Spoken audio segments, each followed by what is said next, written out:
The world had completely collapsed, a land drowned in death and despair, where chaos reigned without end. Yet amidst the desolate ruins, a lone man stood his ground, fighting relentlessly to his very last breath.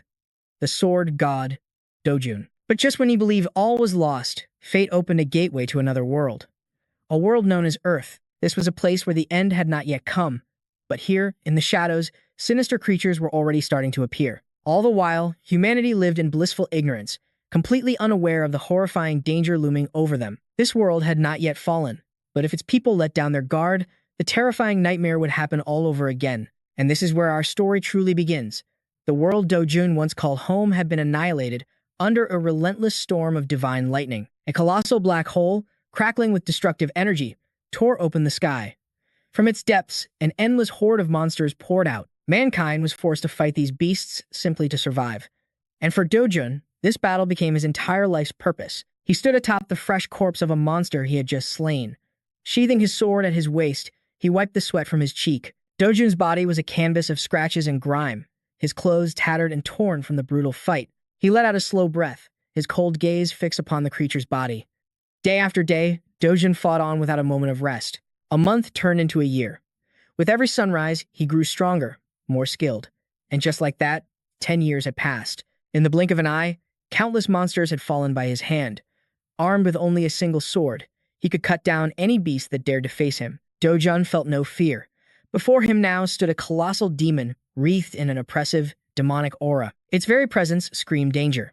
The demon, with its human-like face and blazing red eyes, spoke. The world you once fought for is already gone. The true reason behind all of this destruction. Dojun's eyes narrowed, his glare as cold as ice. The demon's voice rumbled once more. What a waste of your immense talent. It glanced down at him, battling the lesser monsters below. Become my sword. Dojun dispatched another creature, its blood splashing across his face. He gritted his teeth, forcing out each word. Don't make me laugh. With that, Dojun shot forward, launching himself toward the demon. He raised his sword high, preparing to cleave its head in two. The demon swung a massive fist to intercept him. At the same instant, Dojun flashed past its body. A spray of blood arced through the air. The demon froze in shock. Its punch had missed entirely. And in return, Dojun's blade had severed all 5 of its fingers. Its eyes flew open in a furious glare, locking onto Dojun. He twisted in midair, glancing back over his shoulder. In that exact moment, Dojun's eyes widened.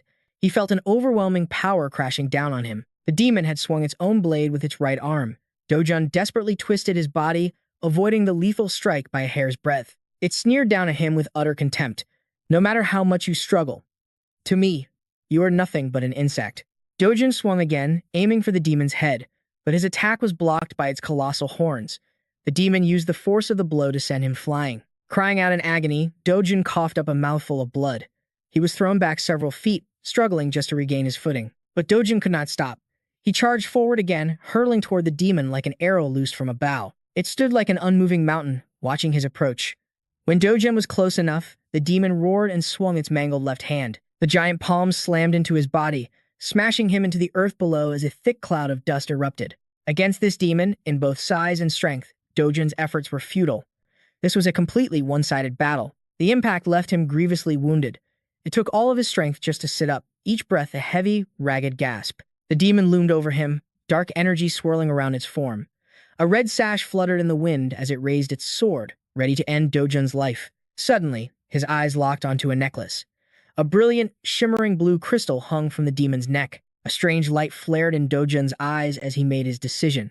He planted his sword in the ground, using it to force himself to his feet. Across from him, the demon raised its own blade high, preparing for the final, decisive strike. Dojun summoned every last fragment of power left within him and launched himself into the sky. He channeled all his might into his right arm and hurled his sword forward. The golden blade screamed through the air, aimed directly at the demon. The throw was so powerful it pierced straight through the demon's chest. At the same moment, the demon's own blade was about to fall upon Dojun. The demon's sword stopped, just inches from his head. Dojun's blade had struck its mark, shattering the crystal pendant to pieces. The demon's eyes bulged with utter disbelief. It screamed in pure rage. "You bastard!" Dojun staggered, his strength completely gone. The broken crystal began to radiate a soft blue glow, unleashing a strange and wondrous power. The demon only had time to roar a defiant no, before its body was completely engulfed by the energy. As the crystal faded, the demon dissolved into the blinding light. Only Du-jun's ragged breaths remained. He was sprawled on the ground, completely drained of strength. His blood stained the earth crimson. Du-jun lifted a hand to shield his eyes, a glimmer of light reflecting in his gaze. Across the star-filled night sky, a shooting star blazed a trail. He let out a soft sigh. What a beautiful sight. Then everything faded into an endless darkness, followed by a blinding flash of white light, and the sound of something shuffling. The shuffling sound of sandals on a dirt path echoed endlessly. Du-jun now found himself in a plain white t-shirt and black shorts. A black backpack was slung over his shoulder. With messy black hair and his hands in his pockets, he walked slowly, his eyes completely void of emotion. As Du-jun approached a large gate, a red warning light on the wall began to flash. A sign was posted on the iron gate in front of him. Namsan Gate B, C rank. Recommended for C rank parties, minimum 3 members. Below it, red letters warned. Civilians prohibited. A robotic, electronic voice crackled from a nearby speaker. Please scan your hero registration number and unique ID. But Du-jun ignored the sign and the warning, continuing forward without a second thought. The speaker blared again. Unregistered heroes and civilians are prohibited from entry. This is the Zhongsan district of Sun City. On this beautiful morning, amidst the incessant beeping of the alarm system, Du-jun stood before the iron gate. He bent down, lifting one leg, then launched himself forward with a jump so powerful it kicked up a cloud of dust. In a single leap, Du-jun cleared the iron gate and landed inside. Immediately, the piercing sound of an alarm filled the air. Warning, an unregistered hero has forcibly entered the gate. He glanced back, looking up at the gate he just cleared, his expression completely unreadable. Du-jun continued deeper inside, heading towards a forest. The shuffling sound of his black sandals echoed with each step. Suddenly, a voice called out, "Hey, young man." Du-jun spun around to face the speaker, his eyes flashing with caution. He saw a party of 4 people. They were dressed in specialized, form-fitting black combat gear, fully armed with weapons on their backs. 3 men and 1 woman. The man in the lead approached him, asking with a worried tone, "Are you lost, kid?" He seemed to be the party leader. Pointing in one direction, he said, "I don't know what your situation is, but we're about to head out. Why don't you come with us?" The other 3 members stared intently at Du-jun, but he only glanced at them, not saying a word. The only woman in the group, with bright orange hair, nudged a tall man with a buzz cut and whispered, "Hey, look at what he's wearing." The buzz-cut man looked back at her and replied, "Right? He doesn't look like a hero at all." The orange-haired woman shot back, "Porters are dressing down more these days, for sure, but that outfit is a bit much." Du-jun remained perfectly still, watching them judge him with that same emotionless gaze. The woman wasn't finished, she muttered again. "And what's with that backpack?" He let out a faint sigh as someone else guessed.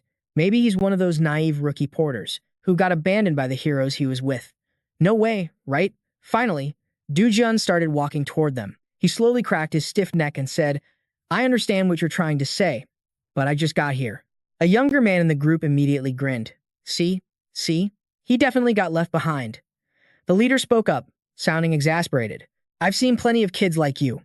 I get what you were thinking, coming into a gate, but let me put it simply for you," he explained condescendingly. "Hunting in gates just based on what you see on TV or online, that's just asking for a death sentence. First, you need to get officially certified as a hero and pass the training and exams. And besides, this is a C-rank gate. If you want to start, go find an F-rank gate." Du-jun looked the leader in the eye and said flatly, "I understand you're trying to help, but honestly, I don't feel very grateful." The entire party stared back at him, completely stunned. The buzz-cut man exploded with anger and started to charge, yelling, "What the hell is with this psycho?" The younger man moved to rush forward too, but the party leader held them both back. The young man protested, "Don't stop me this time, chief." Du-jun, however, paid them no mind and simply walked straight ahead. The leader watched his lone figure retreat and said softly, "Just let it go. If someone's going to ignore good advice like that, the only way they'll learn is the hard way." Even after walking some distance, the leader's words echoed in Du-jun's mind. Gates aren't like what you see on TV or online. A massive shadow suddenly fell over him. He spun around, his gaze turning cold as he looked up. He recalled someone else's words. They are harsh and unforgiving places. He stared at the 3-meter-tall monster that had appeared beside him. It had a muscular body, the face of a primate, and 2 long, massive horns. The monster glared down at him, a low growl rumbling in its throat. Du-jun swiftly shrugged off his backpack, tossing it to the ground. His eyes never left the beast. The monster let out a thunderous roar. He calmly closed his eyes, taking a deep breath. As the monster shrieked, Do-jun tilted his body just slightly, effortlessly dodging its attack. When he opened his eyes again, his pupils flashed a dangerous golden light. Do-jun spoke. For 10 years, the beast missed, slamming into a massive tree with a thunderous boom. Enraged, its eyes locked onto him. Do-jun clenched his fists and charged, his aura overwhelming. His punch carried immense power, aimed straight for the creature. The moment Do-jun landed, the monster's head was severed from its neck.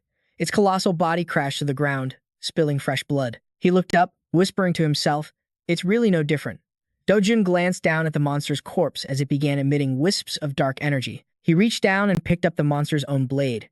Do-jun stared at his cold reflection on its surface, lost in silent thought. Do-jun approached the corpse again as a spray of blood shot out. He was using the blade to search for something inside the monster's head. A moment later, Do-jun held a glowing red stone. A soft light pulsed from it, illuminating his hand. Do-jun stared at the magic stone as it continued to radiate a shimmering light, his mind racing. In the past, these things were so pathetic, I wouldn't have even given them a second glance. Do-jun carefully placed the magic stone into his backpack. The surroundings were silent, broken only by the sound of Do-jun fumbling with his pack. Suddenly, a strange noise cut through the quiet. The sound instantly put Do-jun on alert, his eyes darting toward its source. The sound of frantic footsteps grew louder. 3 more monsters, identical to the first, charged at Do-jun from behind. One of them raised its blade, ready to cut him down. Without even looking back, Do-jun smoothly ducked under the attack, the blade slicing through empty air. He scooped up a rock and lunged forward. He spun, hurling the rock and taking down the nearest monster. The creature collapsed to the ground as blood sprayed everywhere. The other monsters charged in to attack Do-jun. He calmly tossed his backpack to the side, preparing for the fight. Do-jun's face was an emotionless mask as the monsters closed in. The scene cuts to a group of people. A man with orange hair spoke nervously, that intense guy from before. She then glanced at a young man and asked, "What if he actually dies out there?" The young man replied, "Are you worried about him?" The group's leader interrupted. "If that man was an intruder, agents from the control center would already be here." An image of a 4-agent squad appears. He continued, "This place, the Namsan South Gate, is a C-rank gate, so elite agents, B rank or higher, would be deployed. As long as he doesn't recklessly charge the monsters, there's no way he could die." A bald man answered, "Hyungnam is right. That kid is probably trembling somewhere, just waiting for the agents to come and save him right now." An image of a terrified monster appears, just as a fist smashes into its face. Behind Do-jun, a monster tried to take advantage of an opening for a sneak attack, but its blade suddenly cut through empty space. It left a trail of white vapor in the air. The monster sensed the approaching danger, its face twisting in fear. Suddenly, Do-jun appeared behind the monster. He raised his leg high, aiming a kick straight at the creature's head. A loud crack echoed out. The monster's head caved in from the blow, and it collapsed, choking on its own blood. The 3 corpses now lay on the ground together. Do-jun casually picked up one of the monster's blades, dragging it along the ground.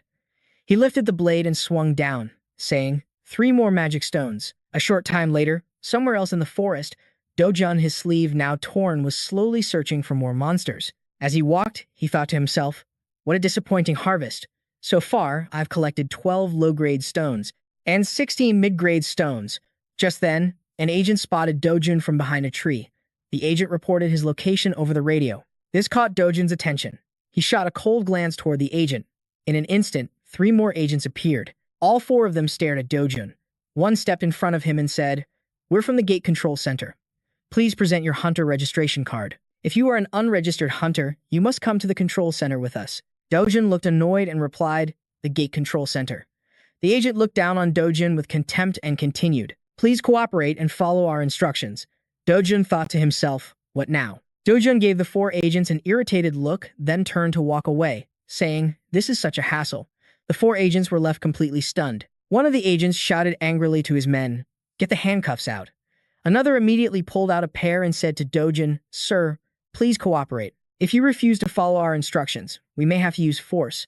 Do-jun just stood there calmly with his hands in his pockets, staring at him. Seeing that Do-jun wasn't cooperating, an agent lunged forward and grabbed his arm. The agent stared at Do-jun threateningly. "And if you resist, any injuries that occur will be entirely your responsibility. You'd be better off just coming to the control center and sorting this out smoothly." Do-jun's other hand shot out, grabbing the agent's wrist and squeezing hard. The man was terrified. He hadn't even seen Do-jun move, and his strength was immense. Do-jun glared at the agent with killing intent. He growled, "Stop bothering me and go home." The other agents reacted instantly, pulling weapons from their jackets. Two iron rods were drawn, each radiating a cold, chilling aura. Dojin thought to himself, a fourth-tier magic staff. That might work on common runts. He then twisted the agent's arm with immense force, causing the man to scream out in agony. Dojun's voice was dangerously calm. This is your final warning. With a terrifying glare, he spoke again.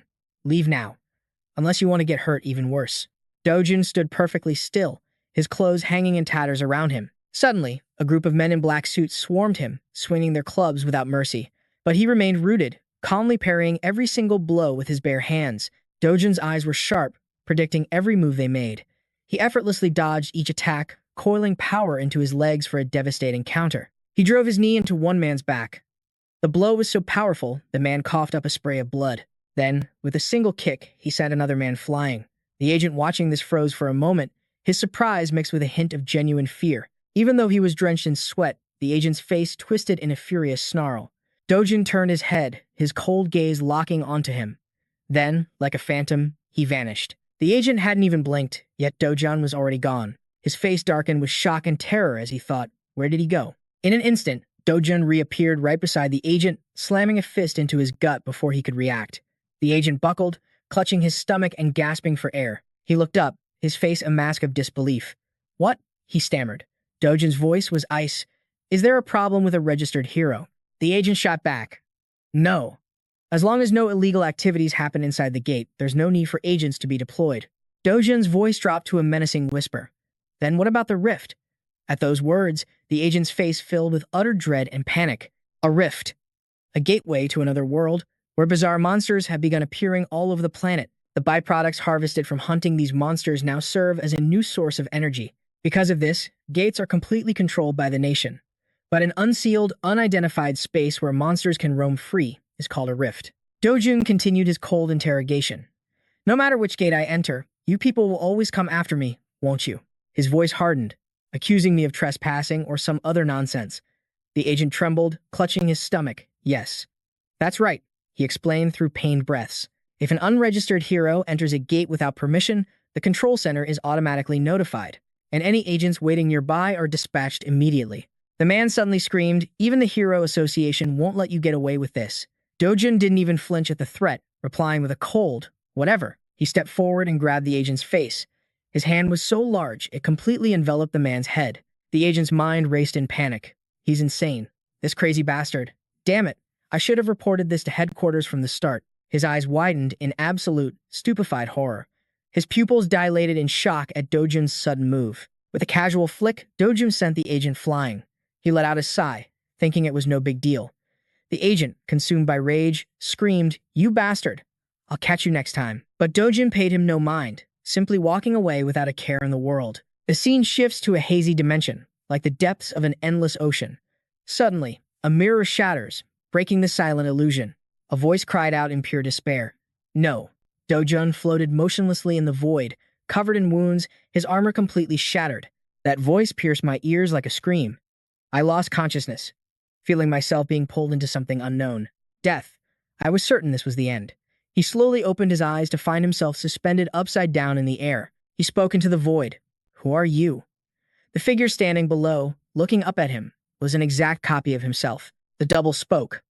My name is Sojun, and I am dying. If you listen to my one and only request, I will disappear quietly. Dojun shot back, no. His double looked down, a flicker of surprise and worry on his face. Dojun spoke again. I have no regrets about my life. After 10 years of fighting to the death, my trusted comrades betrayed me. My country was destroyed. My friends died, and so did my family. His face was a mask of exhaustion and disappointment. We were told to live, to the fullest, but now, it feels like nothing is left. You know that, as well as I do. Hearing this, the double remained silent for a moment, head bowed. Then, he spoke. Even though I live that way, I don't want Grandma or Undong to suffer the same fate. Dojun let out a long sigh. Is that so? He asked. Then just answer me this. What is it you truly want? At his question, the double looked up in surprise, his face suddenly brightening. Filled with a newfound hope, he said, what I want is... The scene changes to the Gas and Digital Complex in Jumshum District, Seoul. These days, it's known as the Hero Complex. The business of trading gate byproducts has exploded, becoming more profitable than even the biggest tech companies. Dojun was walking through the complex's bustling crowds.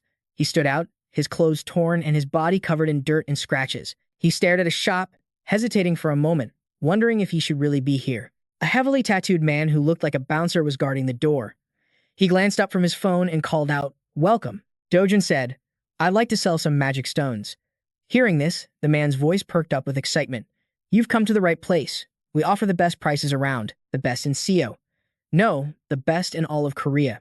He then dumped out his bag, revealing a huge pile of magic stones, large and small, some still warm and dripping, with fresh blood. Eo stared at the stones, a bit horrified, thinking to himself, good grief. Could he at least have wiped the blood off first? Then, he spoke up. "You've got quite a haul of magic stones. Please wait while I sort them, and feel free to have some coffee." Dojun took a seat and replied coolly, "Whatever." He sat sipping his coffee, while Eo began the tedious work of cleaning and appraising the blood-stained stones he'd brought in. After a while, Eo started listing off the results, his fingers flying across the calculator. "We have 12 low-grade magic stones, 16 mid-grade magic stones, and 5 high-grade magic stones. You're aware the commission is 40% of the purchase price, correct? Just calculating that now." After a moment, Eo held up the calculator with a proud, smug grin. "The total amount you'll receive is 5,060,000 won."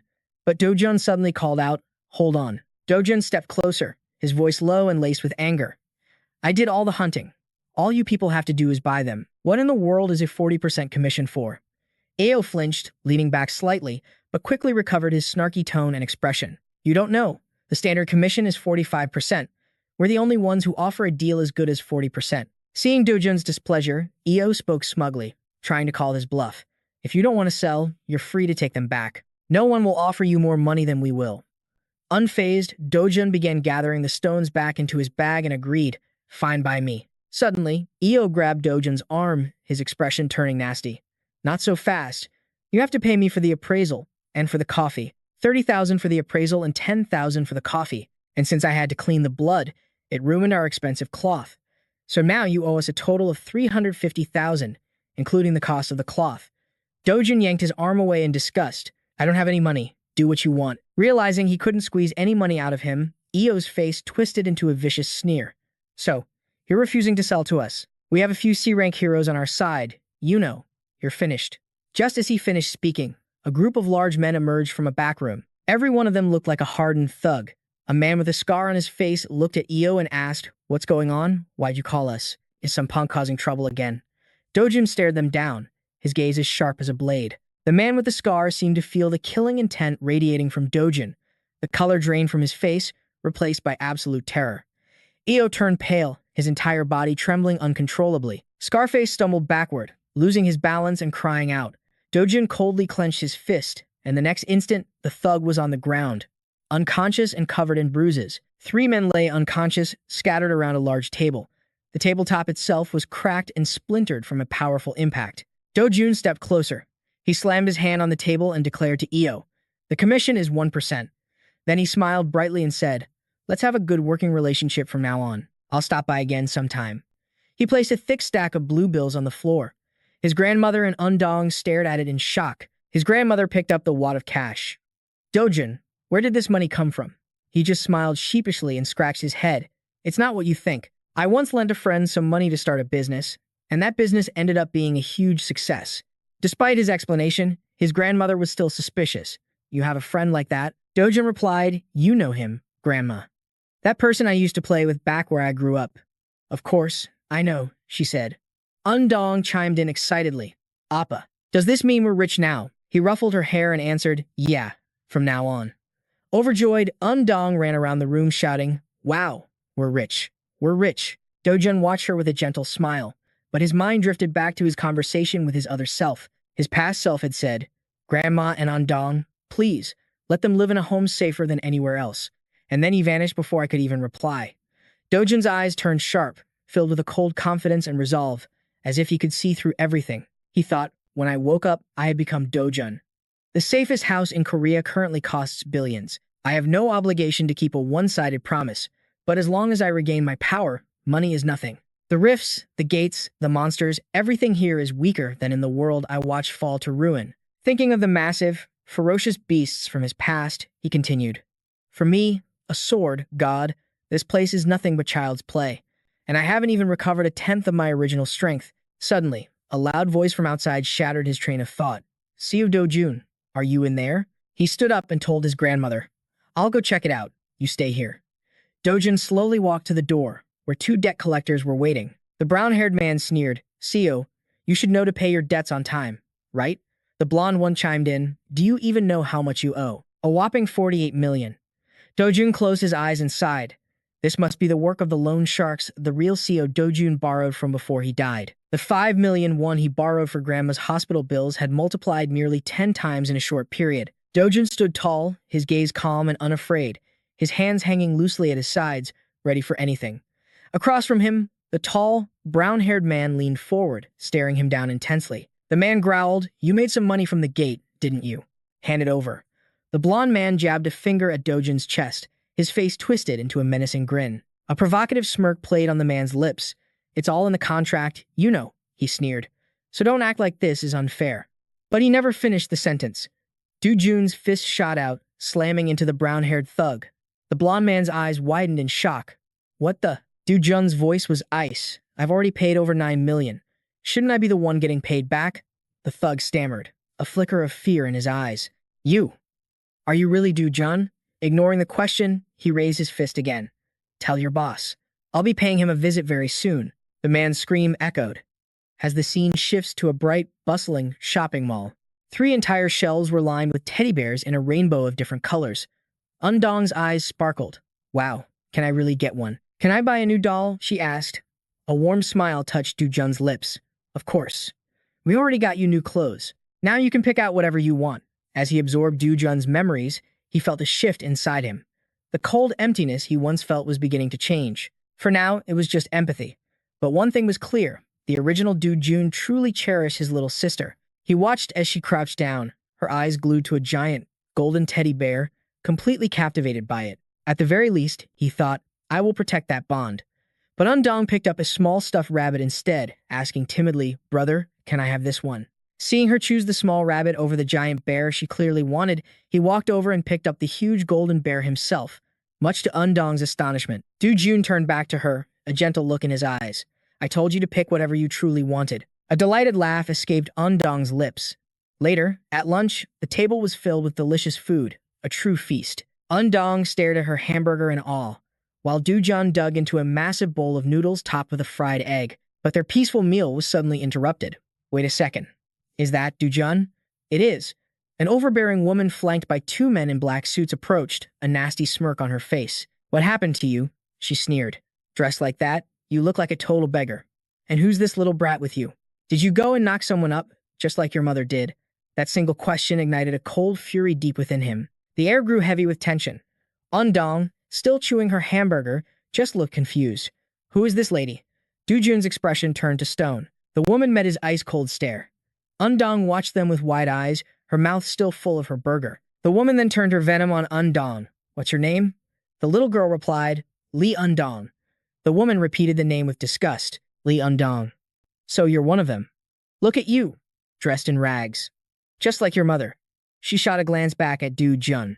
Isn't that right? When he remained silent, lips pressed into a thin line, she shrieked. What? Did you suddenly go mute? Can't you speak anymore? A deathly silence fell. The woman turned to Undong with a sneer. Hey, kid, do you know what the word whore means? Do-jun's eyes shot wide open.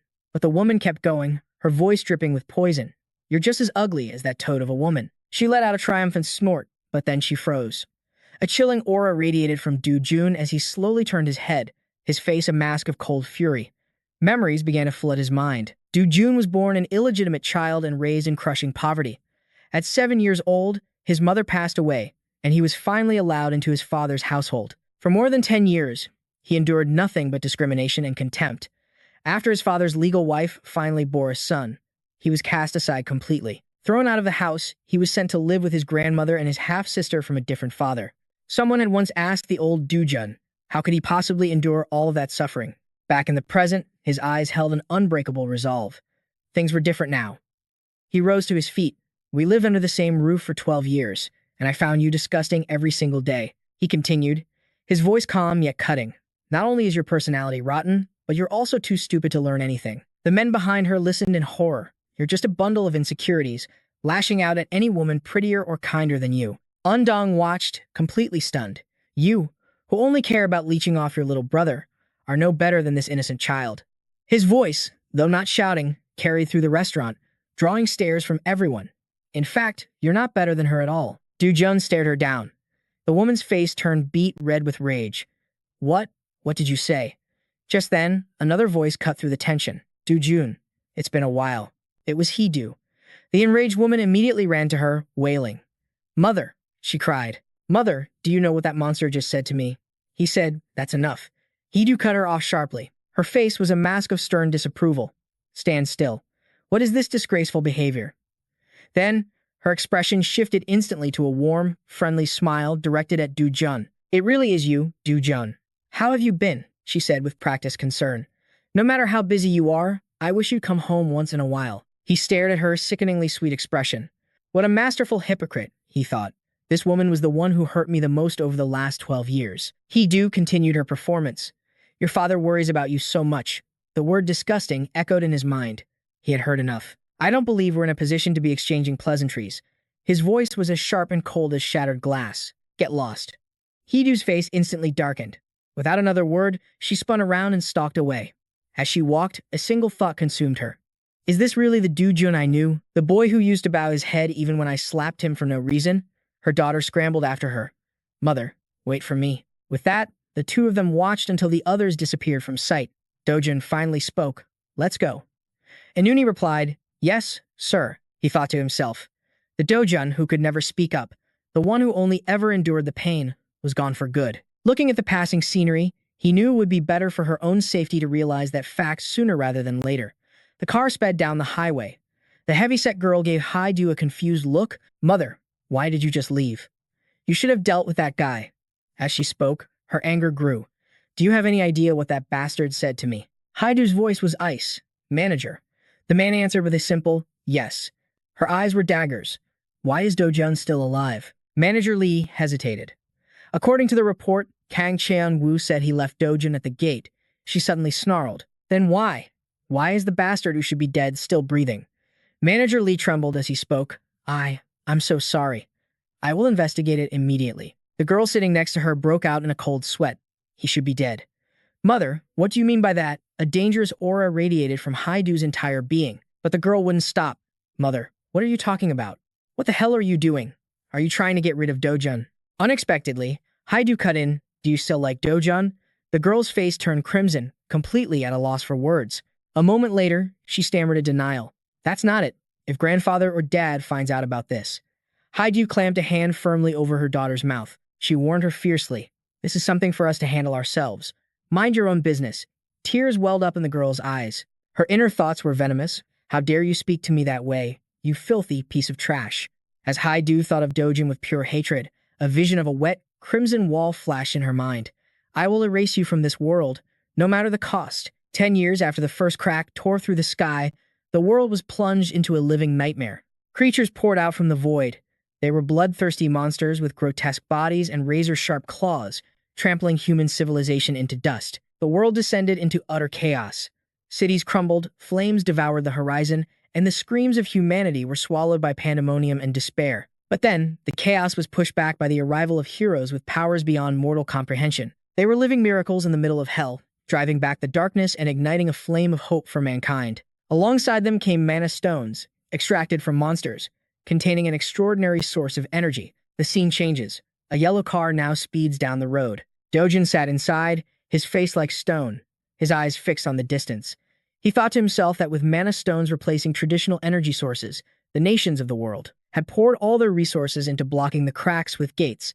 And now, the entire industrial complex revolves around those gates and the heroes. The speeding car suddenly stopped. Do-jun stepped out, his heart filled with resolve. If I want to make money now, I have to become a hero. Do-jun stared the old apartment building before him, his conviction solidifying. This is it. HCS capital Dongdongbo. The place that will help me become a hero. Do-jun walked forward, step by step, without a single ounce of hesitation. The stained walls baked under the scorching summer sun. A dilapidated sign still bore the faded letters. HCS capital Dongdongbo. A man in sunglasses, trying shop, sat casually, smoking a cigarette. Even with his sunglasses on, his face was a mask of scrutiny.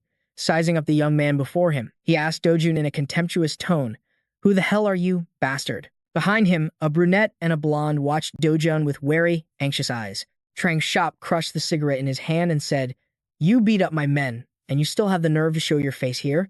Dojun's expression didn't change, his gaze unwavering. "No matter how you look at it, I'm the one at a disadvantage here." Trang Shop shot back, his voice dripping with sarcasm. "A disadvantage?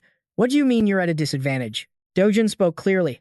"I believe I am owed compensation for the mental, physical, and financial damages I've suffered because of you all this time." The thug listened, completely stunned by this sudden change in Dojun. A look of realization dawned in Trang Shop's eyes as he thought to himself, his meek personality is gone, and considering he crushed my guys. Trang Shop couldn't believe this was the same person, and he speculated that Dojun must have experienced an awakening at the gate. Dojun's eyes were like ice, his body radiating an explosive energy that sent chills down the spine. Shocked, Trang Shop moved closer, as if to issue a warning. Trang Shop said, well, it looks like you found something to make you feel confident. Let me tell you what happens to arrogant punks who get a little power after awakening." Suddenly, the sound of footsteps echoed around them, growing in number. In moments, Dojun was surrounded by a crowd of large, menacing thugs. Trang Shop casually grabbed his jacket from a chair, his voice mocking, "These bastards who get so proud of their awakening end up being nothing more than D-rank trash." He slipped on the jacket, his face a mask of pure arrogance. He said that luckily for him, he had plenty of men who could make a tiny D-rank like Dojun disappear without a sound. Dojun's lips tightened into a thin, silent line. He stood up, about to say something to the man. Trang Shop glared at him and barked a single command. "Sit down." Dojun's face was a mask of ice. His glare locked onto Trang Shop.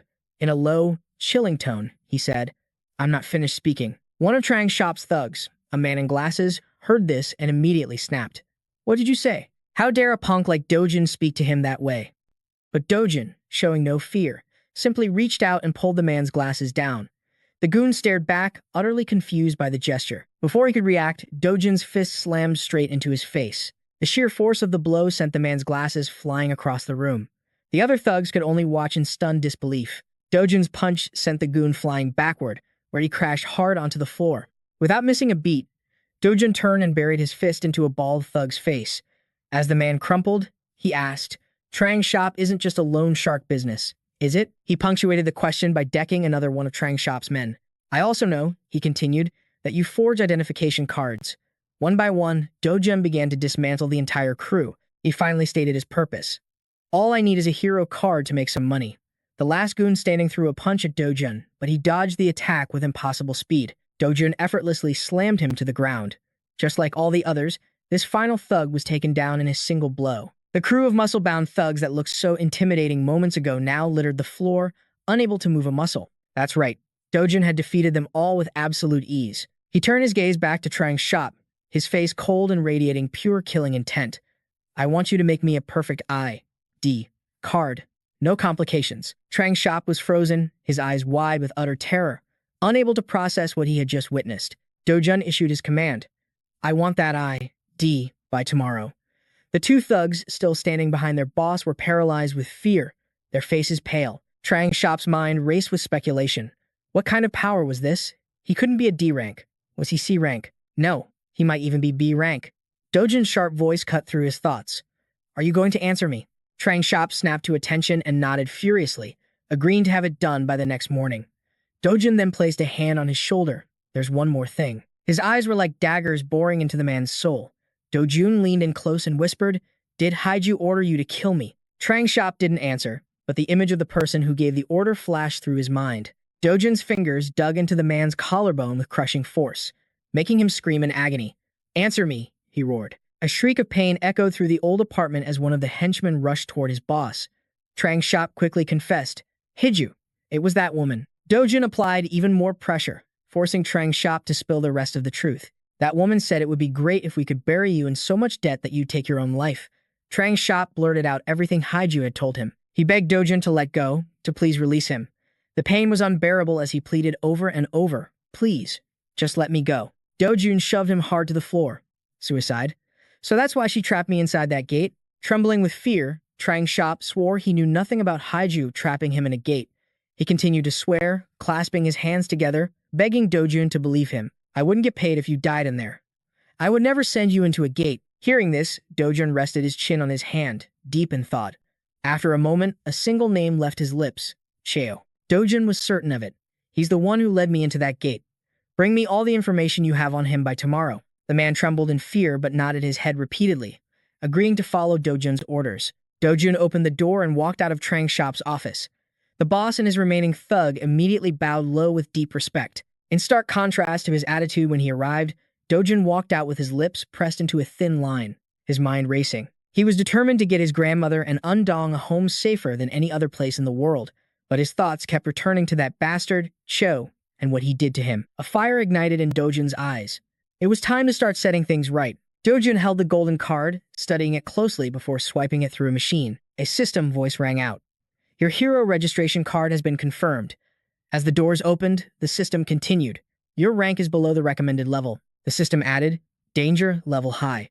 Please proceed with caution. Dojun glared at the card, annoyed. That useless director. He should have at least raised his rank. He slowly stepped into the dungeon as the system repeated its warning. Your rank is below the recommended level. Your rank is below the recommended level. The dungeon's information finally appeared. B rank gate, Night Island, scale, D class. Terrain, tunnel, recommended, rank, A class. Entry limited to 2 people. As he walked, he considered the situation. Even though it was a B rank gate, its D class scale made a solo run extremely difficult. Furthermore, the tunnel-like terrain forces solo clear, making it a gate that was nearly impossible to beat unless you were an A ranker. Dojun thought to himself that luck wasn't on his side. Then, a cold smile spread across his face. He would have to face hundreds of monsters all on his own. Trapped in a dark, suffocating tunnel, a black venom serpent materialized before Dojun. Without flinching, he dropped into a battle-ready stance. Bring it on. A piercing hiss ripped through the air. Its fanged maw opened wide, a blood-red tongue flicking out, promising to shred any creature that stood before it. He had no time to react. The creature's colossal tongue struck like a whip, launching a black spike at blinding speed. Dojun charged in. A spray of blood erupted. The black venom serpent's crimson scales were ripped to shreds, its body drenched. The beast roared in agony. He coldly analyzed the situation. The black venom serpent, its venom paralyzes with a single touch. Moving like a blur, he pressed his attack. Stomping his feet, he sent a swirling vortex of purple energy blasting from the ground. He twisted through the air, his eyes sharp and full of lethal intent. With a tightened fist, he unleashed the finishing blow. Under the relentless assault, the serpent's body was riddled with wounds, until it was torn clean in 2. Dojun's silhouette blurred past the corpse. He noticed a green fluid coating his gauntlets. It was the serpent's blood. He examined the gauntlets with mild surprise. For 300,000 won, Dojun muttered, these aren't too shabby. Suddenly, his eyes narrowed with caution. From the other side of the tunnel, a whole swarm of them appeared. Dojun launched himself into the fray. He took them down, one after another. Their writhing shadows on the wall looked utterly pathetic. Rivers of green blood gushed from the slaughtered serpents. A light from above illuminated the scene. Dojun, standing defiantly amidst a mountain of their corpses, he began searching the serpent's corpse. Not a single magic stone. Dojun moved from one body to the next, searching each one. Nothing. He thought to himself, if this world is anything like the last one, the drop rate for a magic stone from a black venom serpent should be around 3%. Having cleared out the swarm, Dojun ventured deeper into the dungeon. He entered a desolate chamber, littered with the skeletal remains of fallen heroes. From a brittle skull, an eerie black smoke began to seep out. Dojun looked up. You must be the boss. In response, a colossal black venom serpent slithered from the shadows. It was 3 times the size of the others. He dropped his pack. Well, I was lost anyway, Dojun mused. This might actually be for the best. Without a second thought, he charged, I'll end this quick and head back. But to his shock, he was sent flying backward. He saw nothing but a faint handprint on its hide. A horrifying thought struck Dojun. My attacks. They did nothing. He unleashed another relentless barrage of strikes. But in the end, he was slammed hard against the wall.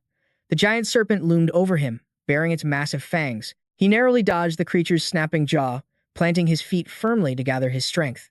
Dojun shot upwards, landing a powerful blow on the serpent's body. His expression was complicated, a storm of unreadable emotions. He stared at its massive purple body, its brilliant green eyes glowing with power. Just as he'd suspected, this thing was on a completely different level. Its hide is too tough. My fists can't even scratch it. A hint of desperation crept in. What am I supposed to do now? If only I had my original power, this thing would be dust. But then something caught Dojin's eye. A sword, belonging to one of the fallen heroes, was embedded in the ground right beside him. He opened his eyes, glanced at it, then closed them as his hand wrapped around the hilt. "It's old and rusted," he said aloud, "but I suppose I have no other choice. Its true strength depends on the one who wields it." Grasping the blade, Dojin began to walk slowly. Above him, the serpent's jaws gaped wide, ready to devour him. A cloud of dust exploded. Dojin vanished from sight. Only his voice echoed in the cavern. "Let me borrow you for a moment." He leaped onto the creature's massive body. Dojin's voice was a low growl. "Consider it an honor to be slain by my own hand." The blade plunged straight through its head. The black venom serpent let out a deafening, final shriek. He lifted the blade high. Steel screeched as it tore through the serpent's flesh. It let out one final, agonizing roar. Dojin paused for a moment, then exhaled, looking at the now damaged sword. If I hadn't been able to defeat that thing, it would have been a catastrophe. Dojin turned back to the corpse as green blood pooled on the floor. It's a little short for a great sword, but with a bit of sharpening, it could prove useful. In his hand, he held an item he'd retrieved from the serpent's corpse. With that, Dojin grabbed his pack and left. In any case, I'm glad this worked out better than Namsan. Night had fallen. A full moon illuminated the desolate landscape from a cloudless sky. He walked out of the dungeon, lost in thought. To think a mere B-rank gate took this much time. Dojin clenched his fists, his resolve hardening. Restoring my power is the #1 priority. He gazed up at the sky, an image of his former self flashing in his mind. A bitter thought crossed his mind. He was glad his old comrades couldn't see him like this now. At the Magic Stone Exchange, the merchant carefully counted out the stones, placing them on the counter. "Looks like you've gathered some high-quality magic stones," the man said. "As always, our commission is 40%. Dojin's brow furrowed at the commission rate. "Isn't that a bit steep? I'm a regular here. Can't you cut me a deal?" The merchant explained as he continued to count the cash. "Come on, now. You know our commission is the lowest you'll find anywhere, don't you? The portal center alone charges a flat 5% fee, and we don't even keep transaction records. That means you don't have to pay any taxes." He wrapped the counted cash and placed it on the table.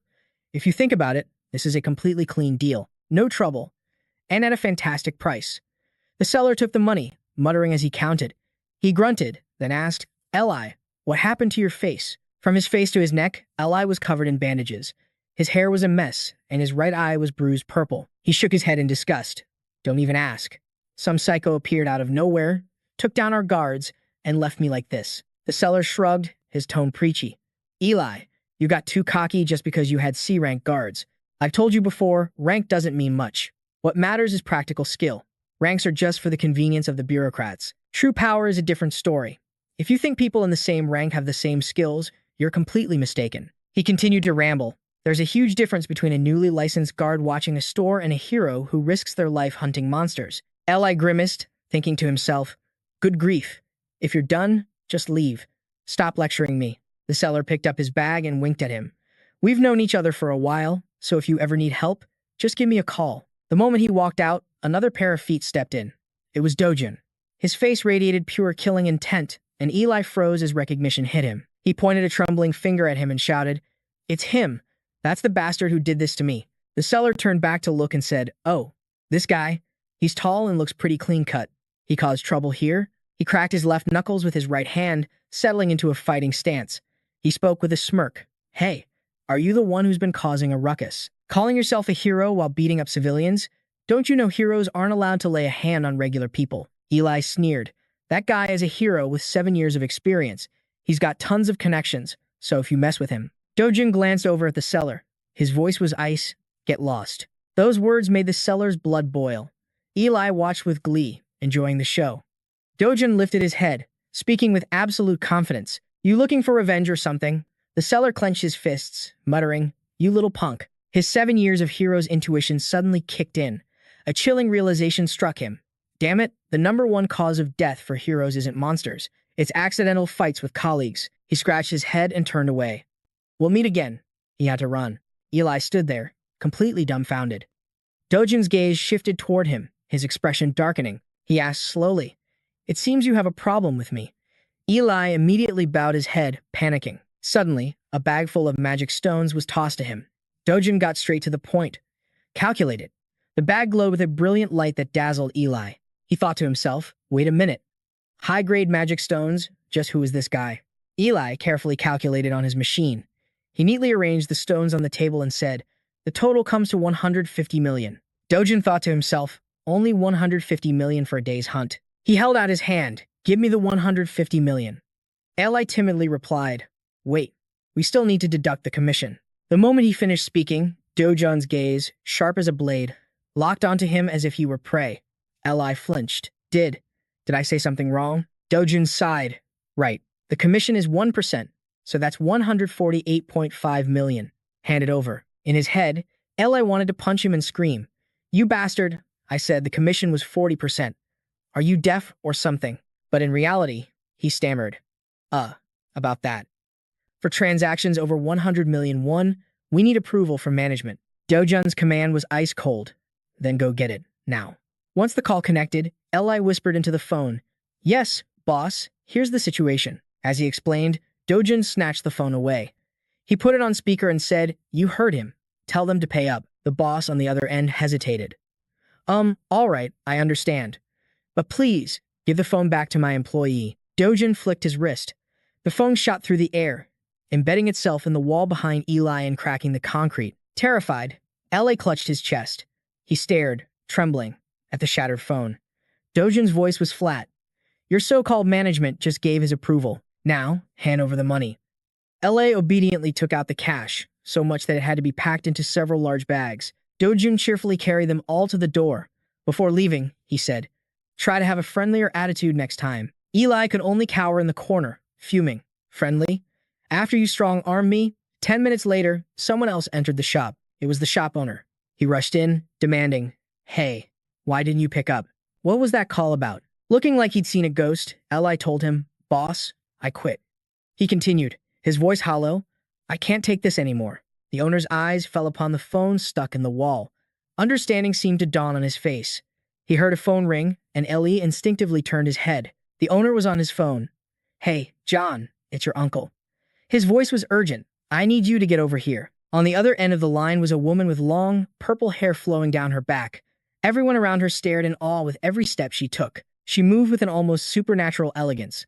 Murmurs spread through the onlookers. Was that really John? It was, without a doubt, Hun John. She came to a halt. As John stood before the shop, a bell chimed, signaling welcome. The man gasped, covering his mouth before letting out a shout. Hun John. She confidently pushed up her glasses and replied, yes, that's right. I am Hun John. The man thought to himself, Hun John, the fourth S-rank hero in all of Korea. I'd heard rumors she was the boss's niece, but what on earth is she doing here? She slipped off her overcoat and walked toward a chair.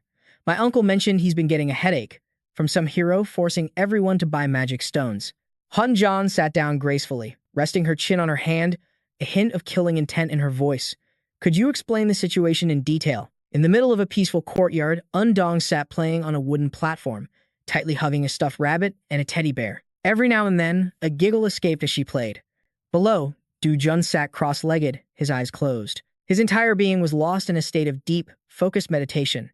Sunlight streamed into the yard, but his concentration remained unbroken. Du-jun mused that even after hunting all day, he'd only managed to earn a mere 100 million. At this rate, he would never make it in time. Du-jun was still lost in his own thoughts. He needed the power to clear S-rank gates by himself, and as soon as possible. That meant the most critical task right now was restoring his former strength. But unlike the world of his past, the energy in the air here was incredibly thin. Even if he kept gathering mana like this every day, it would take 3 years. No, it might even take longer. His thoughts turned to a suit of glossy, black metal armor. Getting some decent gear would be nice, but even cast-off items here cost hundreds of millions. Suddenly, Du-jun's expression froze. The world seemed to tilt. The child stopped playing, looking around in a daze. A sudden wave of danger crashed over him. With no time to think, he instantly lunged forward, sweeping Undong into his arms and bolting away. Undong, we have to get inside. Once in the house, Du-jun set the child down and slammed the door shut. From inside, his grandmother slowly emerged. What is it? Du-jun. A powerful tremor struck, shaking the entire house. His grandmother cried out, oh no. She asked in confusion, an earthquake. Is that what this is? Undong screamed in terror. His eyes sharpened. No, this isn't an earthquake. This is. In the dark sky, jagged red cracks began to spread like veins. The fracture grew, stretching across the very fabric of the air. Du-jun knew exactly what it was. A rift. He handed the child to his grandmother. As he ran outside, she called out worriedly, "Du-jun, what's happening?" Du-jun shouted back a warning. "It's dangerous, don't leave the room." Then, he charged straight into the rift. He left behind the desperate calls of his grandmother and Undong, brother. At a massive skyscraper, the headquarters of the Seun Hero Association. In the observation room, an agent reported, "Captain, a new rift has been detected in Mappo." The captain rubbed his head. "A new rift after 63 days, he said, before barking out an order. "Now, the White Lion Guild is closest. Contact them immediately. Send any hero in the vicinity, right now." The captain stared intently at the monitoring screen. Where exactly was the rift detected? The orange-haired agent replied, "In the yard of a private residence." He ran a hand through his hair. A private residence? What a headache. If a civilian, a non-hero, enters a new rift, no one else can go in until they come out. A cold sweat trickled down the captain's back as he thought, and if they die inside, a monster wave will erupt from that rift for 10 days straight. Monstrous beasts with the heads of bulls and horses leaped from the rift, relentlessly attacking civilians. The city fell into ruin, choked by dust. He continued his grim train of thought. If that happens, the entire Seun district will be annihilated. The captain demanded, "Have we identified who went inside?" A blonde agent quickly reported, "His name is Du-jun. He lives at the house where the rift appeared." His grandmother said he entered the rift trying to save his younger sister. The captain pressed, "So he's not a hero?" When a civilian enters a new rift, what are the odds of a monster wave occurring? The blonde agent remained silent. The system panel displayed the data, 99.9%. The entire office fell into a dead silence, every single person sinking into despair. Elsewhere, a document was slammed onto a desk. Haidu crossed her arms and asked, "An awakening? Are you telling me that Du-jun has awakened?" Manager Lee answered, sweating. "He hasn't registered with the Hero Association yet, but it was confirmed that he awakened during the last gate incident." He closed his eyes and muttered, "What in the world was Kang Cheol-woo doing?" She slammed her fists on the desk in fury. "You should have dealt with that brat yourself. Why did you let things get so complicated? And you even took money for it." "Hi," Du ordered with rage in her voice. "Manager Lee, make this crystal clear to that Kang Chel punk. If he doesn't eliminate that Du-jun kid, he'll owe me 10 times the amount he was paid." The manager replied meekly, "It might not be necessary to contact Kang Cheol-woo anymore." She demanded, "What do you mean?" Manager Lee informed her. "A new rift just appeared in Mappo." The man continued his report. "We've confirmed his entry into the fissure. The media will receive the news shortly." Haidu scoffed coldly. "Then I suppose we'll never have to see that pathetic wretch again." Manager Lai replied, "Yes, that's right." A sinister glint appeared in her eyes. Haidu commanded, "Keep an eye on it until we are absolutely certain." The man nodded. "Understood." In a vast forest, Dojun's bare feet touched the earth beneath a clear blue sky. Wisps of white clouds drifted lazily above. He strode confidently into the strange woods, as if returning to a place he once knew. A place from long ago. A soft wind rustled the canopy, sending leaves dancing through the air. It's hard to believe, Dojun thought. He remembered this place Patasua Forest, somewhere he often visited as a child. Standing amidst the lush greenery, Dojun continued his thoughts. This forest, from the trees and grass to the very wind itself, even the immense energy in the air, even the shape of the clouds in the sky, it was all exactly the same. Spotting a familiar path, Dojun guessed if he went this way. A triumphant smile spread across Dojun's face. I knew it. Before him stood a massive, ancient tree. At its center was a giant, glowing blue hollow. It was the World Tree. A torrent of memories flooded Dojun's mind. An ancient spirit tree, a conduit for the purest flow of mana. Beside the World Tree, translucent motes of light floated gently. Amidst the verdant forest, a soft light enveloped every leaf, creating a moment of profound, dreamlike peace. Within this breathtaking scene, he stepped forward. His hand rested gently on the ancient bark as his gaze drifted into the distance. The collapse of the previous world, he mused. It all began when this tree was burned to ashes, disrupting the flow of all energy. Dojun sat down slowly, touching the tree's roots. But the World Tree is still standing tall now, he observed, unsure how it was possible. He could feel an immense energy overflowing, as if he was receiving the very power of time itself. Bathed in shimmering light, Dojun ventured deep into the azure cave, where light filtered through ancient moss. The energy wrapped around his body. His determined eyes slowly opened, as if awakening something from the deepest parts of his memory. Dojun sat within the World Tree, eyes closed, focused on his breathing exercises. He earnestly practiced, sensing the world around him. In this mystical space stood a colossal tree reaching for the heavens, the World Tree itself. Its gnarled, sturdy trunk seemed carved by 1,000 years of history. In the very center, a hollow was carved out in the shape of a teardrop. Dojun sat there in silent meditation. 1 day, 2 days, 3 days passed. I even forgot to eat or drink, he realized. He had remained completely focused on his breathing for 10 straight days. Under the night sky, the moon shone with a spectacular brilliance. Suddenly, a terrifying sound shattered the peace. The noise put Dojun on high alert. His eyes snapped open, his gaze now as sharp as ice. He spoke their name, Bunkin Kenna. Hordes of horrifying monsters, glowing with a purple light, were hiding behind the nearby trees. From his perch, Dojun looked down and thought, these are the ones who burned the world tree in the past. The creatures began their assault, charging toward him and the world tree.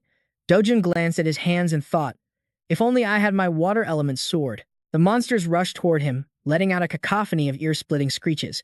A blue aura exploded around Dojun's body. It doesn't matter, he thought.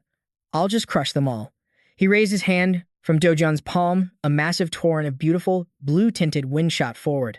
The blast pierced straight through one of the monsters. It shrieked, clutching its head in agony. His eyes glowed white, his face an emotionless mask as he stared them down.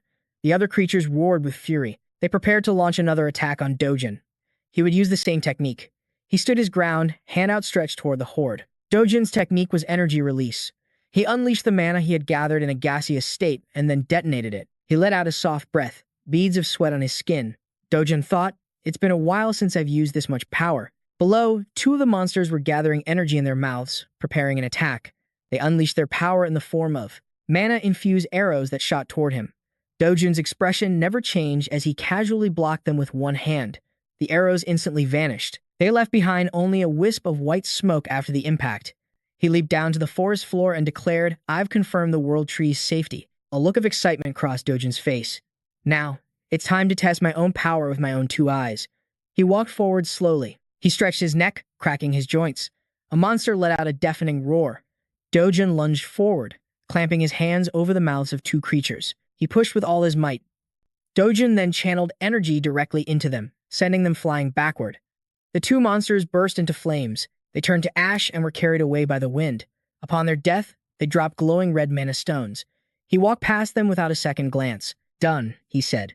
A smile crept onto Dojun's face. If I take care of all of you. His expression was filled with manic excitement. He continued, then I can also obtain the eternal body, right? With that thought, he descended into a frenzy, unleashing his power to annihilate the monsters. Dojun thought, a faint memory returning to him, with a fairly high probability. I wonder how many of you will actually drop one. He unleashed a storm of attacks on the monsters swarming around him.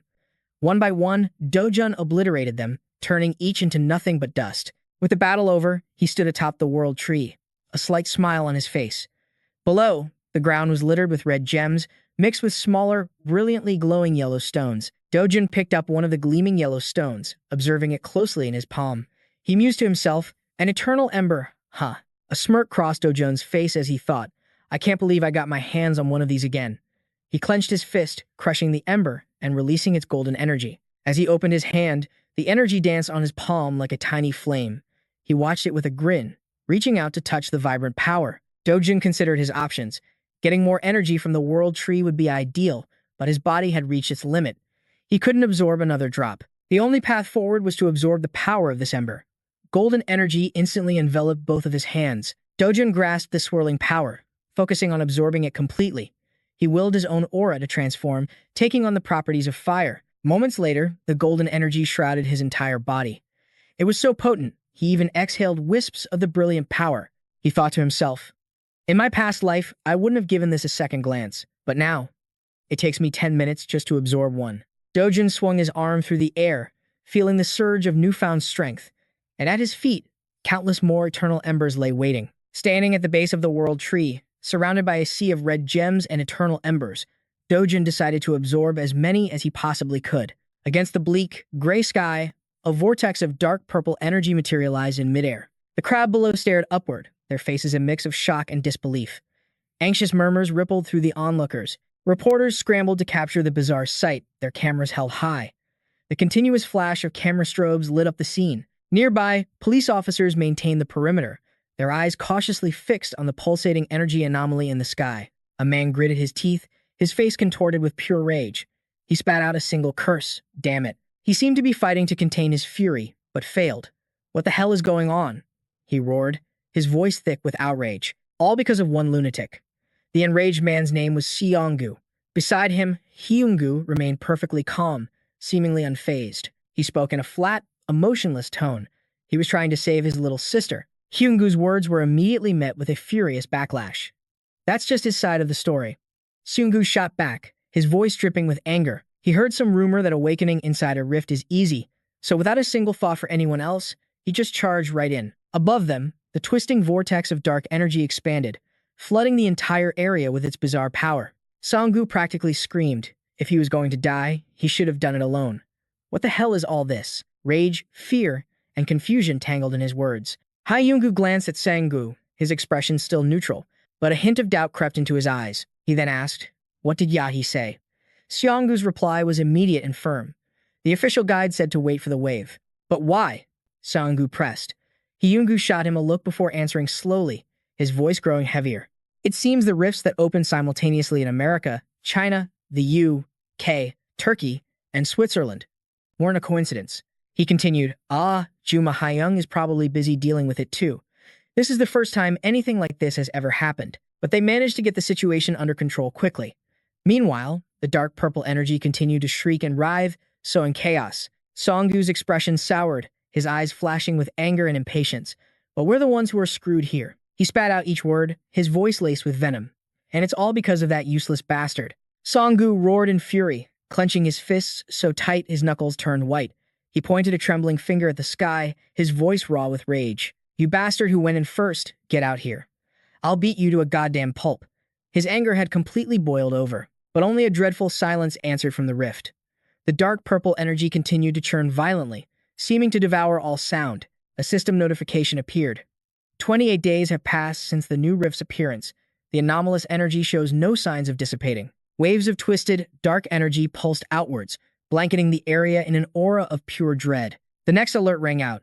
The Hero Association has declared a Level 1 monster wave. In the case of Civilian S, who entered the rift and has not returned for 2 days. The alert was accompanied by a grainy photo of an individual, their face and details intentionally obscured. The large monitor flickered as a remote was clicked. Jang Sop, sitting at his desk, slowly lowered the device. He exhaled a plume of smoke, letting out a soft, "Oh."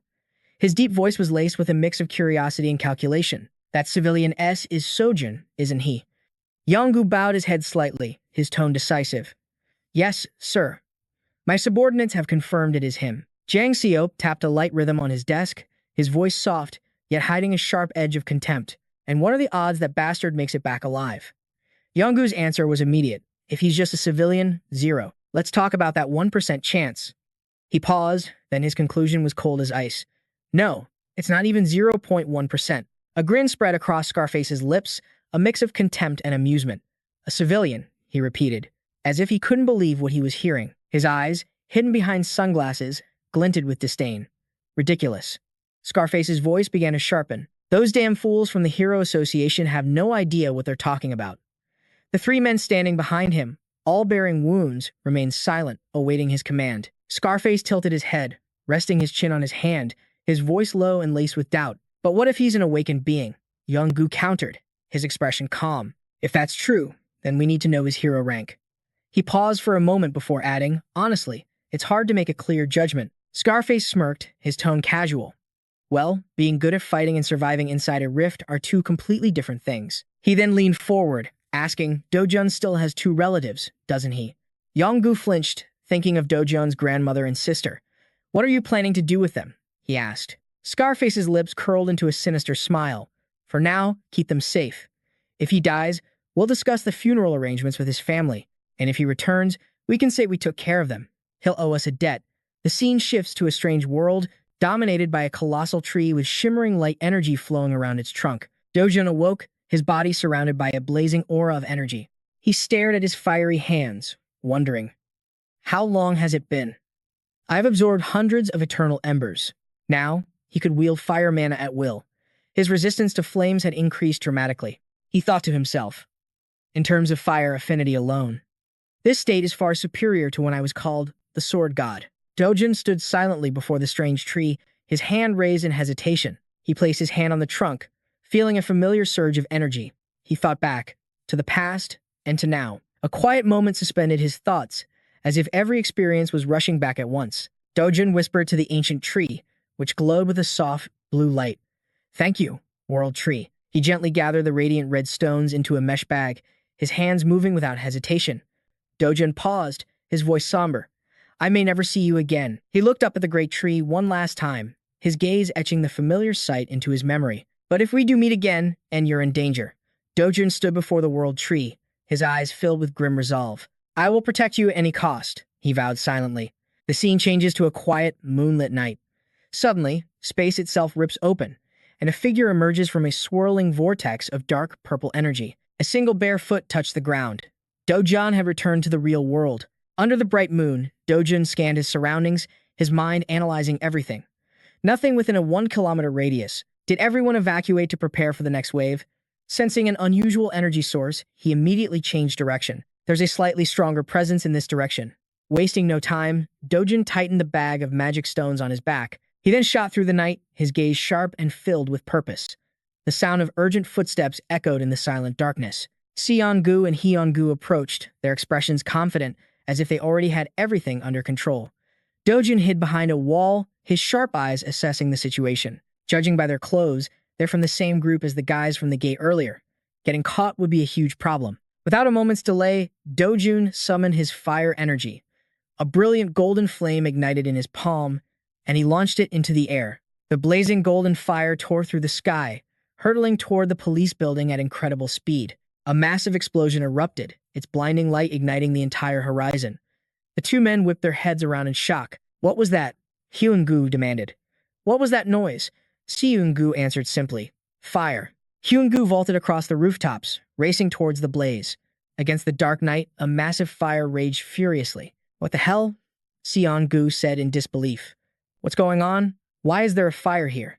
A crowd of people screamed and shoved. In the shadows, Dojin stood motionless, the bag of glowing red gems on his back, watching the towering flames. He thought to himself, the fire's properties and targeting accuracy are both excellent.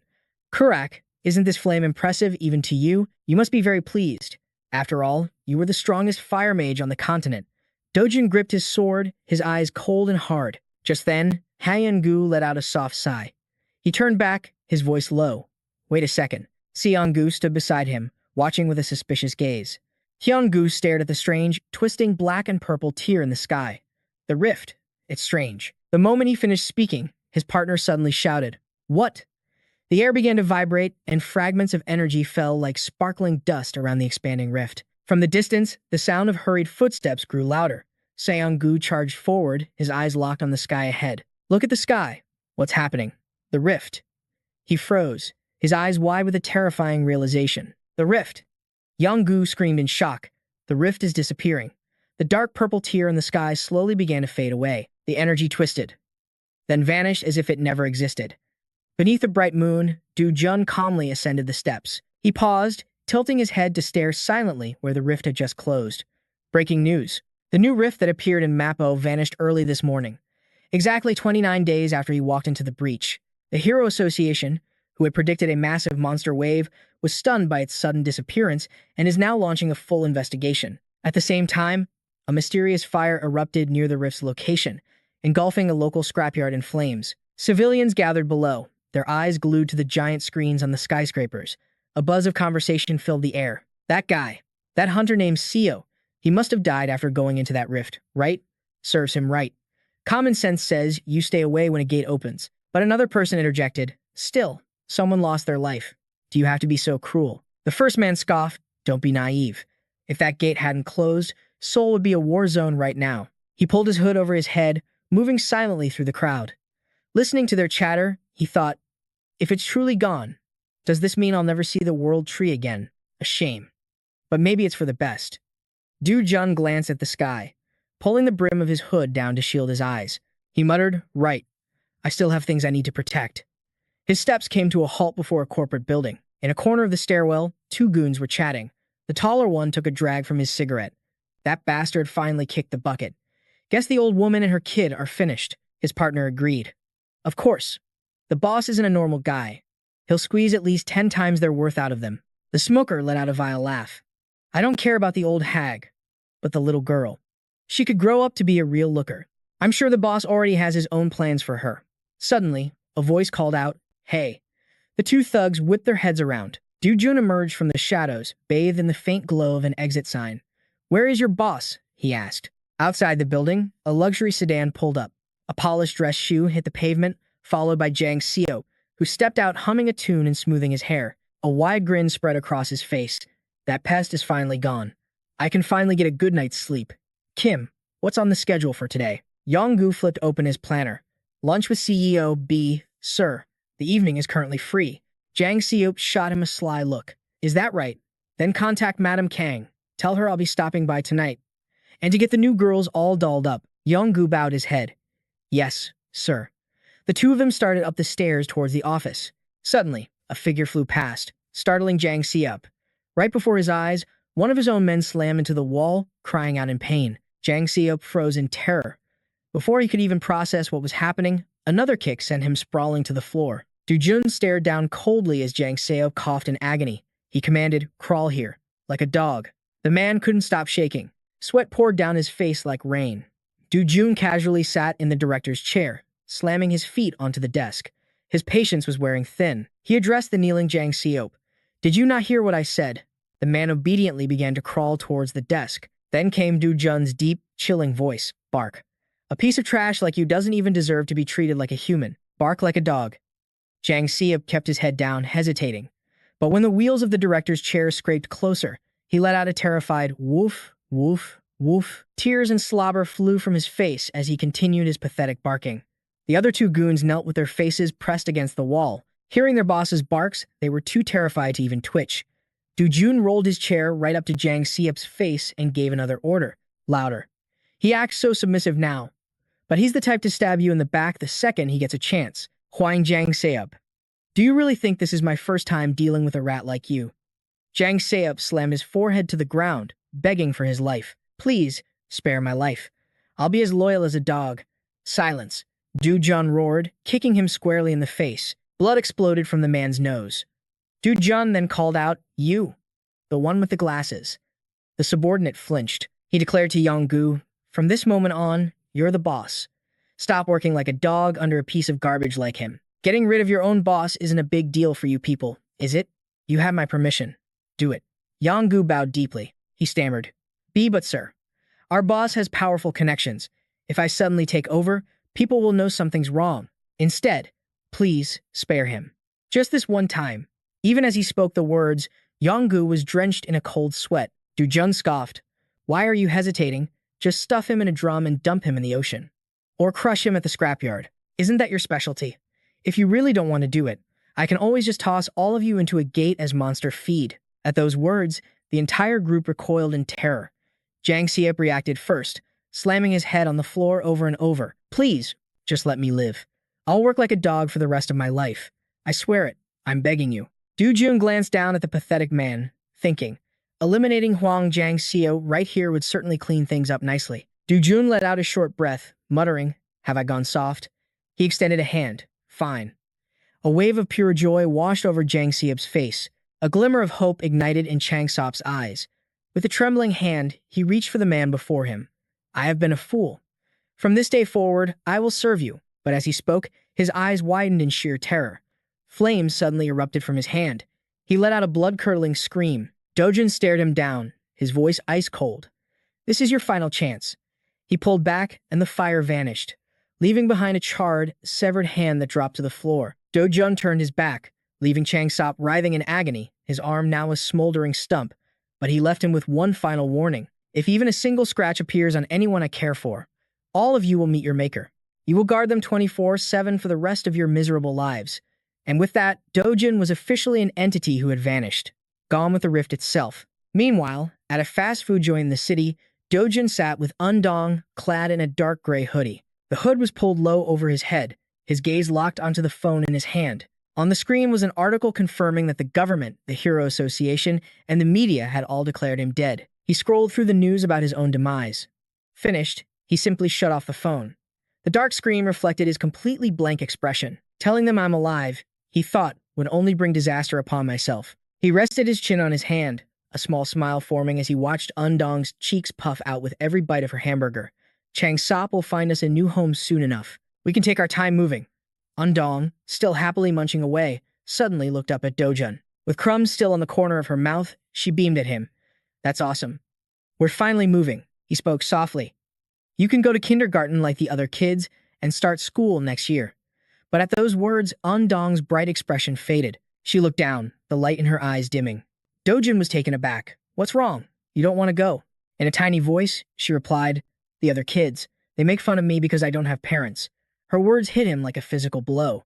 Dojun's face instantly hardened. He looked at the sweet girl before him, his voice firm. It's all right. You don't have to go. You don't need to deal with those little monsters. We'll wait until next year for school. Joy instantly flooded her small face. Really? She asked, her voice full of hope. I don't have to go to kindergarten. Dojun nodded. Nope, you don't. Instantly relieved, she went right back to her meal. His gaze drifted outside, a flash of anger in his eyes. Maybe I should just send her to a top-tier private academy, that no one would dare look down on her. The scene shifts to the previous night. Inside the King Hotel, Dojun confronted Yang Gu, his voice laced with disbelief. You put an old woman and a child in a motel? He stood facing him in the hallway, radiating cold fury. His words were sharp as glass. Are you an idiot? Sweat poured down Yang Gu's face as he bowed deeply, explaining with a tremor in his voice. This motel is managed by our company. Sir, it's completely safe. Dojun cut him off. Just forget it. Inside the room, his grandmother sat with Undong on the bed. The moment she saw Dojun, her face lit up. You're here. Undong leaped from the bed and threw herself into his arms. Brother, she cried out. His grandmother took his hand, her voice thick with emotion. Dojun, you really made it back safely. Dojun. Undong couldn't stop the tears, her sobs shaking her small frame. Brother, brother. His grandmother just kept stroking his hand, reassuring herself he was real. He froze for a beat, overwhelmed. Then, a faint smile touched his lips. Yes, Grandma. I'm home. Brother. Undong's voice snapped Dojun back to the present. He looked over to see her, tilting her head curiously. Are you a hero, too? Dojun leaned in with a small smile. Why do you want me to be a hero? Taking a huge bite of her burger, Undong answered decisively. No, I hope you're not a hero. He blinked, surprised. Why not? Because heroes fight scary monsters, she said simply. And sometimes, they die. Undong's head drooped, her voice barely a whisper. I just want you to stay with me and Grandma. For a long, long time. Dojun opened his mouth to respond, but no words came out. He could only lower his head in silence. Brother, Undong called softly, but her previous words echoed endlessly in his mind. I want you to stay with us for a long, long time. His mind drifted to distant, painful memories. From the brutal world he left behind, a world where Dojun had been the sole survivor. He had spent an eternity fighting monsters, losing everything. By the time I realized something precious had finally appeared in my life, it was a feeling I had long forgotten.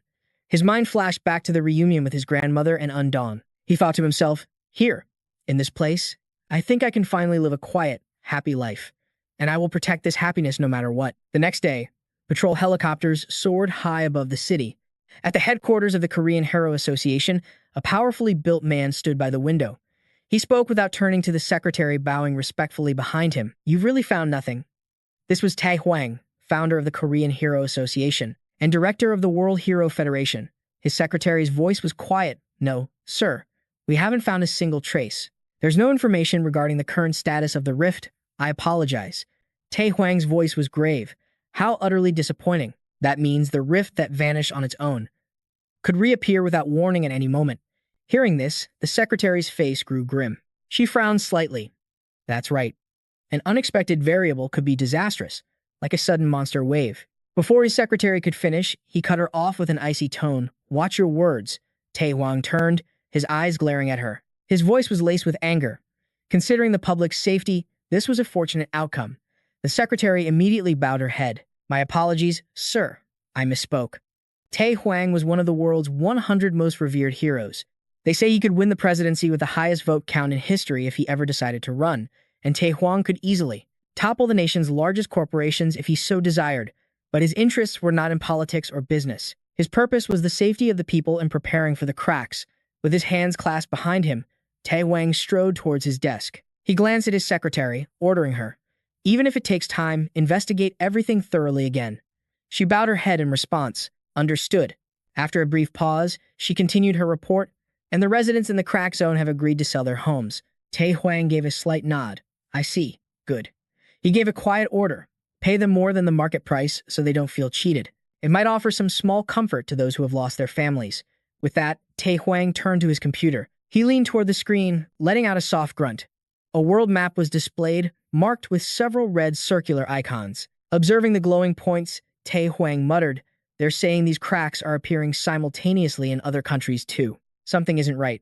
His secretary asked, confused, "But aren't the U.S. and China already in the containment phase?" He replied, "The problem is England." Tae Huang's eyes remained glued to the monitor as he spoke. Reliable heroes have already been dispatched to the other cracks. Suddenly, a notification icon flashed on the screen. A new alert. He clicked it open, and his eyes shot wide as cold sweat beaded on his forehead. Tae Huang gasped. "Impossible." His secretary rushed to ask, "Sir, what's wrong?" An urgent notice was now blaring on the screen. An emergency bulletin from the World Hero Federation. A monster wave has erupted at the crack in England. Tae Huang cried out in shock. The crack in England. His gaze was locked on the glaring red text, "Monster wave at the England crack." Meanwhile, Dozun, with a backpack slung over his shoulder, navigated the crowded streets and stepped into a shop. Io thought he was just another customer, so he offered a simple, polite hello. But the moment he truly saw Dozun, he screamed as if he'd just seen a ghost. Io stammered in a panic, calling out to his manager who was reading a newspaper. Manager, it's him. That bastard is here." "This is the guy," the manager replied. He rose to his feet, newspaper still in hand, looking like he was ready to pounce, and beat Dozun to a pulp. He sneered, "So you're the one? You forced a sale of magic stones while I was away?" Dozun calmly replied, "Perfect. I have a lot of magic stones to sell today, so I was hoping someone with authority would be here to handle it right away." With that, he slid the backpack from his shoulder and dropped it heavily to the floor. The manager scoffed internally. He's probably brought another pile of unprocessed, low-grade stones like last time. He flatly refused. "We don't do business with you. Please leave." Dozun simply asked, "You won't do business?" The manager turned his back, annoyed. "You don't seem to get it, but a 1% commission is a huge loss for us. We're not dealing with you anymore. So take your junk and get out." Seeing the manager's refusal, Dozun just smirked, a mocking smile playing on his lips. "You're going to regret this." The manager waved him off again. "You just don't listen to reason, do you? There's a reason even the gate center takes a 5% commission. The distribution structure." "No, I don't need an explanation." The manager dropped all pretense of politeness. His voice dripped with irritation. "Grab your bag and get out. And don't ever come back." As he spoke, he kicked the bag, and the stones inside tumbled out. Io and the manager froze, their jaws dropping to the floor. "No way. Are those hero-grade magic stones? Why are hero-grade stones here? They're worth more than anything in this store." The manager and Io could only stare in utter disbelief. Dozun said smugly, "If you don't want them, then forget it." He then explained the stone's power. A notorious drug lord in Mexico once tried to refine a magic stone to produce a new drug, but its power exploded and he awakened as a hero. After that, magic stones became famous as an essential item for awakening heroes or enhancing one's magical power. These are called hero-grade magic stones, a rare source of energy and an absurdly expensive commodity. Hearing this, the manager and Io were speechless, their eyes glued to the pile. Dozun played his final card. "Well, pack them up. I'm leaving." The manager's attitude flipped in an instant. His voice turned sickeningly sweet as he begged, "My dearest customer, please, won't you have a seat?" He and Io scrambled to appease him, hastily welcoming him and polishing the stones until they shone. Dozun sipped his water, listening as the manager tried to negotiate. "Sir, don't you think a 0.5% commission fee is a bit harsh?" Dozun replied coolly, "If you don't like it, forget it." The manager tried to lower his voice. "It's not that I have a problem with it. I'm just curious. Why change it to 0.5%? Because you're too loud." Dozun's cold answer left the manager speechless. He scrambled to his knees, bowing his head. "I truly am sorry. I was out of line." Dozun stood up, his patience wearing thin. "I'm tired of apologies," he said flatly. "Just tell me if you accept the commission fee or not." Watching this unfold, Io cursed under his breath. "Damn, what an insufferable bastard. He has absolutely no manners." The manager tried to reason with him. "Magic stones are so valuable that some companies might buy them without commission. But you won't always have hero-grade magic stones, right? Once these are gone, future deals will be at the standard 10%. It was a thinly veiled warning. Dozun's only reply? Too long. Fed up with the haggling, he turned his back. If you don't like it, then forget it. He was ready to walk. The manager rushed to stop him. 9%, he pleaded. We're already taking a loss. Dojun shot back without even looking. Then don't take a loss. The manager shouted again, 8%. If the boss finds out, he'll kill me. Dojun's response was chillingly simple. Then don't do things that get you beaten. The man was at his breaking point. 7%. I can't go any lower. This verbal battle was a relentless assault. No one asked you to, Dojun stated calmly. Seeing he wouldn't budge, the manager conceded again. 6%. There's literally no profit left.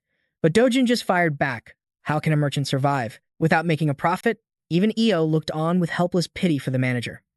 Utterly defeated by Dojun's logic, the man collapsed to his knees. Considering our past relationship, Dojun said, I'll accept 1%. Hearing this, the manager screamed internally. This is highway robbery. He felt his entire world crumbling before Dojun's merciless words. Then, Dojun delivered the final blow. I should mention, I had about 7 more bags like this. Upon hearing that, the manager's eyes went wide. Io's jaw dropped in disbelief. The sheer quantity of hero-grade magic stones left them both completely stunned. Dojun had to call out to him. What are you standing around for? Bring the contract. They both snapped to attention. Yes, right away. Soon, the transaction was complete. Dojun thought to himself, at this rate, that 110 billion won house isn't just a dream anymore. He mused, the problem is, gates aren't enough for high-level magic stones. If only I could move freely through the rift zones. Suddenly, something made the manager jump. Dojun was reading something on his phone. What's this? A monster. Wave. The manager overheard the notification from Dojun's phone. Oh, it's over there. I was thinking. On the screen, Dojun received an official administrative alert. He read the message, his expression turning grave, his eyes sharpened, staring into the distance. A system window materialized before him. Administrative warning, Ministry of Foreign Affairs. A monster wave has occurred in southern England. Business travelers and tourists should immediately adjust their schedules. The embassy is confirming the safety of overseas residents. Dojun's gaze grew heavy, and a strange coldness emanated from him. He shoved his hands in his pockets and turned away abruptly. He walked off, melting back into the bustling crowd. In the past, he thought, I would have gone to seal that rift, no matter which nation or association was involved. He paused. But not anymore. The scene shifts to a barbecue restaurant. Delicious cuts of meat sizzle on the grill. His grandmother stared at the expensive meat, stone-faced, while Undong was practically drooling. He let out a little ooh. The family of 3 made for a peaceful picture. But his grandmother was anxiously studying the menu. 250,000 for 100 grams. Isn't that a bit much? Dojun calmly leaned back, taking a sip of water. I made a lot of money this time. Don't worry about it, Grandma. Please, eat as much as you like. Undong picked up a steaming piece of meat, ready to dig in. He popped it into his mouth. And as the flavor exploded on his tongue, his eyes sparkled. Undong couldn't help but let out a cry of delight. His grandmother, however, still hesitated, staring intently at the grill. Dojun remained silent for a moment. Then he called out to the waitress. We'll have 4 servings of everything each. Fresh ribs, premium sirloin, oxtail, all of it.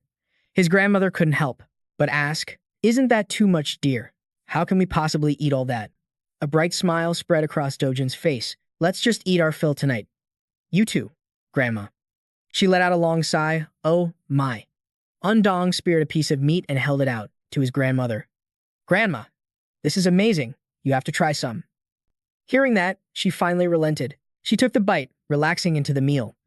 Our Undong is such a good kid, she thought. As the flavor filled her mouth, her eyes widened in surprise. The 3 of them enjoyed their meal together. That's when Duan approached their table, her steps full of pride.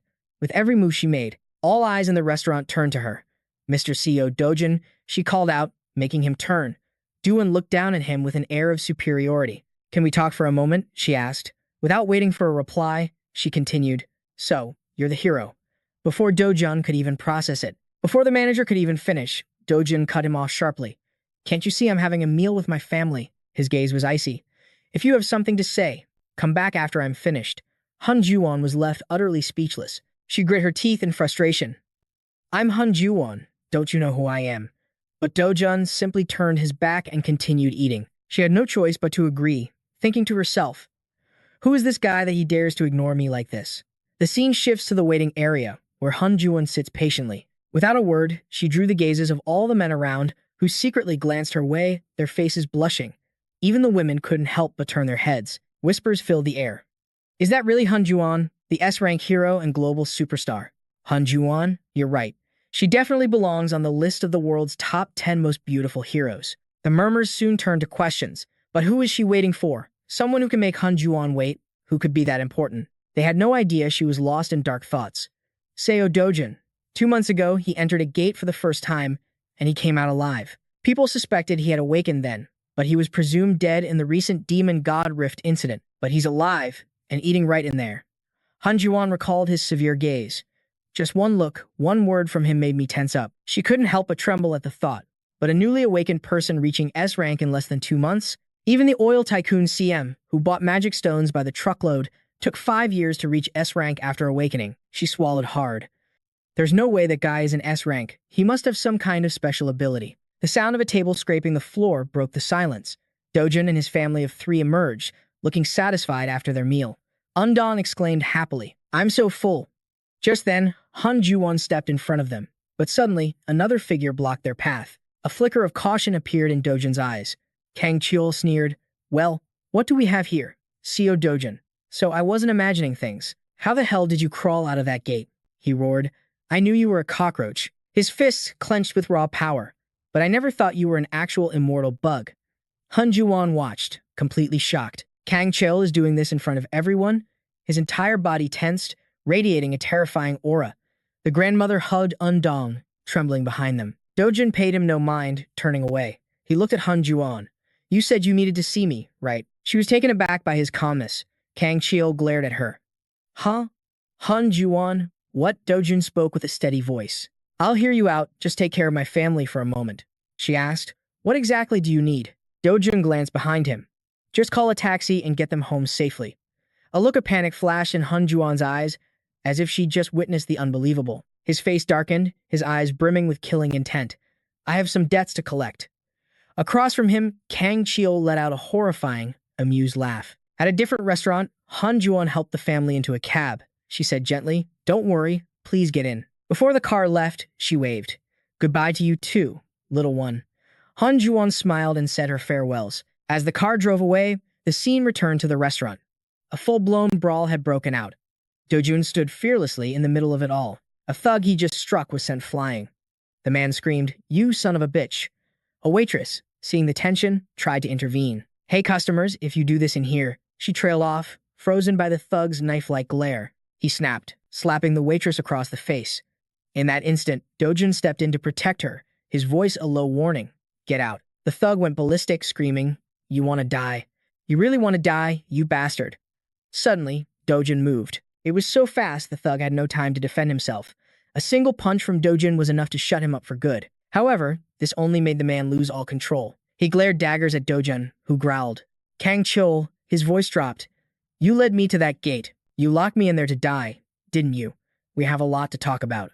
Not only was Kang Chiel oblivious to his own weakness, he deliberately provoked him. What is there to talk about with a bastard abandoned by his own father? "Your stepmother told me to make sure you died in there." With lightning speed, Dojin pulled out his phone and hit record. He looked at Kang Chiel with pure contempt. "Say that again." Kang Chiel spat out a curse.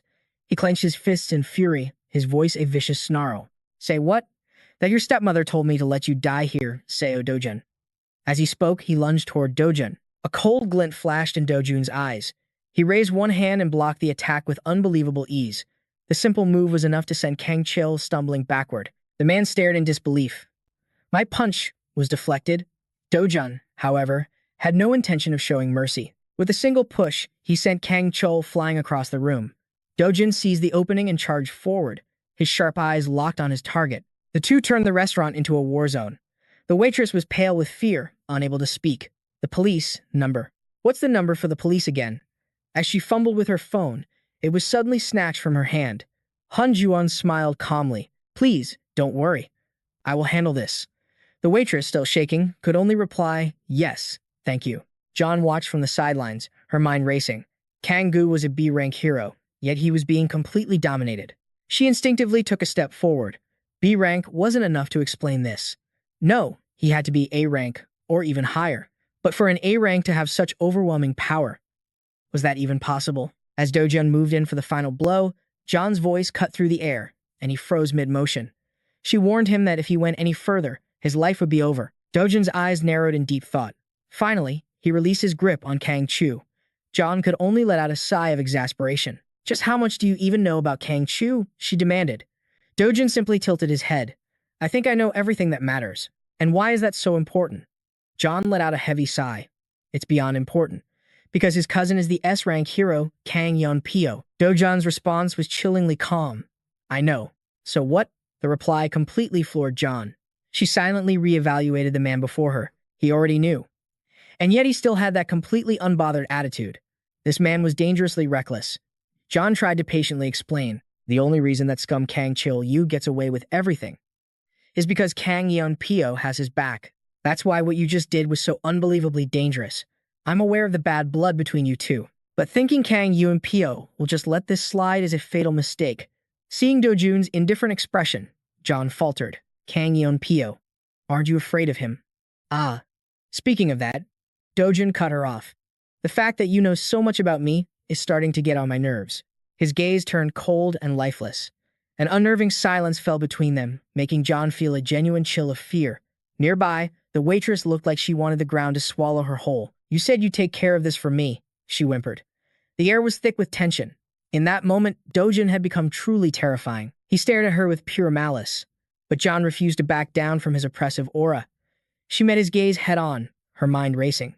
John finally broke the silence. "My apologies for the sudden visit. My uncle asked me to handle something." She quickly changed the subject. "You came to Gangstone to sell magic stones, didn't you?" "Sell them to me."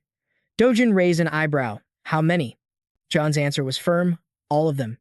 Everything you have, I'll buy it." A flicker of surprise crossed his face. "That's a pretty large haul," she answered with a confident smirk. "An S-rank hero's fortune is far greater than you can imagine." Dojun considered her offer for a moment. "Everything has a price," he said, "but I have one condition." John hesitated. "A condition?" A sly grin spread across his face. "Oh, it's nothing difficult. In fact, it's something you can handle quite easily." Elsewhere, the sound of shattering glass echoed through a lavish room. "I was told he was gone for good."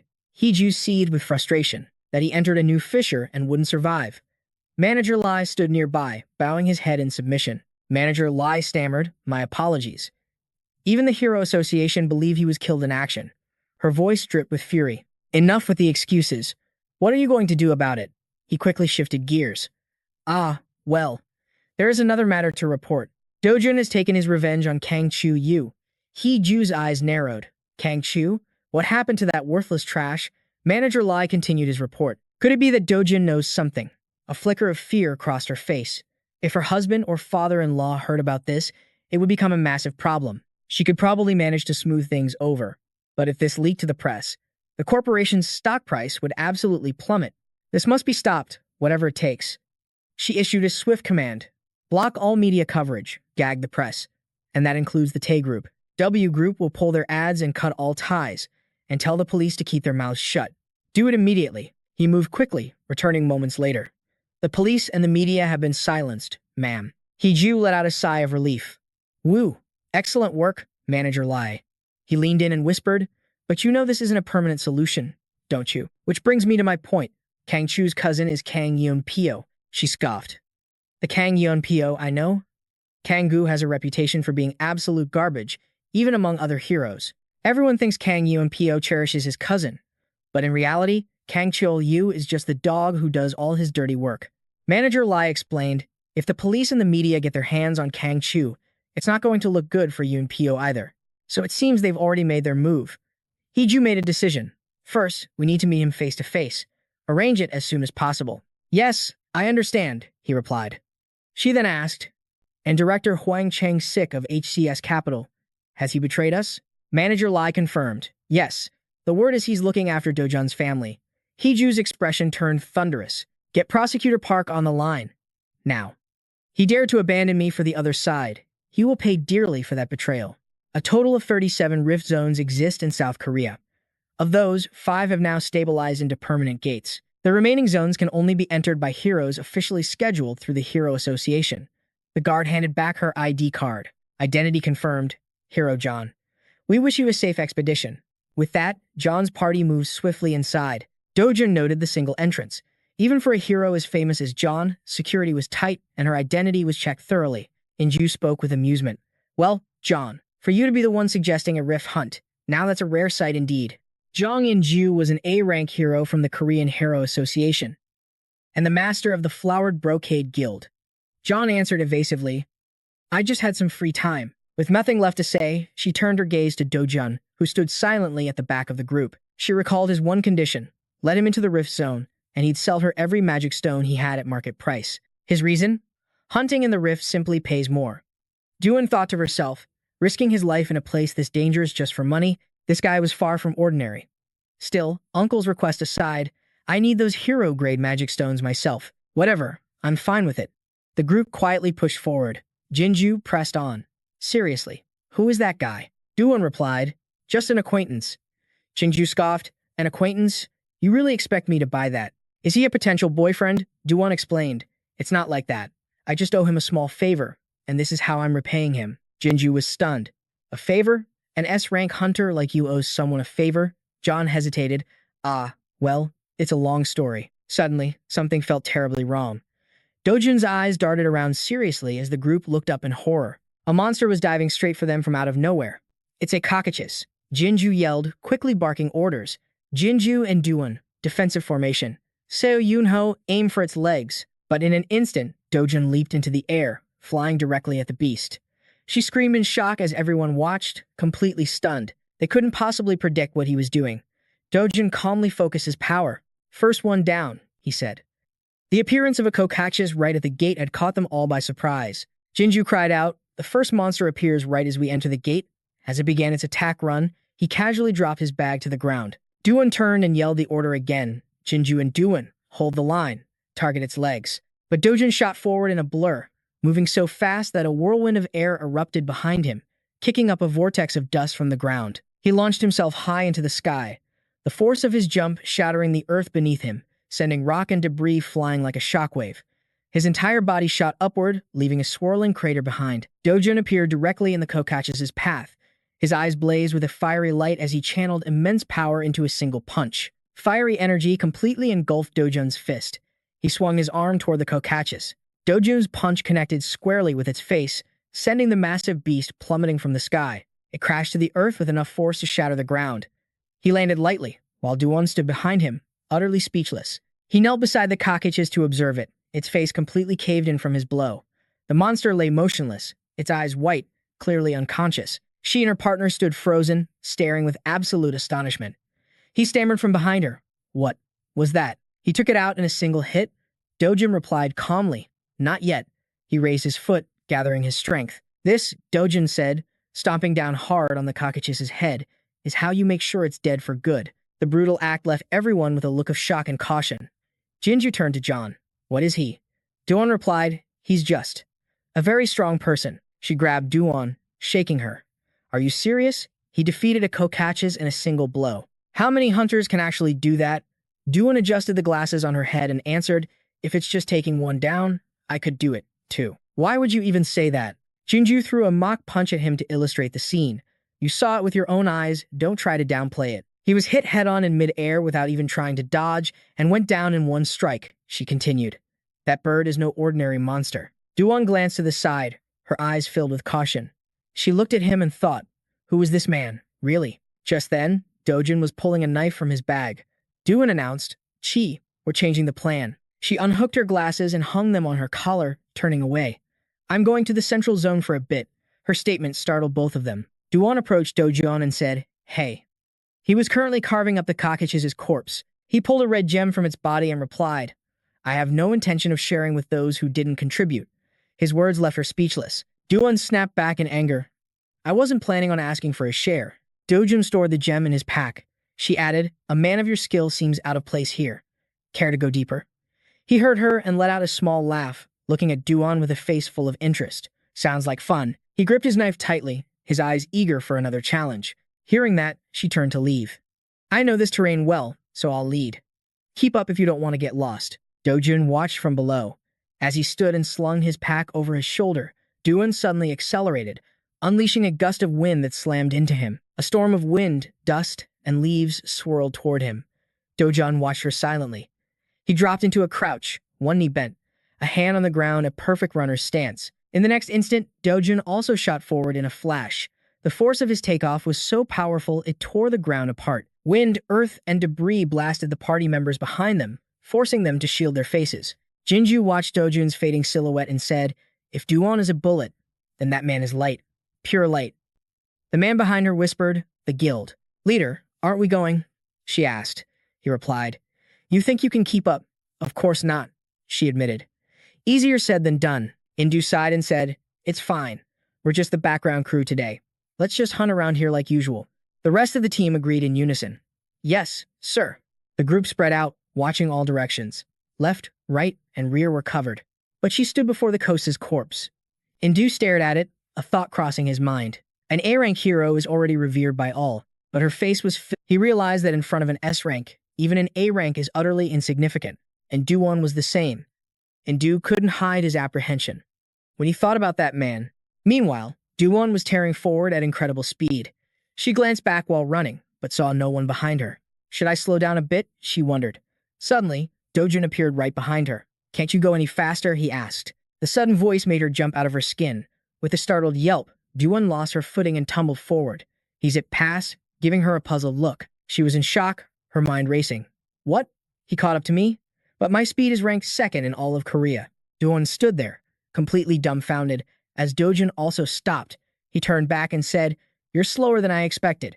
You run like you're daring anyone to catch you." Hearing that, her embarrassment instantly turned to rage.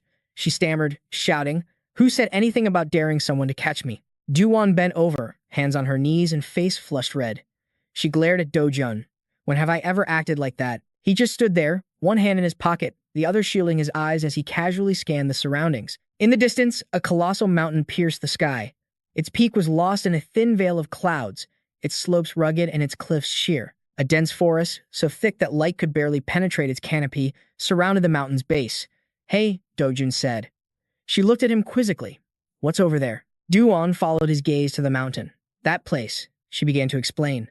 "That is the lair of this fisher's most powerful monster." Dojun's interest was piqued. "The most powerful?" "Yes," Duwon replied. "You've heard of the Kassarian, haven't you? It's a giant, 20-meter-long beast that looks like a flying lizard.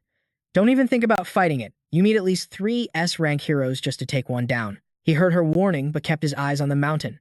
"Is that the creature with the high-grade magic stone?" "That's the one," she confirmed. "It drops a high-grade mana crystal. Just 1 tier below the highest. But are you even listening to me?" Dujun started moving toward the mountain. Seeing this, Duwon panicked. "You're not actually thinking of fighting it, are you? I didn't bring you here to do something so reckless."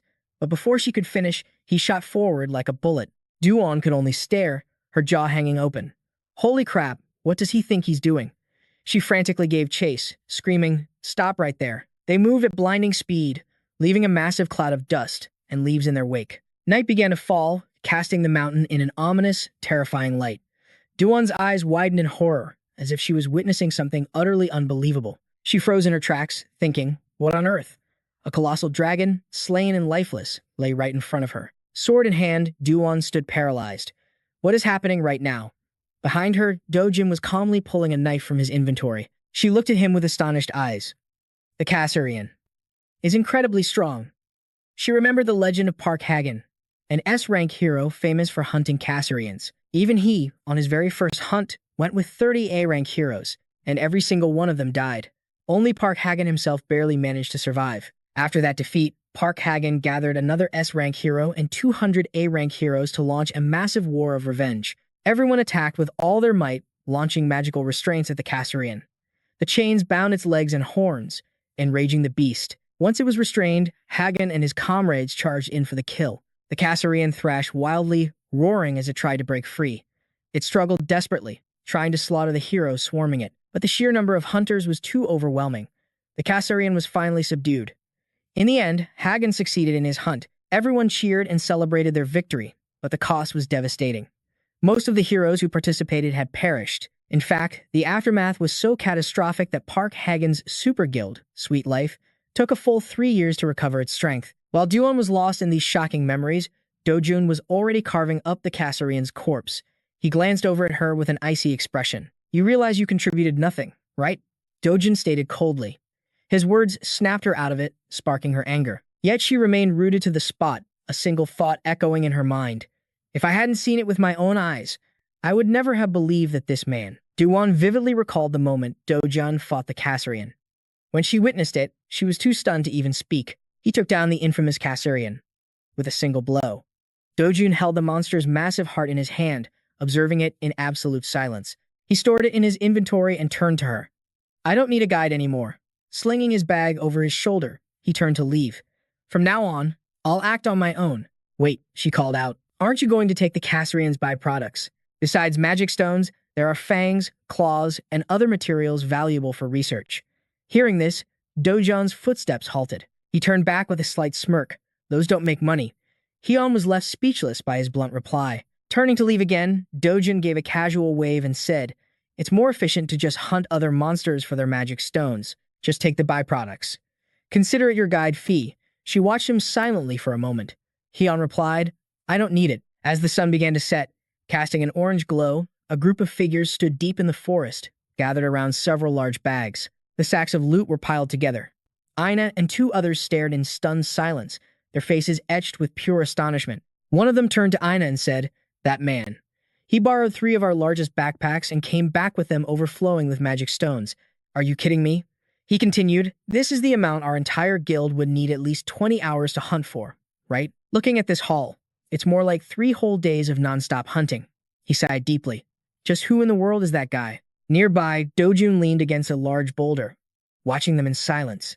Aina thought to herself, his speed and the sheer volume of his haul, they're on another level. Her eyes widened in disbelief as she thought, but if what Hyun said is true, he took down the Cassarian all by himself, without any special equipment at all. That fact alone would make him the strongest hero in Korea. No, maybe even the strongest in the entire world. A sound made her turn.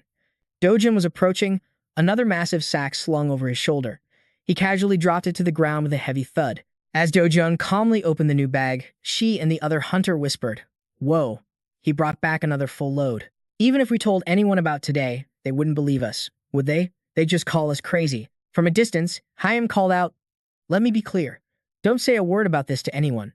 Not that they believe you anyway. They just looked at each other and forced a smile. Yeah, you're probably right. Hyun walked over to Dojun. What are they talking about?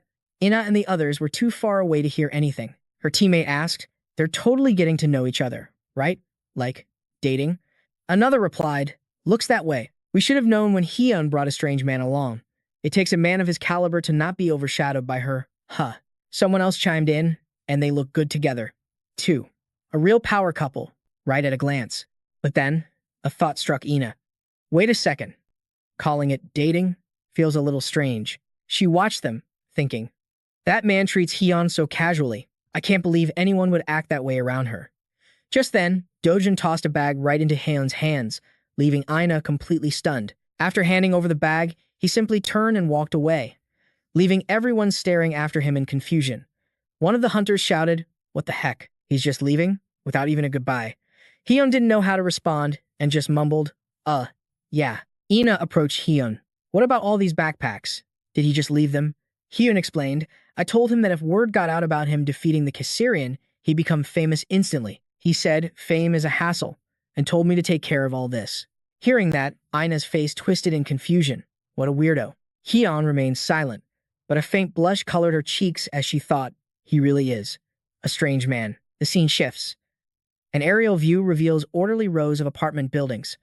Sunlight streams into the BH training center. Inside, the thunderous sound of powerful, continuous strikes echoes as someone pummels a heavy bag. He throws one vicious punch after another, his face a mask of pure killing intent.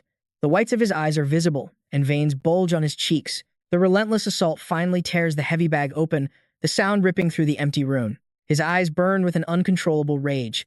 This wasn't mere annoyance. It was a volcano of hatred about to erupt. After destroying the bag, his expression grows even more monstrous, veins popping across his face as he snarls. Damn it, Parian looked pathetic. This man is Hajin, an S-rank hero from the Korean Hero Association and the guild master of Sweet Life. Behind Hajin stands a man in a crisp suit, his right hand behind his back, a white towel draped over his left arm. Seeing his master's state, he gives a slight bow, a pleasant smile on his face. Please, calm yourself, sir. Master. As the old proverb says, the longer a frog crouches, the farther it leaps. He holds out the towel to Hajin. The more you endure hardships like these, the higher your reputation will soar. Hajin grabs the towel to wipe his face, not even looking at him. Is that so? That's the only way to teach those who look down on me a proper lesson. The man clasps his hands behind his back and bows again. Indeed, sir. By accumulating power bit by bit, you will build a solid foundation for an explosive debut, he adds. And when that day comes, everyone will kneel before you. Master. Hearing this, Hajin's expression softens slightly, though sweat still drips from his face after the intense workout. The assistant watches Hajin, a sinister smile playing on his lips.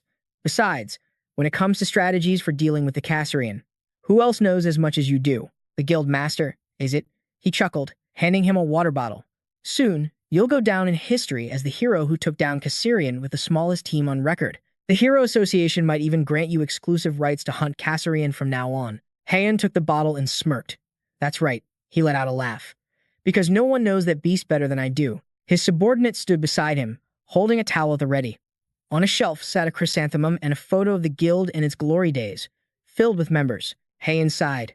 But compared to 3 years ago, our ranks have thinned out so much. He grinned. Still, at the end of the day, I'm the only one who can reliably kill that winged monster, aren't I? His subordinate's face lit up with excitement. Of course, sir. Who else but the guild master could possibly accomplish such a feat? Their booming laughter echoed far outside the training room, as a detailed report about a man named Dojun landed on another desk. Yang Pio picked up the file, his eyes scanning the page. So this is the one they call Dojun? He's an S-rank hero affiliated with the Korean Hero Association and the cousin of Kang Cheon-woo. His subordinate reported. Yes, a few months ago, hero Kang Cheon-woo tried to eliminate him by trapping him inside a gate. Yang Pio raised an eyebrow. He didn't die, he awakened in there instead. The man hesitated for a second. Yes, that is correct. A cold glare from Yang Pio told him to continue. The client is Hong Hee-ju, the executive director of T Group. She is also the second daughter of the W Group conglomerate. Yang Pio scoffed, a true silver spoon princess. Why would she get involved with trash like this? Yang Pio added, I heard Sejun is the chairman's illegitimate son, taken in at age 7. But Hong Hee-ju gave birth to her own son 5 years ago, so he was kicked out. He let out a cruel laugh. Doesn't matter if they share the same blood, these Chibo families are all rotten to the core. Yang Pio stood up. So, how much did Cheon-woo get paid? His subordinate replied, 3 billion won. Yang Pio sneered, is that all? He picked up a golf club. I also heard that Cheon-woo is a complete wreck now. Is that true? Yes, sir. He was apparently beaten, but he also suffered severe burns all over his body. He's blind, and is barely clinging to life. Yang Pio lined up his shot, a smirk on his face. What a vicious bastard. He continued his game. The ball rolled slowly across the pristine green grass, before dropping perfectly into the cup. A sinister grin spread across his face as he licked his lips, thinking, if it were me, I would have chopped him into pieces and crushed his skull to dust. Just as Yang Pio was about to take another swing, his subordinate spoke up. Sir, at the scene. The ball was already rolling as he swung. The man continued his report. There's a rumor that Hunju Jeon helped Seojun. The ball slowed to a stop, just shy of the hole. This time, the ball missed. Pure rage flashed across Yang Pio's face as he stormed over. Why would Hunju Jeon do that? Why in the hell would she help a nobody like him? What is their relationship? The subordinate flinched, startled by Yang Pio's sudden, aggressive barrage of questions. He stammered in fear. That is. Thanks to Hanju Jeon's testimony to the police, the incident was quietly closed. Yang Pio grabbed the man by his collar, yanking him forward and roaring. Investigate their relationship. Find out what it is, now. If there's no personal connection, then there must have been a deal. Find out what it was. Yang Pio's face was a mask of fury, causing his subordinate to break out in a cold sweat. The man scrambled away hastily, shouting, Yes, sir. I'll find out right away. Yang Pio stood in silence, his eyes burning with an explosive anger. He slowly bent the steel golf club in his hands until it warped. Chech. He threw the ruined club to the ground, he thought. Sooner or later, Hong Hee-ju will come crawling to me to finish the job that useless Cheon-woo failed to do. A shadow crossed Yang Pio's face as he contemplated something truly terrifying. Well, he said, that's just fine. That sinister grin returned once more. As a Chibol's wife, I'm sure she has more than enough money to spare. Night had fallen completely. The white streetlights cast long streaks of light through the deep shadows. The small residential area was submerged in silence. In the glow of a streetlight, Dojun walked with his hands in his pockets, deep in thought. He thought to himself, just as I expected. Hunting in the rifts is far more effective than clearing gates. Dojun continued to ponder as he walked. Does this mean I'll have to rely on Hunju Jones' help from now on? He recalled their conversation. If you sell those Cassarian magic stones, she'd said, who do you think will get the credit? Will they even acknowledge your power? The press will hound you day and night, so for now, it's best to just keep them. She closed her eyes. Of course, if your goal is fame, I won't stop you. So what will you do? After hearing her out, Dojun had simply handed Hunju Jun the entire bag. Snapping out of his memory, he smiled faintly. I'll have to find another way to access the rift zone. Dojun headed for the safe house. First, I'll get some rest at the new place Huang Changxia prepared for me. He opened the door, but his face immediately darkened. Whose shoes are these? He thought. The entryway was filled with unfamiliar men's shoes. Dojun stepped inside, and as he opened the living room door, he heard a voice call out, brother. He saw his grandmother and younger sister sitting on the sofa. Across from them sat a strange, young man with blonde hair. Standing behind him were several other men in stern, black suits. The blonde-haired man simply stared at him in silence. Dojun said nothing, his face a complete blank. Seeing him, she ran over, throwing her arms around him and calling out, brother? Brother. Dojun's gaze shifted to the men as he demanded, who are you? The man in the lead replied, Mr. Dojun, I am Prosecutor Park Cheon-young from the Sun District Prosecutor's Office. You know Huang Jiang-seo, don't you? His expression was cold and terrifying. Dojun immediately stepped in front of the girl, letting her hide behind him, clutching his arm. He remained silent, observing them with sharp vigilance. Chanyang continued, we are placing you under emergency arrest for your participation in the illegal loan sharking operations of HCS Capital's director, Huang Jiang. The scene shifts to the police headquarters where Dojun was taken. Inside a room, he was handcuffed to a chair, waiting for interrogation. At that moment, Dojun sensed something was off. Down the hall, a man was talking on the phone. Yes. Director Lee, don't worry. Both Huang Jiang-seo and Seo-jun are being very cooperative. Cheon-young strode into the room with a confident smirk. Thank you for your concern regarding my daughter's study abroad program. Please send my sincerest regards to Director Hong. The reason I became a prosecutor was to wipe trash like you from society. He slammed a stack of documents onto the table. His voice was a low growl. So what the hell have you been doing all this time? Just the charges in here alone are enough to let you rot in a prison cell for 10 years. Cheon-young shoved a document in Dojun's face, sneering, we already have all the evidence of your crimes, thanks to Huang Jiang-seo. Hearing this, Dojun's eyes turned sharp as daggers. Enraged, Cheon-young screamed, look at this bastard. Do you think I'm just making this up? Dojun suddenly spoke, his voice calm, Hong Hui-ju. That's the old hag's name, isn't it? The prosecutor flinched, feigning ignorance. Who? Hong Hui-ju. I have no idea who that is. Dojun thought to himself. It seems Huang Jiang-seo's side has been completely crushed. I came along quietly because I didn't want to make a scene, but if this is how things are going to be. Enraged, Cheon-young lunged toward Dojun. I don't know where you heard that name, you little punk, but do you really think a prosecutor of the Republic of Korea is some kind of pushover? Your life is over, you fool. Dojun met his gaze, his eyes overflowing with killing intent. The prosecutor felt it instantly, breaking out in a cold sweat. Cheon-young stumbled backward, stammering in fear. You. He gritted his teeth in fury. This guy. Cheon-young raised his hand to strike Dojun. You son of a bitch. Suddenly, he froze, sensing someone approaching. A man appeared with investigation results. Prosecutor Park, could you please step outside for a moment? Out in the hallway, Cheon-young exclaimed in disbelief. What? It's broken? His subordinate replied, No, sir. I double-checked to be sure, but there's nothing wrong with the machine. The prosecutor was filled with doubt. The awakened detector claimed he was a civilian. Does that even make sense? That guy is Seo-jun. The assistant shook his head. I don't know either, sir. Perhaps the information about his awakening was wrong. Cheon-young fell into deep thought. But this intel came from T-Group. There's no way it's a mistake. He even knows Hong Hui-ju's name. Who in the world is he? Back inside the room, Dojun let out a soft sigh. Now I understand why they call Korean prosecutors the hunting dogs of the establishment. Maybe I should just destroy everything. I could just take Grandma and Uni somewhere far away. Suddenly, the door opened. Ju-won walked in, surprised. What are you doing here? Dojun sighed warily. Honestly, I don't even know what I'm doing here myself. She spoke quickly. Please, don't do anything reckless. I know you're confused right now, but if you use your power, the consequences could be catastrophic. He asked quietly, Are you going to help me? Ju-on crossed her arms, looking away. It's not exactly about helping. I just happen to know you've done nothing wrong. If I didn't know, it would be a different story. But once you know an innocent person is being framed, you have a duty to correct that mistake. Do-jun offered a faint smile. I see. She continued, the Awakened Association is launching an investigation. They're tracking irregular Awakened licenses and the new Fisher in the UK. He cut her off, stopping her in her tracks. What about my family? She replied, flustered. What do you think I am, your personal secretary? Why would I have to worry about your family? Do-jun just stared at her with an unwavering gaze. Seeing his eyes, she gave in. They're safe, so don't worry. With that, she turned to leave. He smiled slightly. Thank you. I'll repay this debt. Ju-on glanced back, a hint of a blush on her cheeks. Anyway, just try to endure it a little longer. I'll resolve this as quickly as I can. The method Ju-on chose wasn't to directly prove Do-jun's innocence. Instead, she exposed the bribery and illegal demands of prosecutor Park Cheon-yum. This led to his immediate dismissal, and a fair investigation confirmed that Do-jun had no connection to the case whatsoever.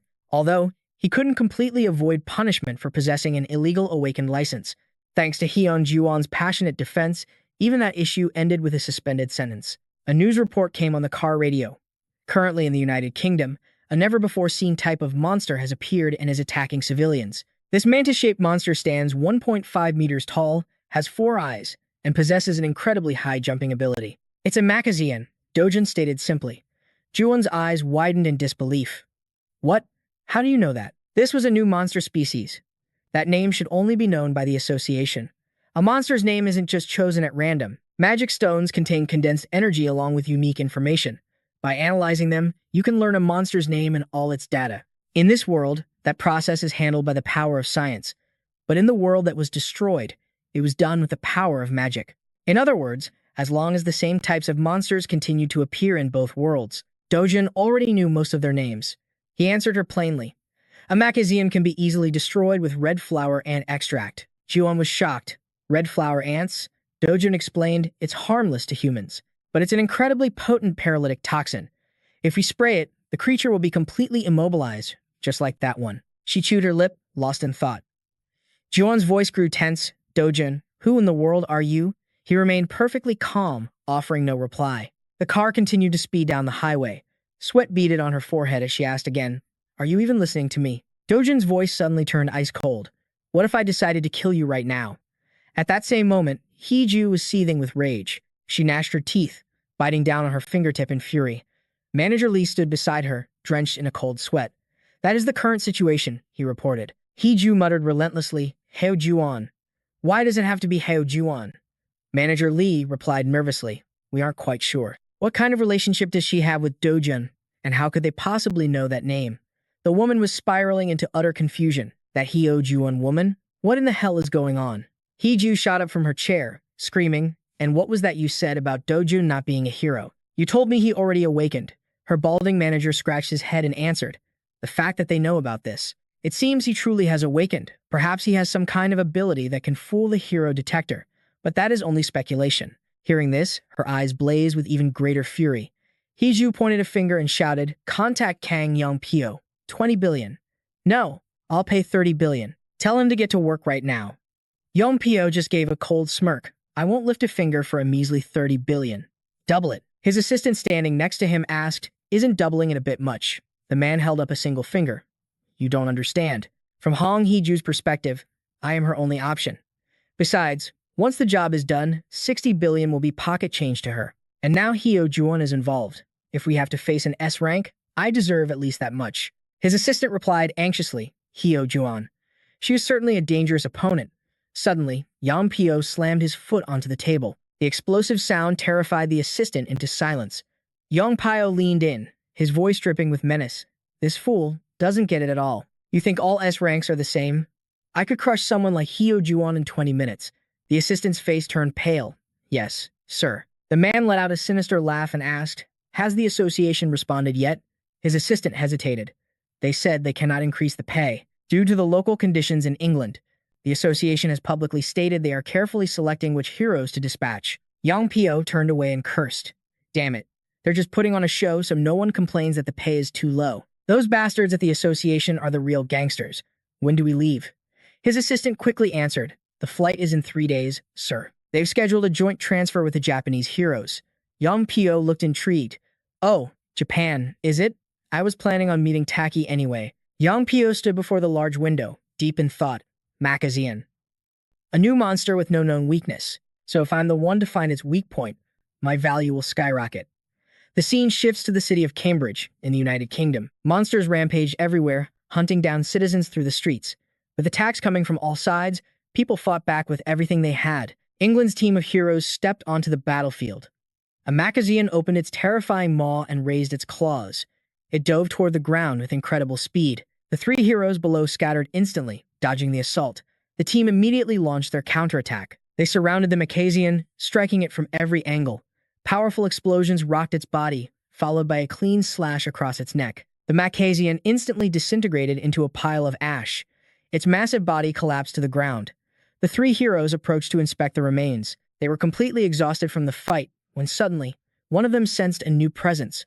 Another Makazian had appeared. Its claws slashed down, and the hero cried out in terror. Where the man once stood, only a splatter of England's heroes were giving their all to stop the monster's southward advance. But without any intel on their enemy, they were utterly powerless. And as the Cambridge defense line finally crumbled, the capital, London, was now less than 60 kilometers away, and swarming with giant Makazians. Suddenly, they caught a strange scent in the air. Their bodies trembled, their eyes slammed shut, and they collapsed to the ground, paralyzed. One after another, the surrounding monsters all fell. High above, a helicopter flew into view. On board, everyone was in absolute shock. Oh my god, it's really true. Miss Hyo Juwon was right, the red flower ant extract actually works. That Makazian didn't even stand a chance. She's incredible. Yang Pio glanced over, thinking to himself, there's no way a woman like her possesses that kind of knowledge. What's all this commotion? A grin spread across John's face. All right, time to finish them off. Following her lead, they dove into the chaos, a whirlwind of blades. The next morning, their flight landed at Hansale International, greeted by a massive swarm of reporters. Someone in the crowd shouted, "Whoa, look at all these reporters." Just what you'd expect for Hun-jan, right? She was definitely the MVP of the England mission. A nearby official agreed. She found the Makazian's weakness and became a true hero. She saved Great Britain from the brink of despair. Of course, she's a hero. There are even reports the British royal family will grant Hun-jan a knighthood. A reporter's eyes lit up. There she is. The doors slid open, revealing John's long, slender legs. She walked out, pulling her luggage, with Kang Yan Pio right beside her. The moment they saw John, the reporters swarmed her with questions. Miss Hun-jan, please look this way. How did you discover the Makazian's weakness? Mr. Kang Yan Pio, a word please. We heard you took down the most Mayons on this expedition. A journalist reported live from the scene. The 200-member delegate, including the hero Hun-jan, has returned home today. As everyone knows, the heroic efforts of our Korean heroes saved the United Kingdom. The key to hunting the Makazian was spraying red fire ant extract into the air. Amidst the bustling city below, Dojun froze, his eyes locked on the news broadcast. A deep hood concealed his face, hiding him in plain sight. On screen, Kang Yan Pio was in the middle of an interview. Dojun's gaze turned to ice. Kang Yan Pio. Inside a busy cafe, with people constantly moving in and out, John placed 3 bags on the table. This is for you. Dojun looked a little surprised. Presents, she explained. This one is for Undong and your grandmother. And this one's for you, Dojun. As he began to open it, John frowned. Wait until you get home. You don't have to open it here. Peeking inside at a very formal-looking shirt, Dojun asked, This looks expensive, doesn't it? She replied calmly, Think of it as a thank you for your help. Because of you, I was able to become a hero. Compared to the help I received, this is just a small gift. If you need one, I can even buy you a car. He wrapped it back up and said, I'll let you know when I need one. Besides, I got some help out of it, too. John's expression suddenly turned serious. You won't answer if I ask how you knew the Makazian's weakness, will you? Dojun replied coldly. Is there any reason I have to? Hearing his response, she sighed in disappointment. Dojun then asked her, So what's your next move? She thought to herself, I didn't expect an answer like for world peace from this man anyway. But if he's planning to target Hong Hyu or Kang Yan Pio, I have to stop him. Dojun spoke quietly. First, I need to buy a house. John's mouth fell open in shock. You mean you've been renting this whole time?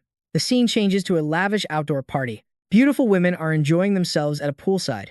In a corner, Kang Yan Pio has a girl on each arm, but his expression is dark with thought. Something's different about Hun-jan now. To suddenly know the Makazian's weakness, and the way she kept it a secret. It's just too strange. He recalled their conversation, his suspicion growing. Forget the Mayons for a second. What's the deal with Sojun? John had calmly asked back. What do you mean? The man's tone was accusing. I heard you took care of a prosecutor to save him.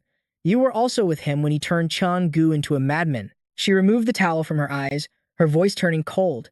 Cheon-gu was the one who started it. Plotting a contract killing inside a gate is attempted murder, plain and simple. That day, Cheon-gu provoked the fight first. Kang Yeon-pyo let out a cold laugh.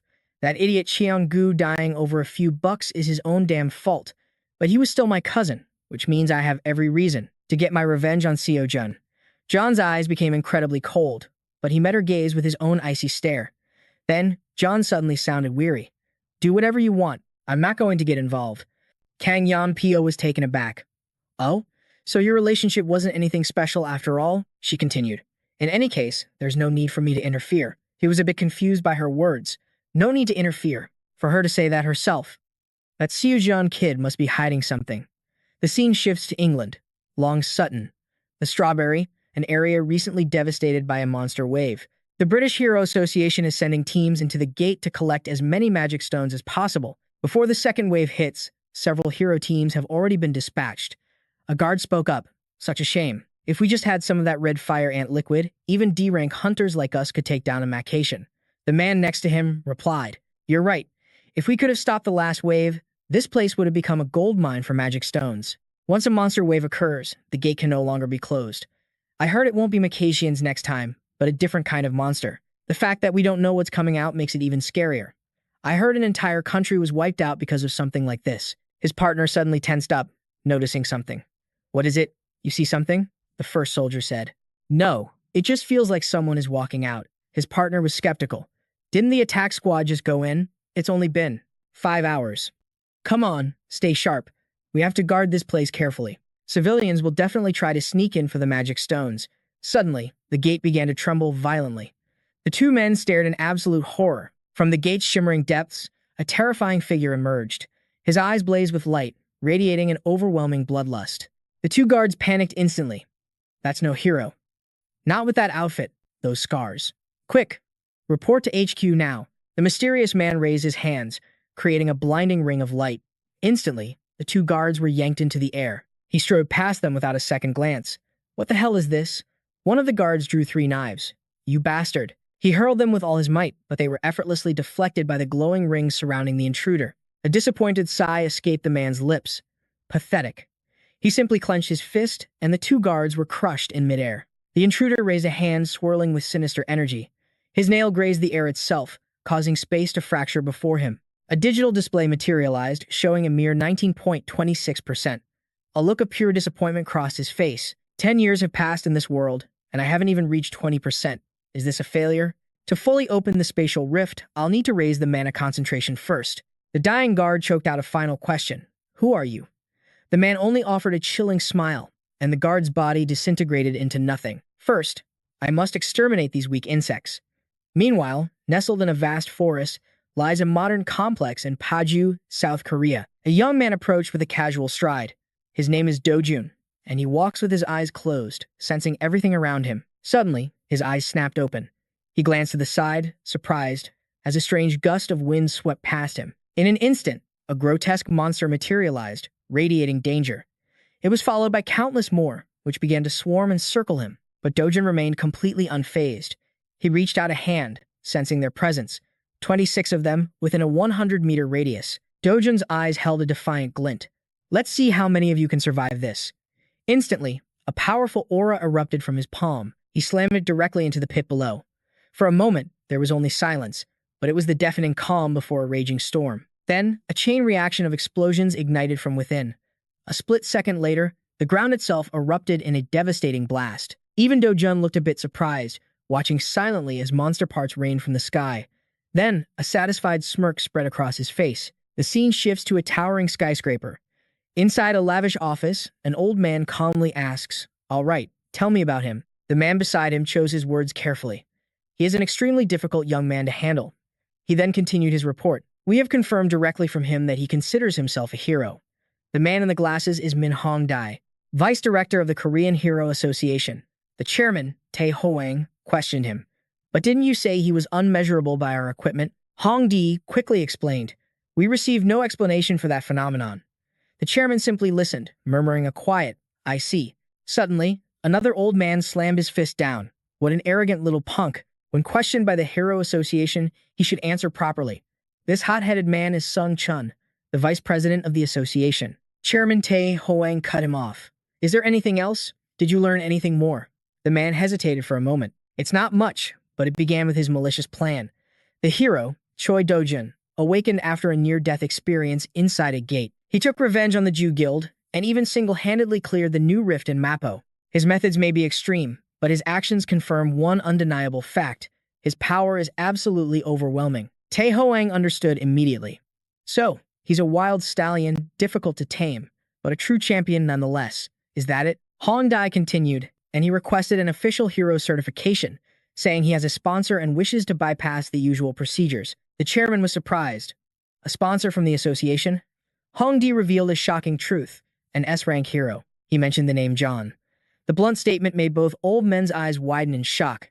Dojun's imposing figure flashed through their minds. Elsewhere, Dojun stared at the new ID card in his hand, a surprised thought crossing his mind. South Korea's 8th S-rank hero. Huh? With this, I can hunt in the rift zones as much as I want. Not bad at all. Back at the association, Chairman Tae Hong let out a hearty laugh. After a moment, he spoke with admiration. He went straight to the Paju rift the moment he was certified. Yes, he's truly an extraordinary kid. Hongdi agreed.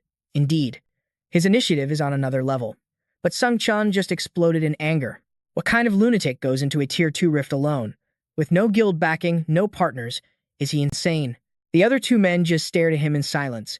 Realizing he crossed a line, he softened his tone, but quickly pressed his point. Chairman, if this Dojin makes it back alive, we should announce it to the world. Promote him as South Korea's 8th S-rank hero. Hong Dai cut in. Vice President, what if he doesn't want that? We should ask him first. So, in these uncertain times, the news of another S-rank hero emerging would give the public immense peace of mind. Isn't that right, Chairman? Chairman Tae Hoang finally spoke, his voice calm. I understand both of your positions. The man declared with absolute certainty. I will meet him myself. Meanwhile, Dojun was still locked in a fierce battle against a horde of monsters. The creatures pursued him relentlessly. With a wary gaze, Dojun thrust out a hand, which was immediately engulfed in blazing power. A searing arc of flame coursed through each monster's body. His technique complete, he landed coolly on the ground. The heavy thud of falling beasts echoed behind Dojun. He strode proudly over their corpses, admiring his handiwork. Dojun slowly retracted his power, letting out a sharp breath. He glanced up, calculating the cost. A significant drain on his mana. I need to get some new weapons. At the Gan Hero complex, inside a standalone workshop, a young man with his hair tied back was scrolling on his phone.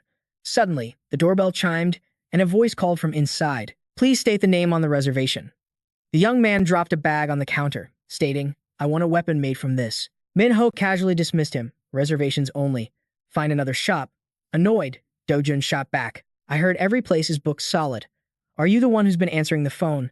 The guy looked up, mumbling under his breath. Damn it. I already told you. We're full. We don't have time for this, so go somewhere else. Any of the blacksmiths in this area are skilled. The moment he finished speaking, Dojun grabbed him, causing Minho to cry out in panic. He struggled, snapping irritably. Are you insane? What the hell are you doing? Dojun asked coldly. Are you the owner here? The man stammered in fear. I'm the owner's son. Dojun's gaze was menacing. Get your father out here, now. I came all this way because I heard this place was the best. Minho stomped back inside resentfully and shouted, Dad, some guy is here to see you. The sound of steady footsteps approached. An old man appeared, asking curiously, And who recommended you to my shop? This was Cheon Wan, a master weaponsmith for heroes. Dojun replied flatly, Dojun. Cheon Wan and his son stared, their eyes wide with shock. The old man confirmed slowly, Did you say? Dojun sent you? Without answering, he simply presented a strangely shaped object. Seeing the item, Cheon Wan was even more astonished. He picked it up, examining it with care. His son leaned in, asking, Dad, what is that? Cheon Wan explained calmly, the fang of a giant black one. It's been a long time since I've laid eyes on one of these. Dojun stated his request, Forge me a sword from it. Something serviceable. Make it as long as possible. The smith repeated, surprised, long. Cheon Wan advised gently. You don't understand. With non-metallic materials like this, stretching it will only compromise its durability. I will craft 2 medium-sized blades instead. Dojun mocked him directly. Are you saying you don't have the skill for it? Forge it into a single blade. I need the length. Also, maximize its mana absorption to the highest possible level. Manhwa exploded with anger. How dare you imply my father can't do it? Do you know who he is? Even his standard weapons always come out with a mana absorption rate of level 3 or higher. Hearing this, Dojun's expression darkened. He swiftly grabbed a nearby sword, inspecting it with a critical eye. This looks more like a level 5, at best. As he spoke, he gripped the sword tightly, and a brilliant light flared from the blade. In the next instant, a sight left the father and son utterly speechless. The sword in Dojun's hand began to fracture. Almost immediately, it shattered into countless pieces that rained to the floor. The two men stood frozen in disbelief. Dojun continued to taunt them. If you're just going to make garbage like this, you might as well retire. The words struck a nerve, and Qianwan's face went dark. He didn't answer, seething with silent fury. Meanwhile, at a quiet pond, a monster suddenly emerged from the murky depths. Its jaws were lined with dangerously sharp teeth. The creature's massive eyes slowly blinked open, a spark of fire glowing within its gaze. It leaped to its feet, carefully surveying its surroundings. The beast let out a ferocious roar that shook the entire region. Dojun appeared nearby, grumbling, still so noisy. With an annoyed flick of his wrist, he launched a bolt of fire. Instantly, a massive foot slammed down right next to him. The monster glared down in fury, but before it could act, Dojun was already airborne. He unleashed his power, sending a torrent of flames down upon the beast. The monster shrieked in absolute agony. A moment later, its rage intensified as it tore a tree from the ground.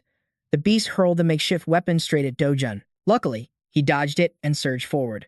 The monster froze, stunned by this unfavorable turn of events. Finally, Dojun unleashed a massive blast of power that incinerated the area. But shockingly, something stirred within the smoldering remains. A one-eyed monster was still standing, staring intently ahead. Unfazed, Dojun pressed his assault. Once more, he summoned fiery energy into his palm and blasted it forward toward the creature. The one-eyed monster let out a final, agonizing cry. He followed up with a furious series of strikes, successfully severing its head. The monster's head. Its massive body collapsed, crashing to the ground. Dojun sighed, exhausted. Woo! Maintaining a mana sword for that long really takes it out of you. He quickly set his backpack down, pulling out a small flask. Dojun couldn't help but marvel at its contents. Well, it was worth it to hunt down that Cyclops. Night had already fallen by the time he returned to the father-son workshop. Dojun placed a vial filled with a crimson liquid on the table. Manhwa stammered, his eyes wide. What is this? Dojun explained nonchalantly. Give this to your father. It will easily fuse the black wolf's fangs back together. The boy looked at him, confused, and cried out. But what even is this stuff? When Dojun didn't answer, he raised his voice. Hey, you can't just leave without explaining anything. Dojun remained silent, thinking to himself. He had gathered the basic materials, but to truly maximize mana absorption, he still needed that. And on Earth, there was only one place to find it. The scene shifts to a bustling, modern building. A phone rings, displaying Dojun's name. Joan answers with a questioning, hello? Her eyes suddenly fly open as she confirms. Brazil? The scene changes again, this time to a crowded public swimming pool. Joan and Inju are relaxing on lounge chairs. Joan started the conversation. So the association finally decided to dispatch heroes to Brazil? Her friend replied coolly, yep. It seems the Brazilian government and the association finally gave in. I heard they're planning a large-scale closure of the Fisher Zones. The monsters in Brazil are especially vicious, but they drop high-grade mana stones. Plus, the association's reward is massive. That's why our faction agreed to go. And she continued to chatter on. You mean that 8th S-rank hero everyone's been whispering about lately, right? Joan quickly replied, I wouldn't know. The two continue their discussion. What do you mean, you wouldn't know? There's a rumor going around that you two are secretly involved. Joan blushed furiously. What? What are you talking about? Inju immediately threw her arms around Joan, teasing, oh my god, you're so adorable. I saw you two hunting a kokan all by yourselves. Red-faced, Joan stammered. That was, well. Finally, she gave in with a sigh of defeat. All right, fine.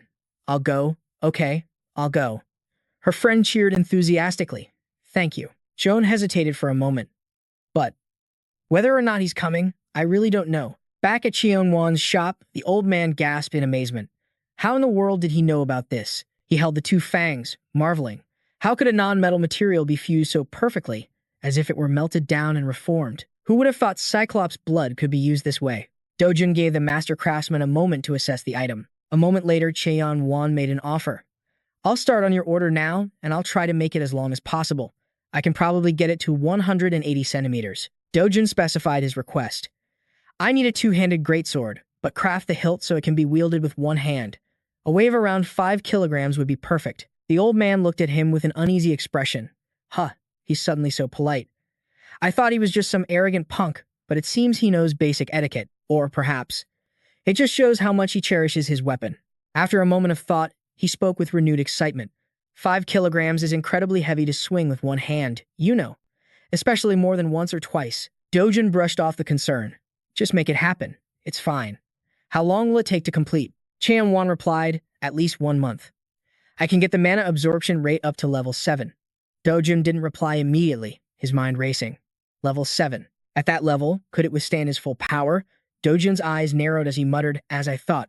I still need that. With that, he gave one final instruction before leaving. For now, just forge the blade's shape. We'll handle the mana absorption process after I bring you the other material. The old man watched him go, a thought crossing his mind. Don't tell me he's actually going to get that material. Dojun's solitary figure then disappeared into the night. A few days later, the camera pans over a modern city. The air is clean, and brilliant light shines on a road sign. A luxury car slowly rolls down the street. Dojun approaches the car and speaks politely to the person inside. Thank you. I'll make good use of it. Joan's soft voice replied, It's nothing. Did you think I was that cheap? You only asked me for something worth 100 million. He smiled, satisfied. This is more than enough.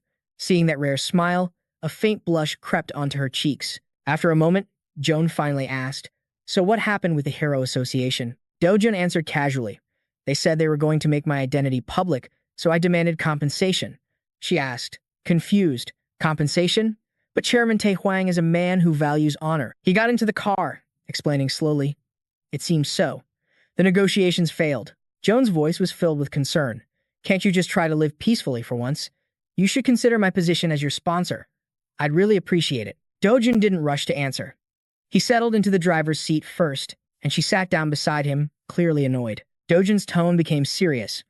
Right now, the association is probably swamped with preparations for the Brazil Fisher dispatch. Talk to the chairman again when things have calmed down. Dojun repeated in surprise, Brazil? She calmly confirmed, yes, Brazil.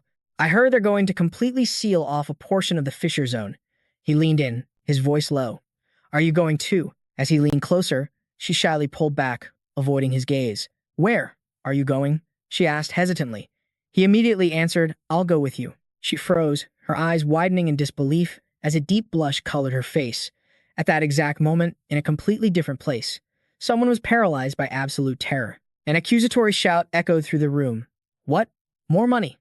Jeon-pyo narrowed his eyes, issuing a warning. This is no time to be pinching pennies. Director Hong. The yelling continued, unabated. You've already taken 30 billion, and now you're demanding more? Hiju asked, her voice dripping with frustration. When exactly do you plan on doing your job? Trusting an outsider was a huge mistake. Tisk, the man across from her replied with chilling indifference. Humph, who in their right mind would take that job? His words only fueled her rage, making her scream louder. This city is crawling with scumbags who kill for cash. Jeon-pyo's mocking tone was relentless. It seems your information gathering skills are seriously lacking. Here, let me give you some intel for free. He smirked, delivering the blow. That guy, Dojun, he's an S-class. An S-class. The 8th S-class hero in all of Korea.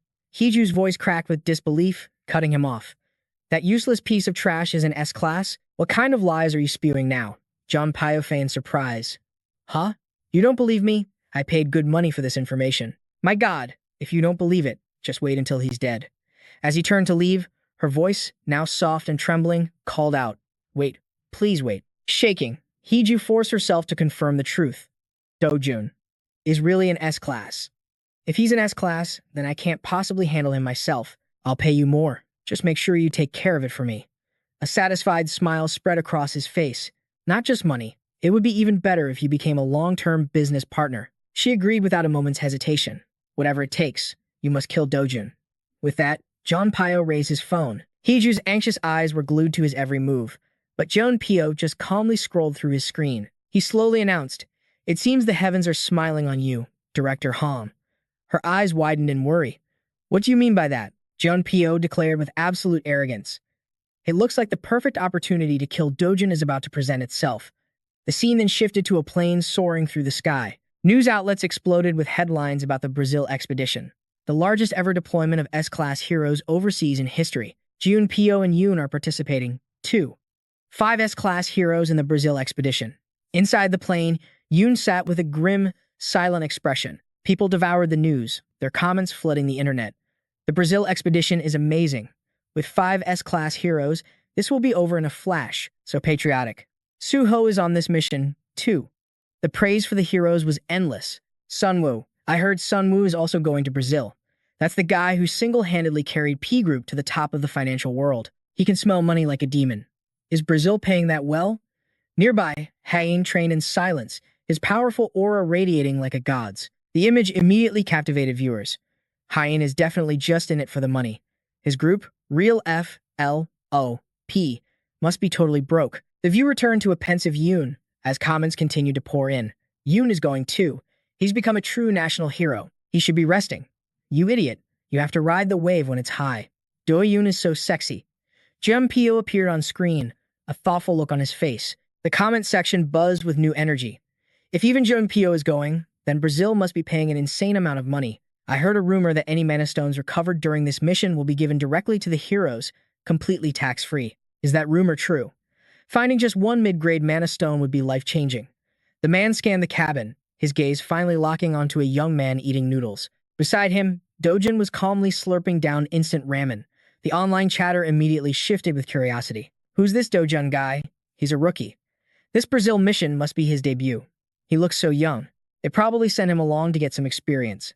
I'm curious about his real strength, but if he's an S-class, he must be able to pull his own weight. As the plane entered Brazilian airspace, the mood turned deadly serious. Every hero stared intently out the windows. Yoon waited in silence. Jeonpyo did the same. Even Dojin had stopped eating, because the plane was about to land in Brazil. In a bustling operations room at the Hunter Association in the modern city of Sao Paulo, Brazil, an officer delivered a report. The Korean Expeditionary Force has just arrived at the airport. A man seated in the center of the room cheered. Oh, that's excellent news. Of all the countries we requested aid from, they arrived the fastest. Another member noted. Some of their heroes didn't even go to their lodgings, heading straight into action. That's the land of P-Pally for you. But I'm worried the Korean heroes might discover that thing. The other man pondered for a moment before deciding there are no secrets that last forever. Regardless, we must maintain tight control until this expedition is over. Everyone responded in unison. Understood.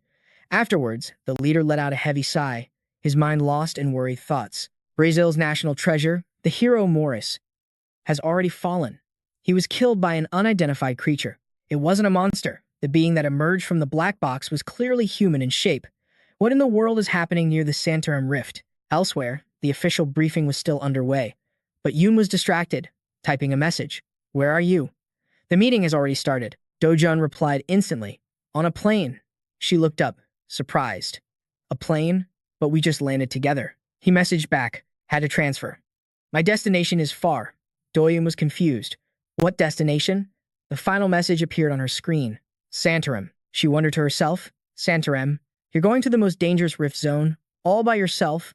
On stage, the speaker continued his announcement. After a 2-day acclimation period on site, all personnel will be deployed sequentially into the rift area. Checking out.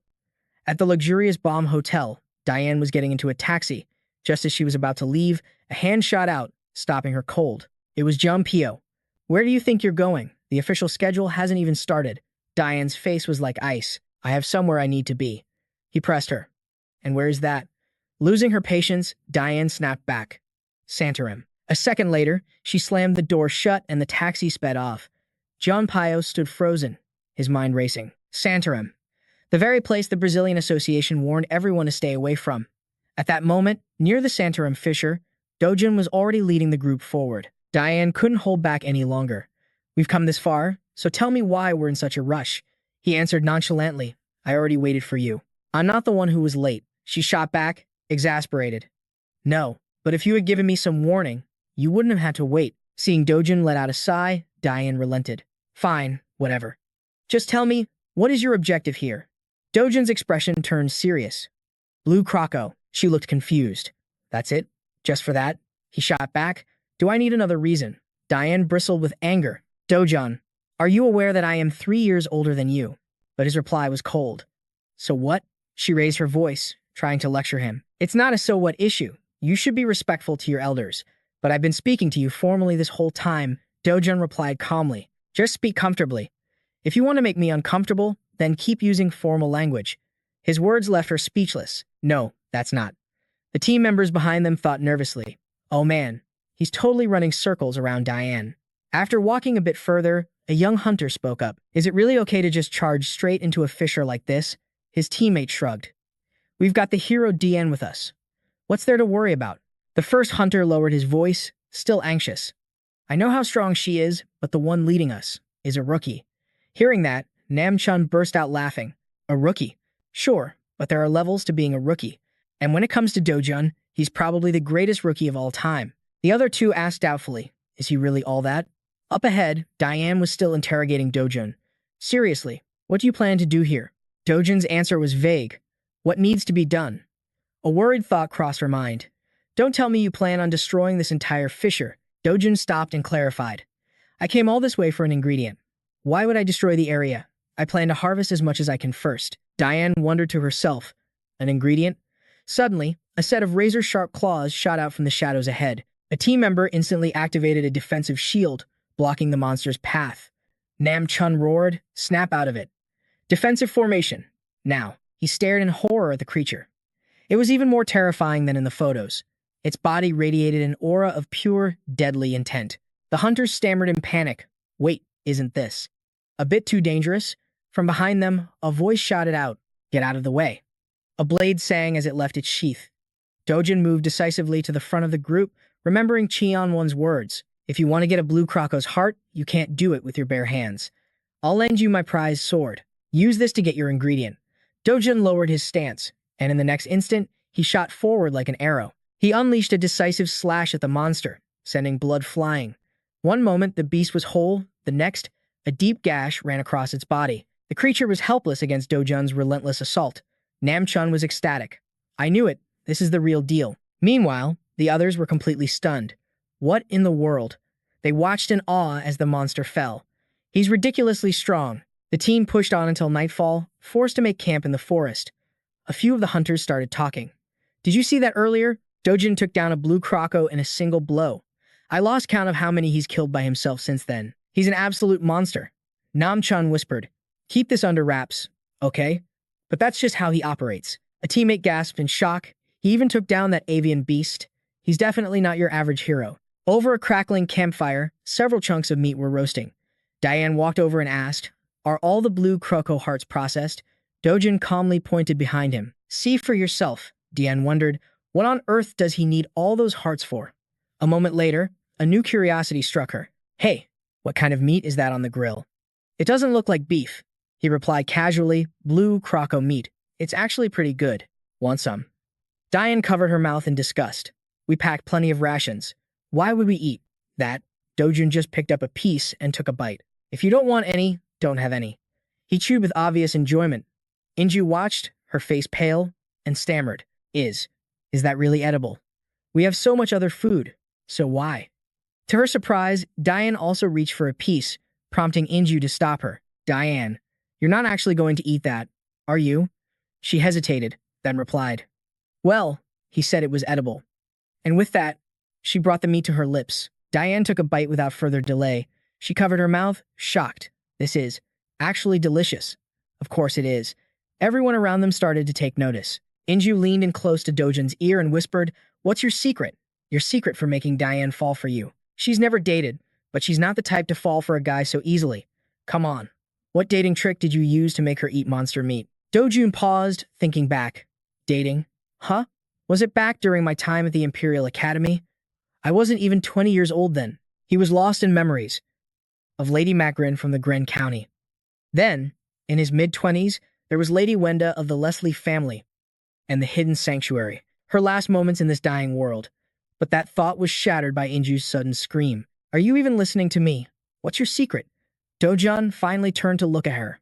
He declared with total confidence, Honey doesn't seek out the bee. Hearing his answer, Inju froze on the spot. A moment later, She was screaming internally. My God, that is the cheesiest line I have ever heard in my life. Beside them, Joan suddenly broke into a coughing fit.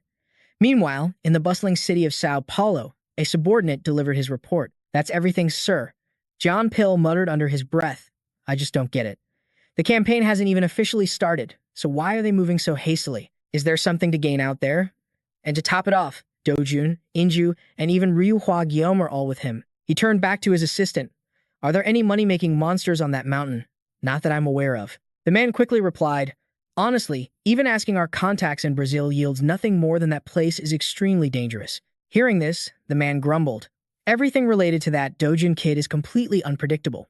Seriously. Suddenly, his phone began to ring. Joan Pill answered the call. Ah, Director Hong, what can I do for you? The voice on the other end demanded. Is that Dojun brat still alive? When are you going to get the job done? He immediately tried to calm her down. Why are you in such a rush? Did something happen? Hee-ju hastily explained. The chairman must have seen the news about Dojun being in S rank. He's ordering us to bring him back home. John Pill kept his mocking tone. So the chairman of T Group finally made his move. Is that why you're so anxious? The director on the other end roared in frustration. This is no time for jokes. What are you going to do? Facing the map, he began to calculate seriously. I finally found a worthy partner. How can I make sure she's not disappointed? Dojun is never coming back from Brazil. The voice on the other end praised him with satisfaction. Now that's an answer I like. He quickly cut her off. If you get it, then hang up. Director Hee-ju. Jean Pill turned his head and gave an order to contact the Takashi group. The man responded with a loud, clear, yes, sir. He then circled Santarum in red. Dojun walked right into a secluded area all by himself. This just made my job a whole lot easier.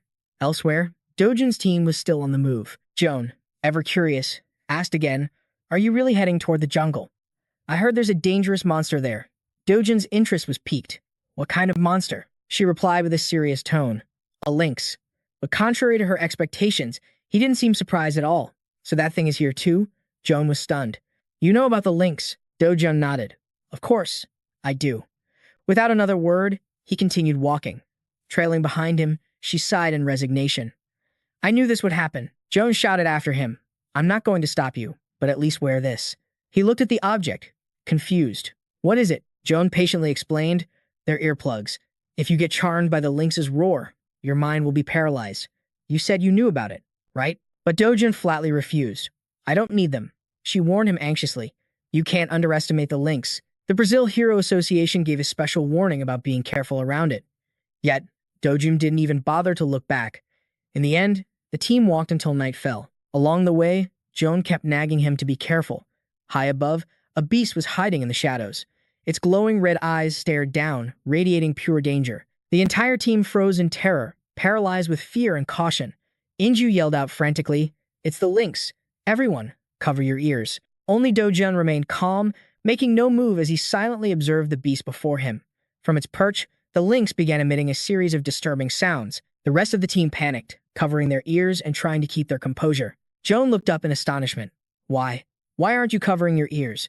Dojun simply bent down and picked up a rock. He focused his energy into the stone, and in the next instant, hurled it forward. The stone flew with incredible force toward the beast above. Joan and Inju could only watch, their eyes wide with disbelief. Struck by the stone, the enraged lynx turned and fled. Dojun immediately drew his sword and gave chase. Inju exclaimed in shock. What did he just do? The lynx's scream. It stopped. The two women quickly caught up to Dojun. Before them stood an entire pack of the beasts. They glared at the humans with predatory eyes. Their gazes glowed with a furious light. Both women instantly went on guard. But Joan suddenly noticed something was wrong. A piercing pain rang through her mind, but a hand swiftly moved to cover her eyes. Dojun explained calmly. It's not the scream. The lynx's eyes are what paralyze your mind. He tightened his grip on his sword. Keep them closed for a moment. With those words, Dojun stepped forward. He could feel the oppressive atmosphere. Is this its limit? Dojun swung his sword in a perfect arc.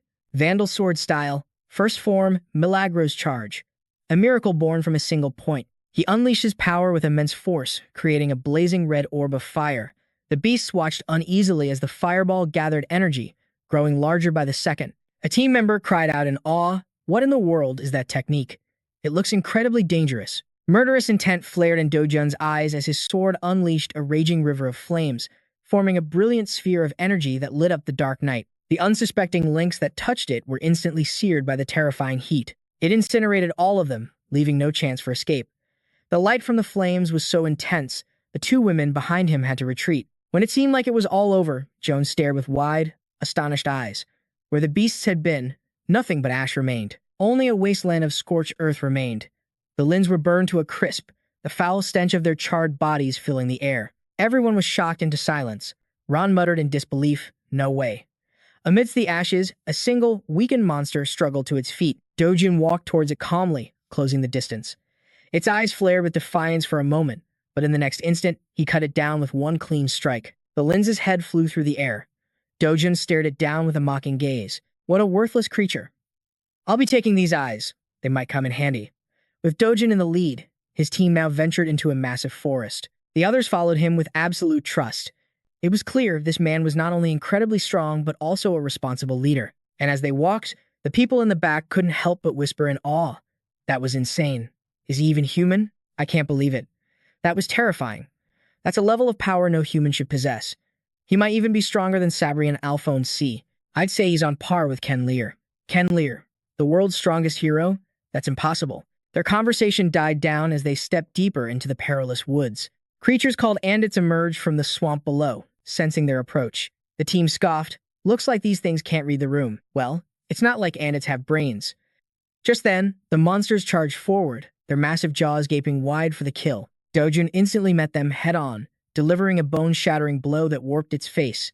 The punch was so powerful it sent the Andet's head flying clean off its shoulders. But Dojin remained completely unfazed, his eyes as cold as ice. In the next moment, his entire figure blurred. Moving like the Flash, Dojin unleashed a flurry of attacks on the remaining creatures. One by one, they met the same gruesome fate as the first. Without a hint of mercy, he even stomped on their twitching bodies. His team watched, completely stunned, as the howls of other monsters echoed through the forest, reacting to Dojin's overwhelming power. Dojin was basically carrying the entire team. He was like a human reaping machine, leaving only destruction in his wake. After a while, John's curiosity got the better of her, and she approached him to ask about his swordsmanship. She wondered, "Where did you learn to fight like that?" Dojin replied, "The red dot that makes a clicking sound." He looked at her, sensing her curiosity. After a moment of thought, Dojin offered, "Why?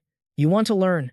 Her eyes instantly lit up as she asked, "Can I really learn it?" Dojin thought to himself, in a peaceful world like this, what use would she have for it? He then said aloud, "Even if you learned it, when would you ever use it?" Hearing this, John completely misunderstood his intentions and fumed silently. "How condescending can you be? I'm an S-rank hero, too." She retorted, "I could at least use it once before I die. Or are you just making excuses because you don't want to teach me?" Dojin shot her a dead serious glare. But John was still fuming, staring back at him defiantly. Seeing his cold, emotionless expression, she crossed her arms and turned away. "Fine. I see how little I mean to you."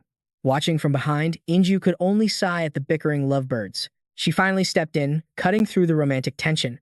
"All right, everyone, let's head through the rift." The team responded in unison, "Yes." With that, they approached the rift to travel to the next area. Inju turned her head, taking one last look at their surroundings. "Thanks to Dojin, we had 0 casualties. The next time we come here, we can clear this area even faster." With that thought, Inju turned and stepped into the rift. Just as she passed through, a loud voice boomed out, "I'm going to kill you." Inju immediately recognized the language as Japanese. The voice sounded absolutely furious. "You dare get in our way?" It sounded familiar, so Inju rushed forward to see what was happening. Her 2 teammates were standing face to face with Ryoma Takashi, the S-rank hero from the Yakuza and the Guild Master of Empire. He threatened them, "I finally get a chance to have some fun with the Boxing King, and you dare to interfere? Get lost before I smash your face in." But Dojin didn't show a single hint of fear. What an annoying group. Hearing him reply, John asked in surprise, "You can speak Japanese?" Dojin replied, "A little." The truth was, Dojin was actually Japanese. Ryoma's killing intent flared. "What are you muttering about? You damn dogs." Seeing him about to explode, Dojin's teammates quickly stepped in before things could go too far. "How dare you disrespect our guild master? Get on your knees and apologize. Do you even know who this is?" This is before he could finish. Dojin cut him off. "I don't need to know. Get lost." Ryoma seemed unfazed. The 2 men stood off against each other, a suffocating killing intent radiating from them both. Inju watched quietly from the back. Empire was the 5th-ranked guild in Japan. They were infamous for being an unruly mob of thugs with Yakuza origins. No matter how strong Dojin was, This was a fight best avoided. Thinking fast, she stepped forward to mediate. Everyone, let's just calm down. But Ryoma shot back. This is no place for a woman to interfere. That single comment struck a nerve with Inju. A woman? As the situation worsened, others started shouting, "What are you monkeys babbling about? You dare insult our guild master, you brain-dead idiots." Inju turned back and commanded, "Everyone, silence." She managed to rein in her anger. Calmly, she introduced herself. "I am Inju, from the Carnation Guild. It would be better for everyone if we can settle this peacefully here." Ryoma couldn't care less. "Never heard of your guild."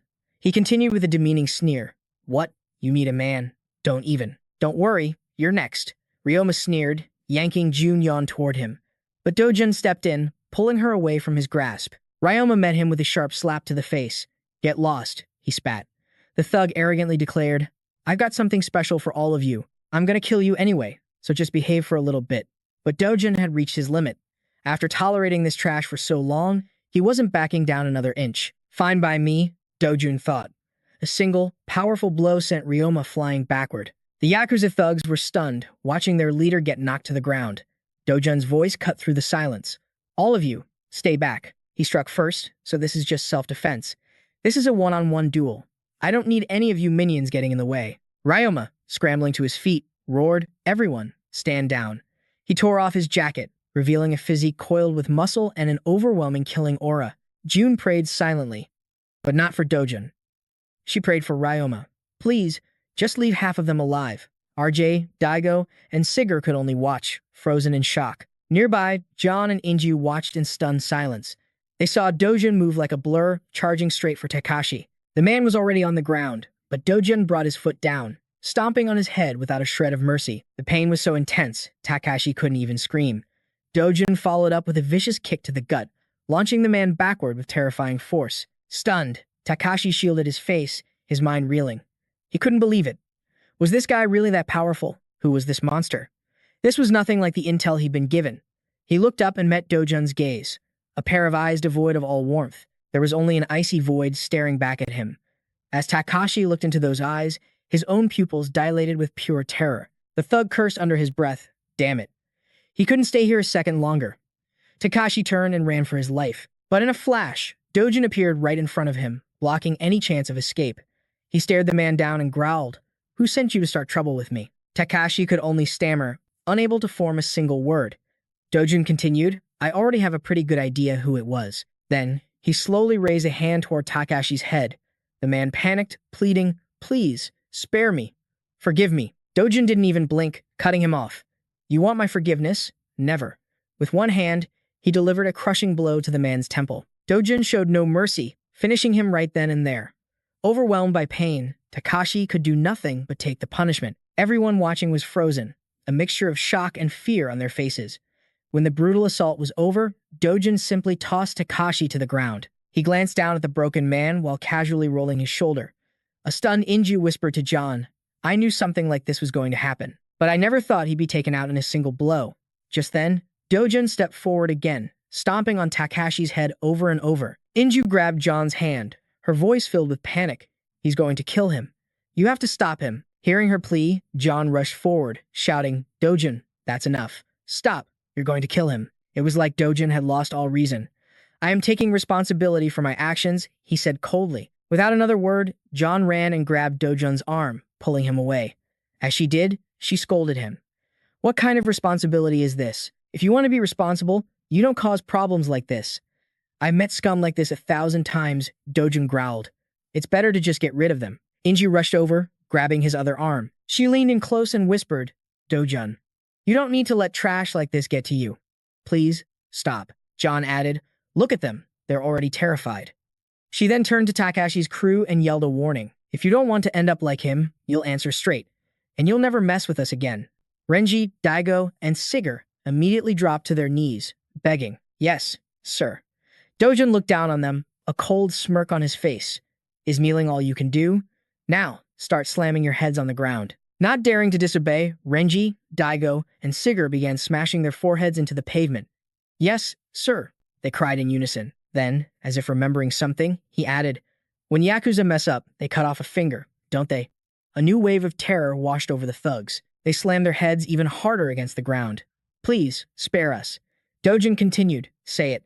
I'm sorry for being a worthless piece of trash. And then I'll let this go." All the arrogance from before had vanished. Saiger's voice trembled as he forced out the words, I'm sorry for being a worthless piece of trash." Inju and the others could barely stifle their laughter. Meanwhile, Takashi lay on the ground, his life fading away with every shallow breath. With his last bit of strength, Takashi managed to utter a single word, trash. Hearing the sound, Dojun, Inju, and John all turned back to look. Dojun just glanced at him and sighed. Brazil. Sao Paulo? The scene shifts to an office where a man named Enoch holds a thick file. He was studying its contents intently. Standing before his desk were John and Inju. Enoch looked them over before sinking deep into thought. So, they expect us to believe this story?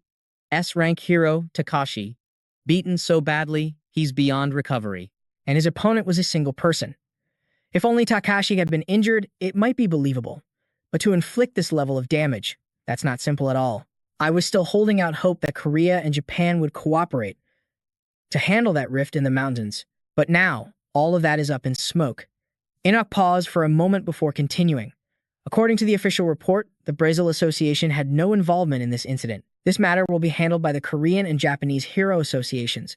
You two will receive their final decision directly. Inju's reply was quiet. Yes, sir.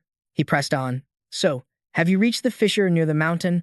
Did you notice anything out of the ordinary? Yoon paused, thinking it over. Out of the ordinary? But Inju quickly interjected. No, nothing strange at all. Understood. Inju glanced back at the documents. Oh, that's right. Dojin's name appears most frequently in this report. So why isn't he here? Inju hesitated, unsure how to begin. About that. Yoon spoke up first. He mentioned he had to take care of a few things and left. The man raised an eyebrow. A few things? The scene shifts to a hospital. Terrified screams echoed through the sterile halls. They belonged to a man named Takashi. His entire body, including his face, was a mummy of bandages. He could only let out muffled groans. Standing beside his bed was Dojun. In his hand was a bouquet of flowers, a gesture for a sick patient. But Dojun's face was a mask of pure killing intent. He glared down at Takashi, his voice a low growl. Stay still. I came all this way just to see you. He then revealed a small, golden orb, with a single, crimson eye. Dojun held it close to Takashi's visible eye. Now, tell me everything you know about this. The orb seemed to be some kind of hypnosis tool. From his hospital bed, Takashi began to speak. Because of this, a lowly person like myself has troubled the members of the Korean Guild. Hearing this, Dojun's expression remained unchanged. He simply turned and walked out of the room. Behind him, Takashi was still deep in a trance.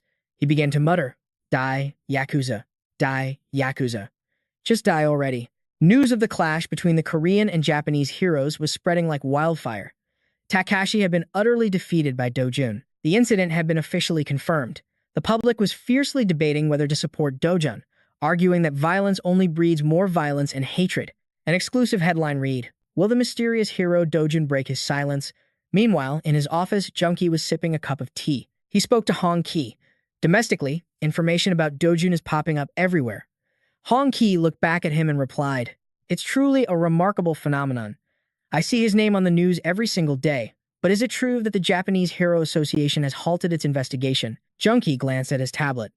Takashi's side has officially admitted to it. Hong Ki couldn't wrap his head around it. That's hard to believe. He's always been the type to stir up trouble at every opportunity. Junkie looked up from the screen.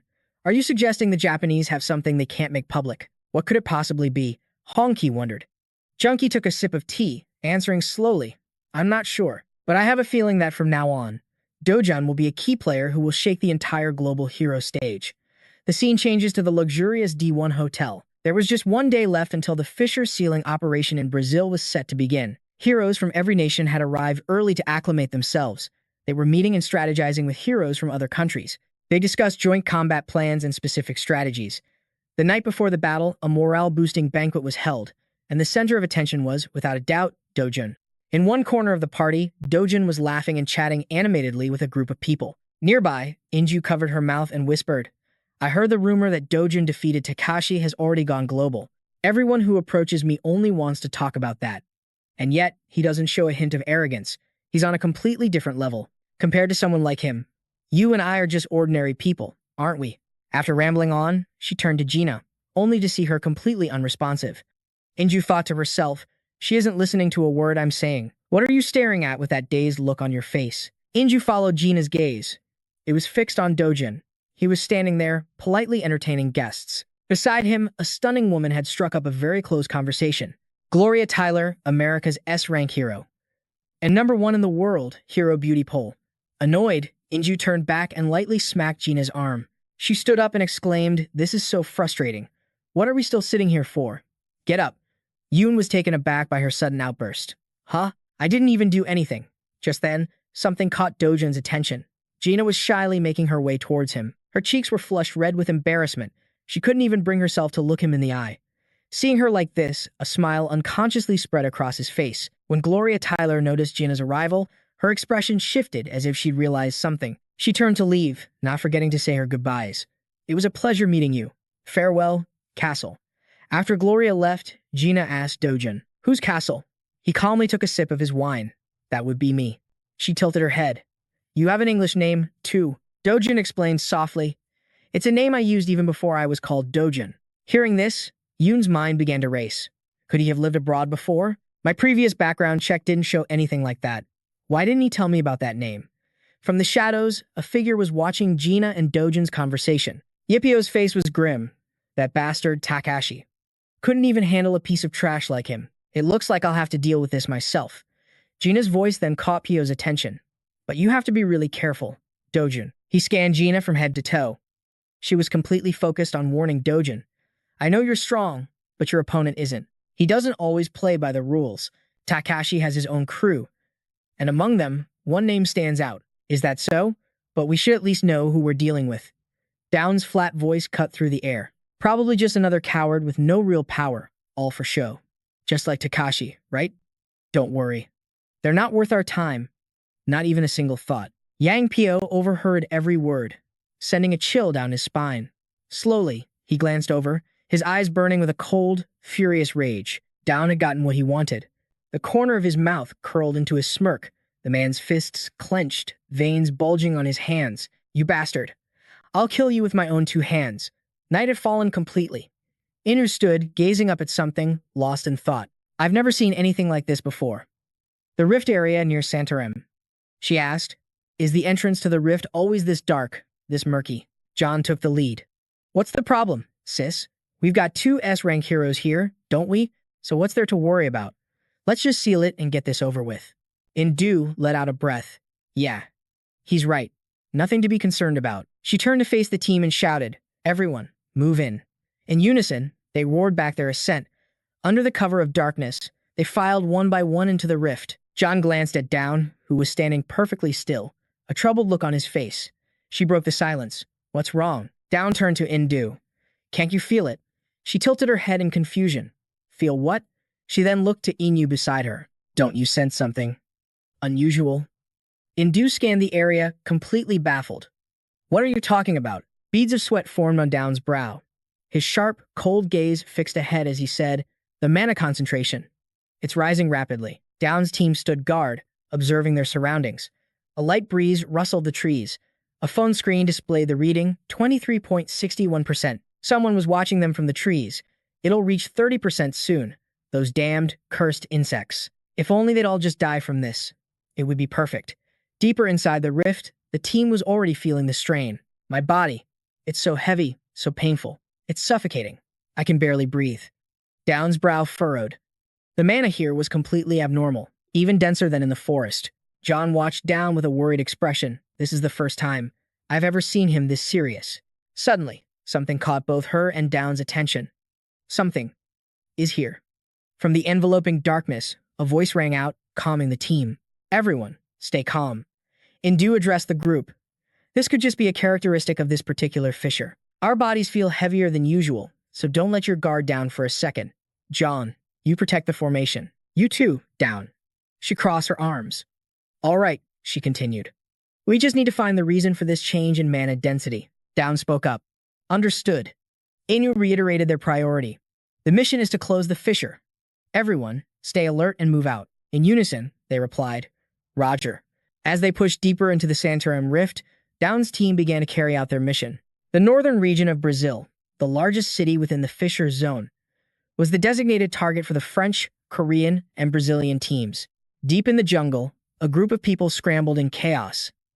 As blood sprayed everywhere, a pair of wings with dark veins beat furiously through the air. Swarms of them descended on the humans, their eyes glowing crimson. Killer bees, flying-type monsters resembling giant hornets. Hejan struggled to his feet, writhing in pain. His comrades were being relentlessly torn apart. This is impossible, Hejan thought.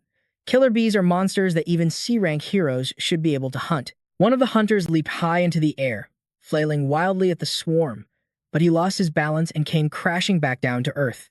Hejan glanced back at the fallen hunter. Even an A-rank hero was defeated in a single blow. The bees hovered menacingly, their crimson eyes showing no fear. Rage surged through Hejan. He clenched his fist and threw a punch straight at one of the creatures. But not only did his attack miss, he was stung in return. Damn it, my body's too heavy. Normally, that thing would have exploded. All around him, people were running in a panic. Some were swarmed by 2 or 3 bees at once. How many of them would make it out alive? The scene shifts. A massive club slams down right where Inu was standing. Black orcs glared at her, their eyes filled with a ravenous hunger. John barely dodged their attack, gasping for breath. This is strange. Why are these black orcs so powerful? In another corner, 2 heroes teamed up to fight the orcs. One of them launched a direct attack against a monster with his bare hands. Smoke rose from the orc's face where the blow landed. Enraged, it raised its weapon to retaliate. A devastating smash was about to descend. John zipped in, grabbing both heroes and pulling them out of the way just in time. They looked at her with gratitude. Thanks, John warned them. Don't be so reckless with your approach. Then, like a flash of lightning, she shot straight toward the orc. The orc swung its weapon, ready to strike at any moment.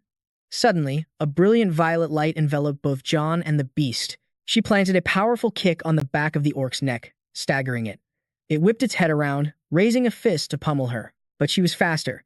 Before it could even throw the punch, she launched herself high into the air. John's long, powerful legs came crashing down on the orc's head. As she attacked, another orc charged in from the side. It raised its blade, letting out a ferocious roar. The orc's sword came slicing down, only to realize John had already dodged. The creature it had just sliced into was its own kind. The orc was frozen, a look of horror and rage on its face. While the enraged ORC was distracted by its kin, Ron seized the opening and struck from behind. The kick sent the beast flying, its blade slipping from its grasp. The ORC's back slammed into the ground, forcing a trickle of blood from its lips. Duan and the others watched, breathless, a single thought running through their minds. How could they forget Ron's monstrous strength? As expected of an S-rank hunter, he's on another level. The ORC let out a furious roar, but a sudden punch to the face silenced it instantly. That fist belonged to Dojun.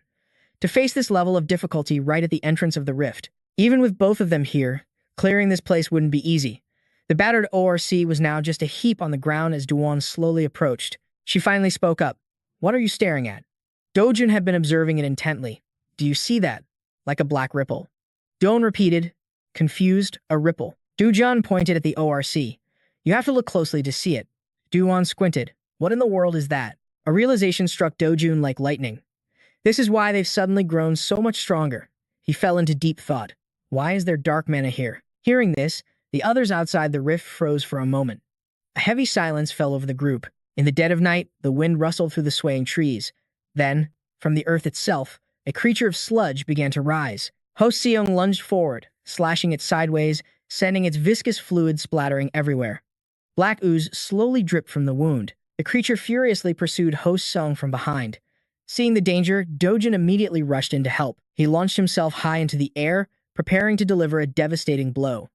Dojun's power rained down on the monster like a tempest, but after taking the blow, its sludge simply reformed.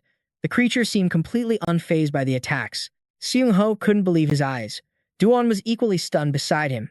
There, unimaginably strong, the monster lunged, attacking both Seung-ho and Ron. Seung-ho was thrown back, unable to withstand the blow, while Ron barely managed to hold his ground. Seung-ho's protective armor was now in tatters. He warned Duan, these attacks can rip right through our combat gear. This is incredibly dangerous.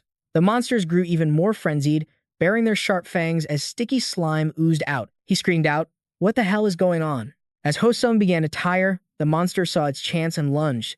But suddenly, Inu's silhouette flashed by. She slashed at the creature with her dagger. Elsewhere, another monster opened its maw, about to devour Seung-ho whole. Swoosh! A brilliant flash of Inu's blade suddenly cut through the air. After landing, a chilling thought crossed her mind. If these swamp fiends are this monstrous, then the Velkera must be on a whole other level of terrifying. This rift is just too strange. What about Brazil? Could this phenomenon be spreading across the entire world? In a rift near Manaus, a hunter sprinted forward with insane speed. They're all dead. Even Brazil's elite hunter, Arvado, he's gone too. And David from France as well. All because of a few Velkera. Amidst the chaotic battle with the sludge monsters, Duan turned her gaze to Dojun. She asked worriedly, Dojun. He calmly punched out the monster's teeth with his bare fist, then casually flicked his hand clean. That's right, the Velkera have also been tainted by dark mana. We have to be extremely careful. Duan asked, dark mana. You mean that pitch-black aura that surrounded the ORC? Is it the same energy that's covering these swamp fiends now? Does it make them stronger? Dojun replied softly, yes, that's exactly it, all while she continued to battle the creatures. His voice cut through the chaos. Think of it as concentrated mana being injected directly into their bodies. As she fought, Duan asked, so, mana is like magic in a video game? The monster collapsed into a pile of sludge. Duan finally had a moment to breathe, her eyes wide. What are you talking about? Are you saying mana actually exists in our world? Dojun explained quietly. The greatest difference between a hunter and an ordinary person is mana. Suddenly, another monster roared, its mouth wide open, but a blast of power shot out of nowhere, crushing it into paste. He clenched his fist, a thought echoing in his mind. A world that doesn't even know the concept of mana. I suppose it was truly peaceful, wasn't it? But that peace isn't going to last much longer. Dojun's gaze shifted to another nearby monster. He raised his fist and brought it down without mercy. Dojun unleashed a relentless barrage of punches. Then, he stomped down hard, crushing it under his foot. The monster shattered, its ooze falling away in layers. Suddenly, it exploded, the sound echoing throughout the forest. After the battle, the exhausted group finally stopped to catch their breath. From behind, Duan approached. So, that mana stuff, especially dark mana, that's what's making these monsters so powerful, right? He turned to face her. Yes, it's like giving an athlete a superpowered steroid. Duan replied quietly. Ah, I get it, but how do you know all of this, Dojun? He took a deep breath, sweat rolling down his cheek. The strange thing is that you don't know. Their perilous path led them through a region teeming with swamp fiends. Following Dojun's guidance, they entered the Velkera's territory, a place of extreme danger. They slowed their pace, everyone hanging on Dojun's every word. Suddenly, Inu raised a hand. Stop. Just as Dojun had warned, these were Velkera food cocoons. Countless pods appeared out of nowhere, each one encasing a strange creature within. She eyed the cocoons warily. Be careful, she started. Could Velkera be nearby? But Dojun cut her off, his hand already blazing with raw power. This is the real danger zone. We're lucky we found it early. Inu's jaw dropped in disbelief. Are you a mage? Dojun. Is this place really that dangerous? These pods. Without answering, Dojun thrust his hand forward, unleashing his power. In an instant, the cocoons erupted into a fiery explosion. As he watched the flames climb, he explained, the Velkera have been absorbing dark mana. They won't use these pods as mere puppets. If we don't act now, we'll be surrounded and wiped out in moments. Now, we just need to hunt the main Velkera. Another blast of Dojun's power vaporized the remaining pods, leaving everyone staring at him in awe. No one said a word. Inu just stood there, her mind racing. This was her first time ever facing a situation like this, and yet, he seemed to understand everything perfectly. The more she watched, the more she realized he was something beyond extraordinary. At first, she thought he was just incredibly strong, but this kind of power, wasn't it far beyond the limits of a normal human? Inu finally approached him. She placed a hand on his shoulder. Be honest with me, she said. Are you some kind of regressor? Living a second life? Dojun found her question amusing. A second life? He thought about it. In a way, she wasn't entirely wrong. Dojun turned to face Inu. How much farther until we reach the rift's entrance? She replied, we just have to get through this forest, then we'll be halfway there. Dojun's expression soured as he let out a cold scoff.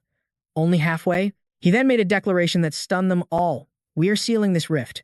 Today. Inu rolled her eyes. Maybe you can, Dojun, but the rest of us can't. Most of the guild members are already exhausted. They have been on edge since the swamp, and now they just exchange weary glances. Dojun looked over the three of them and sighed. Fine, rest here. I'll take care of the Velkera and be right back. Before they could respond, he shot forward like a flash of lightning. His speed was so immense that within seconds, his silhouette had completely vanished from their sight. Seung-ho couldn't believe what he just saw. How can he even move like that? Inu was just as shocked. Does he still have that much energy left? Dojun tore through the wilderness at a terrifying speed.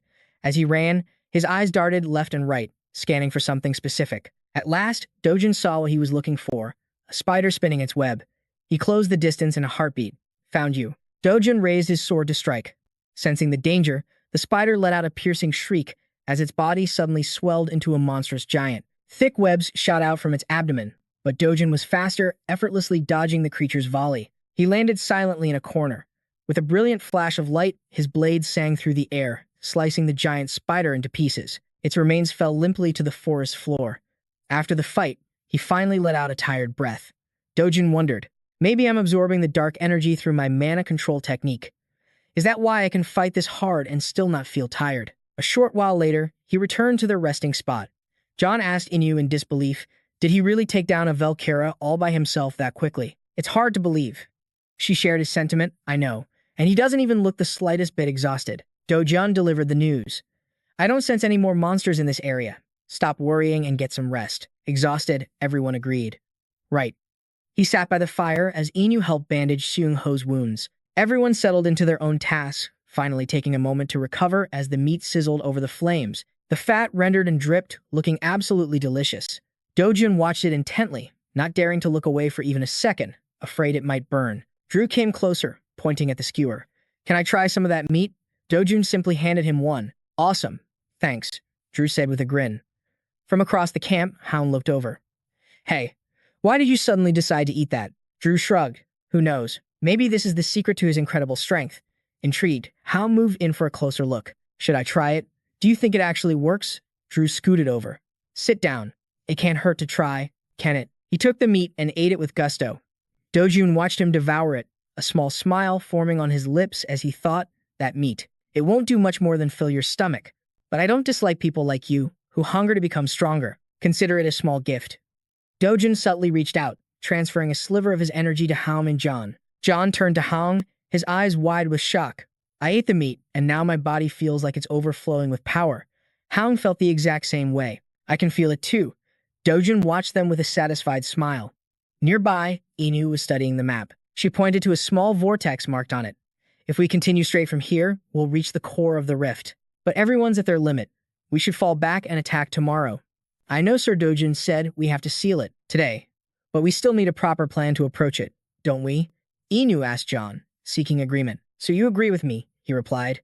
Inu closed her eyes in resignation. It would be a lie to say that I'm not exhausted, tainted by that sinister, dark energy. He stared down at the map, deep in thought. The original plan was to seal the rift as late as possible, to farm for more materials. Things like the blue crocodile heart and other reagents are exclusive to Brazil. I need to gather as many as I can. This place is a treasure trove of rare ingredients, but the sudden surge of dark energy has thrown everything into chaos. Unexpected variables like this are never a good sign. This dark energy, it sends a chill down my spine. Dojun pulled out a pouch, revealing a cache of crimson stones. He gave his orders, take these back to the hotel first. With the pouch slung over his shoulder, he turned to leave. But then, Dojun looked back with a confident smile. I'll seal this rift and catch up with you all in no time. A grotesque, slimy beast emerged, its gaping maw lined with rows of razor-sharp fangs. It let out a deafening roar. Unfazed, Dojun charged straight towards it. But behind him, the ground swarmed with even more monsters rising from the depths. Their mouths opened wide, ready to devour him whole. Dojun's eyes widened as he launched himself into the air, cutting a devastating arc through the horde. He then plunged his hand deep into the creature's gooey remains. His prize, a brilliant, glowing ruby. Elsewhere, a worried Inju turned to John. Do you think Dojun will be all right? John sighed. The moment he said goodbye, he shot off like a cannonball. Inju gazed in the direction Dojun had vanished. Yeah, I saw that. John added her own thought. He looked like he still had plenty of fight left in him. She linked her arm with John's, tilting her head playfully. Then why the long face? Are you worried about him? John closed her eyes, hiding her expression. Worried, as if. But she frowned, thinking to herself, it's just a little humiliating. We're both S ranks, but the difference in our power is just massive. Is there anyone else in the world at his level? After dealing with the slime monsters, Dojun's next challenge appeared, a horde of black orcs. He launched himself into the air, his sword poised for a deadly strike. The blade came crashing down, splitting an orc's skull wide open. He followed up with a vicious slash across its eyes. Again and again, his blade found its mark on their heads. The enraged black orcs raised their crude weapons, roaring in fury. As their massive blades slammed down, shattering the earth, Dojin simply let out a calm breath. Dojin raised a hand, and a brilliant power ignited around it like a star.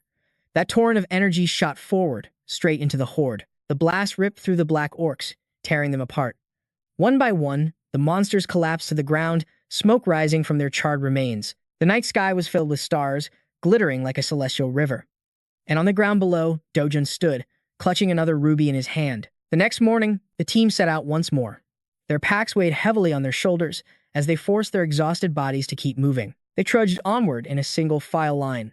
Suddenly, something lunged from the shadows, but a blade flashed out, intercepting it in midair. Blood sprayed through the air. It was Dojin's sword. He held his stance, completely unfazed. Dojin's icy gaze swept over the area. He reached into the carcass and pulled out his still-beating heart. Then he casually dropped it into a glass preservation jar. He sealed the lid, securing his new trophy. On the ground lay the fresh corpse of the creature he'd just slain. He rummaged through the body and pulled out 2 more rubies. But he wasn't done yet, as his collection of gems grew larger and larger. Before long, he had a small mountain of the precious stones. "These things drop some decent loot," he remarked. "This should be more than enough." Dojin shouldered his pack once more. With one hand on his sword and the other on his strap, he forged ahead, down the narrow trail. Meanwhile, at the Brazilian Hunter Association headquarters, operators in the control room monitored the situation. Suddenly, they noticed something unusual.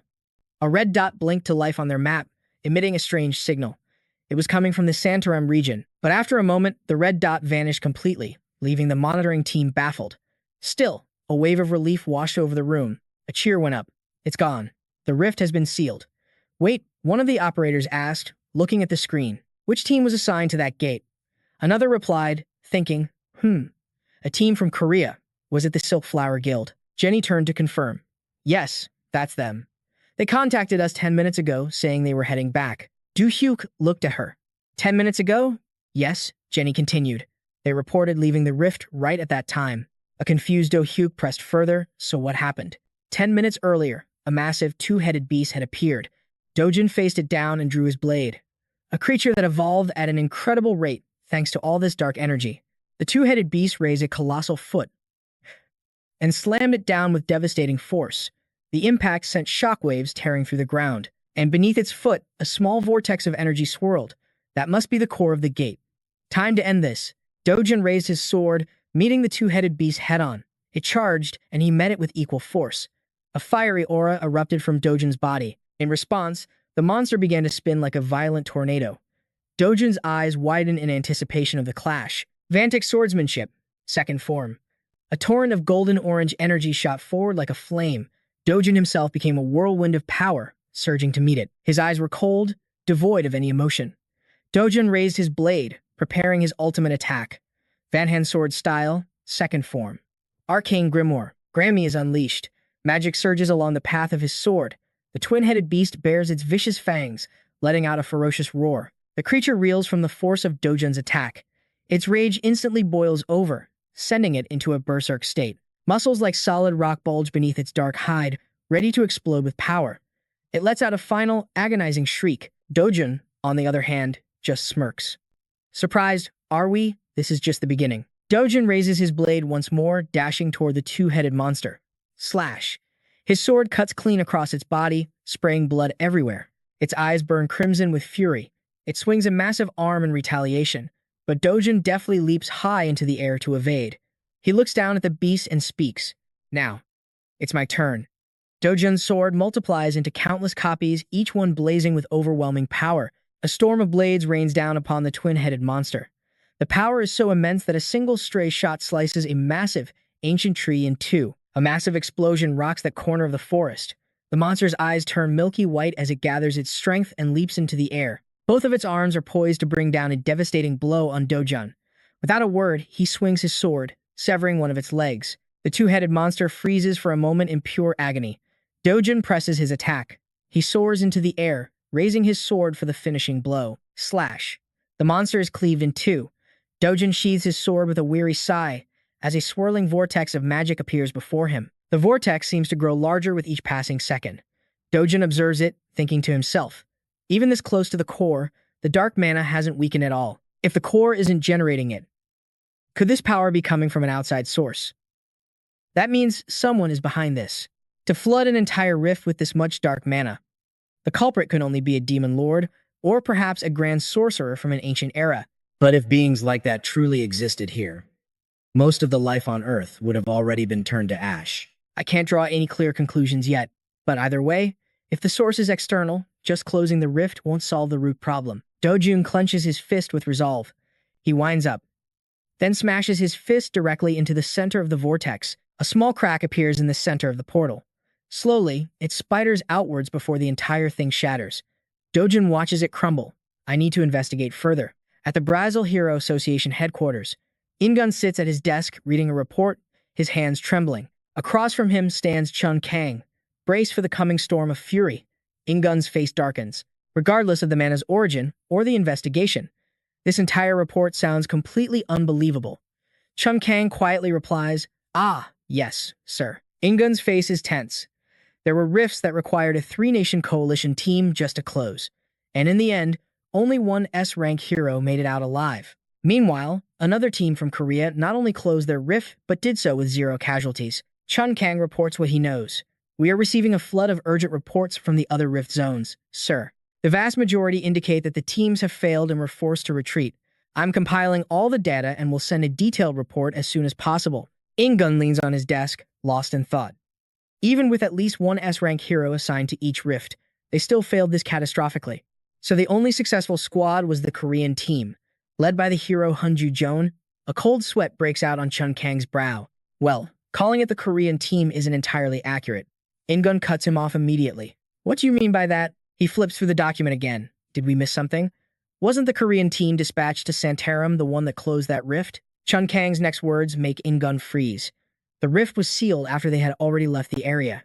He slams the report down on the table, finding it impossible to believe. Then who closed it? And where is hero Hunju Jeon right now? Chun Kang informs him she will be arriving at headquarters shortly to report on the situation. Ingun loses his composure. He shoots up from his chair, slamming his fist on the desk and roaring, "Get her in here.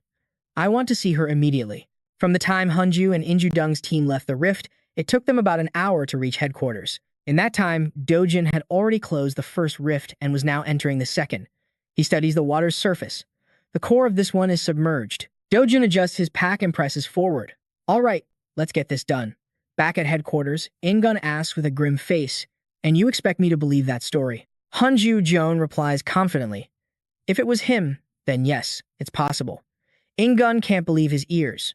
"Are you telling me that one man, say Dojun, sealed the rift all by himself?" Jeon replies, "That is the most likely scenario."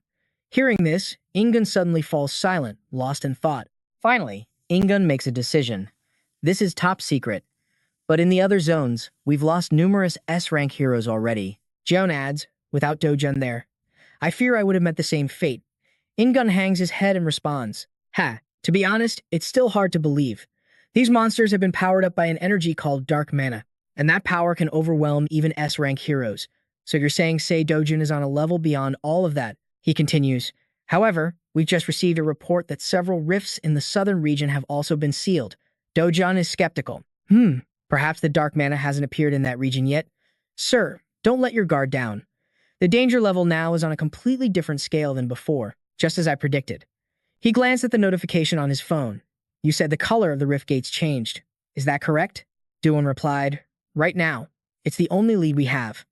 Without a moment's hesitation, Inan made the call. "I want every gate in Brazilian territory checked immediately. Move it." Her objective complete, she departed in silence. But as she walked, she handled another personal matter. John pulled out his phone and placed a call. Chairman Nawang's voice came through on the other end. "Yes?" John's tone was grave. "It's what they call dark mana. Are there any fluctuations in the Korean sector?" Twang demanded. "So far, all reports are negative. Continue to monitor the situation closely." Hearing this, John thought to himself, even for an S-rank hunter, facing a swarm of monsters empowered by dark mana would be a nightmare. Wang shared the same dreadful thought. If a single boss monster absorbed that power, the consequences would be catastrophic. With hardened resolve in their eyes, they both knew they had to prepare for the worst. Meanwhile, Du Jun journeyed across streams and rivers, lakes and islands. Rifts of this type almost always have their core hidden deep beneath the water. But since humans can't breathe underwater, the number of hunters who can fight at full capacity in such an environment is dangerously low. Ivan Rupert, New Zealand's national hero, was one such specialist. An S-rank hunter renowned for underwater combat. Nations across the globe paid him a fortune to conquer submerged gates that no one else could. It was all thanks to the unique water-breathing ability he awakened as a hunter. A knowing smile crept across Du Jun's face. I can feel it, he thought. The dark mana in this water is incredibly dense. Without another thought, he plunged into the depths. Time to get started. Du Jun descended deeper and deeper into the murky water. He spotted a dark, swirling vortex below. So dark. It must be the dark mana. As he neared the bottom, he focused his mind. First, I need to control the buoyancy. He enveloped his body in a layer of energy to conserve stamina, then moved to the next step. Next, water resistance. A second aura flared around him, and he landed softly on the seabed. Suddenly, movement in the darkness caught his eye. A massive monster lunged forward, its jaws wide open to devour him whole. Before he could even react, it coiled around his body. Trapped, Du Jun observed the beast carefully. An Ericon, he mused. Thanks to the dark mana, it's overflowing with energy. With that thought, Du Jun slowly clenched his fist. Humph! A shockwave of pure force erupted from him, blasting the Ericon away. The creature was instantly torn to shreds. Du Jun scoffed at the remains. How pathetic. But the scent of the Ericon's demise was a dinner bell, ringing out to every other predator in the depths. In moments, they swarmed the remains, each one tearing off a piece.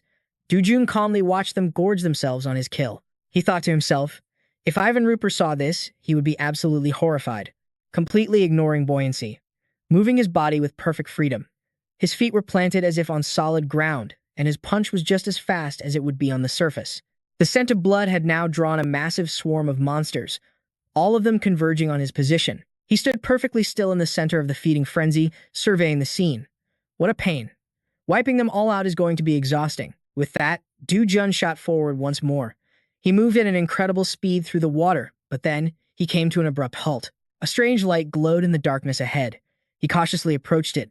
What in the world is that? As he got a better look, realization struck him. An OZ. I can't believe I found one in a place like this. In his past life, every hunter who became a legend shared one thing in common. Before they made a name for themselves, they had all hunted in O's. This is a once-in-a-lifetime opportunity. I can't let it slip away. The Ose, sensing his presence, made the first move. A swirling vortex of energy appeared instantly, lashing out left and right with devastating force. Du Jun knew. For the Ose, a natural predator simply doesn't exist. No matter the opponent, it creates a pocket dimension to swallow them whole. The vortex expanded rapidly, pulling everything nearby into its grasp. Du Jun was being pushed to his absolute limit, struggling to stay alive. With a defiant roar, he gritted his teeth, and his true power was finally unleashed. His energy erupted, seemingly powerful enough to stop the vortex dead in its tracks. Asa stared in utter disbelief, while Du Jun remained focused on releasing his power. He began to envelop the creature with his own energy. Killing it would be easy, but then I wouldn't be able to claim its pocket dimension. I have to overpower it with pure mana. Only then will its dimension truly become mine. A massive wave of power completely overwhelmed the vortex. The lesser monsters caught in the crossfire couldn't withstand the pressure and simply disintegrated. Wiped from existence by Du Jun's aura alone, he glared at the OZ before him. This is going to be tough. A flicker of concern crossed his mind. If this keeps up, I'll lose. He was forced to switch tactics. He thrust both of his arms forward. The more mana I pour out, the more dark mana I'll have to absorb from the abyss. With his hands outstretched, he began to draw the corrupting energy into his body. Suddenly, blood trickled from his nose. He could feel his body reaching its breaking point. Cough. Is this really too much for my current body to handle? The encroaching dark mana threatened to extinguish his own light, but he refused to give up. All right, I'm betting everything on this one move. Back on the surface, the once peaceful stream was suddenly rocked by a violent tremor. Dojin's power surged forth. Crimos thrashed wildly in midair, but Dojin was faster. He ripped the virtual space right from its grasp. A triumphant grin spread across Dojin's face. It worked. The creature that once held the virtual space shot him one last glance, before it plunged into the depths with a massive splash. Waves crashed everywhere, before the stream finally returned to its peaceful state. Silence fell once more, as if the monster had never existed. The scene shifts to a lush green field surrounded by towering mountains. A flock of birds stared down from above at Dojun's motionless, waterlogged body. Suddenly, he let out a loud sneeze. startling the birds into a frenzy. As they scattered into the sky, Dojin groggily opened his eyes. He turned his head, seeing his weapon and bag soaked beside him. Ah, I must have blacked out. He shot up, staring intently at his own hand. Dojin stretched out his palm, sensing his current strength. His mana had grown exponentially, a reward truly worthy of the battle. Then, it hit him. There was something else. He activated the new item he claimed from the virtual space. A smirk of satisfaction played on his lips. He gathered his scattered belongings and, with a simple thought, tossed them all into his new inventory. With a refreshing stretch, he felt completely satisfied. There's nothing left for me in this spatial rift, he mused. Time to seal it and head back to the dorms. The next morning, at the Korean Hero Association headquarters, Hong Ki approached Junki to deliver a grim report. Though no official announcement had been made, the news was confirmed. The deaths of the heroes were real. Hearing this, Junki let out a heavy sigh. We've lost some precious talent, he lamented, but Hong Ki had more to share. It seems this is only happening in a few areas with these unique rifts. At the mention of the rifts, Junki's tone shifted. And Hero Dojin was able to seal places like that? He's even more talented than I imagined. However, Hong Ki didn't share his relief. In fact, he looked more worried than before. The association is already under intense scrutiny because of the Ryoma Takashi incident, he explained. I'm afraid this will create an even bigger storm. Junki, however, saw it as a positive. Hero Dojin gained a lot of attention back in England. Honestly, I'm thrilled that a hero from our country is making headlines for his incredible achievements. He then got to the heart of the matter. So, what's the status of the rifts within our own borders? We haven't detected any abnormalities similar to what happened in Brazil. I'm guessing this was a sudden and isolated incident that can be contained. Junki's expression turned serious, disagreeing with the easy conclusion. We can't afford to jump to conclusions, he ordered. And do not relax our surveillance on those rifts, not even for a single moment. Hong Ki dared not disobey. Yes, sir. After a moment, he spoke up again. I'm a bit worried about Hero Dojin. Junki was confused. What do you mean? Hong Ki shared his candid thoughts. Brazil's president, Daniel Lopez, is infamous for being incredibly cheap. He'll undoubtedly try to exploit Hero Dojin's power to the fullest. For the entire time he's in Brazil, Junki immediately shot that down. Not a chance. He couldn't understand Hong Ki's attitude. Not a chance? What are you saying? Hong Ki explained with a grin.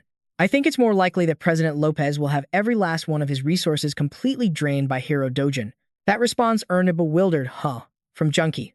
An abrupt silence fell over the two men, neither daring to speak. After a long moment, Junki broke the awkwardness with a loud, forced laugh. You know, that actually sounds about right. Dojun is no ordinary man. The scene shifts to Brazil, where President Lopez was screaming, his face red with fury after hearing the proposal. He glared at Dojun, his voice dripping with indignation.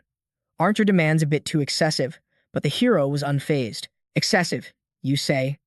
Realizing negotiations were going nowhere, Dojun stood up, ready to leave. In that case, I have nothing more to say. I'll be on my way.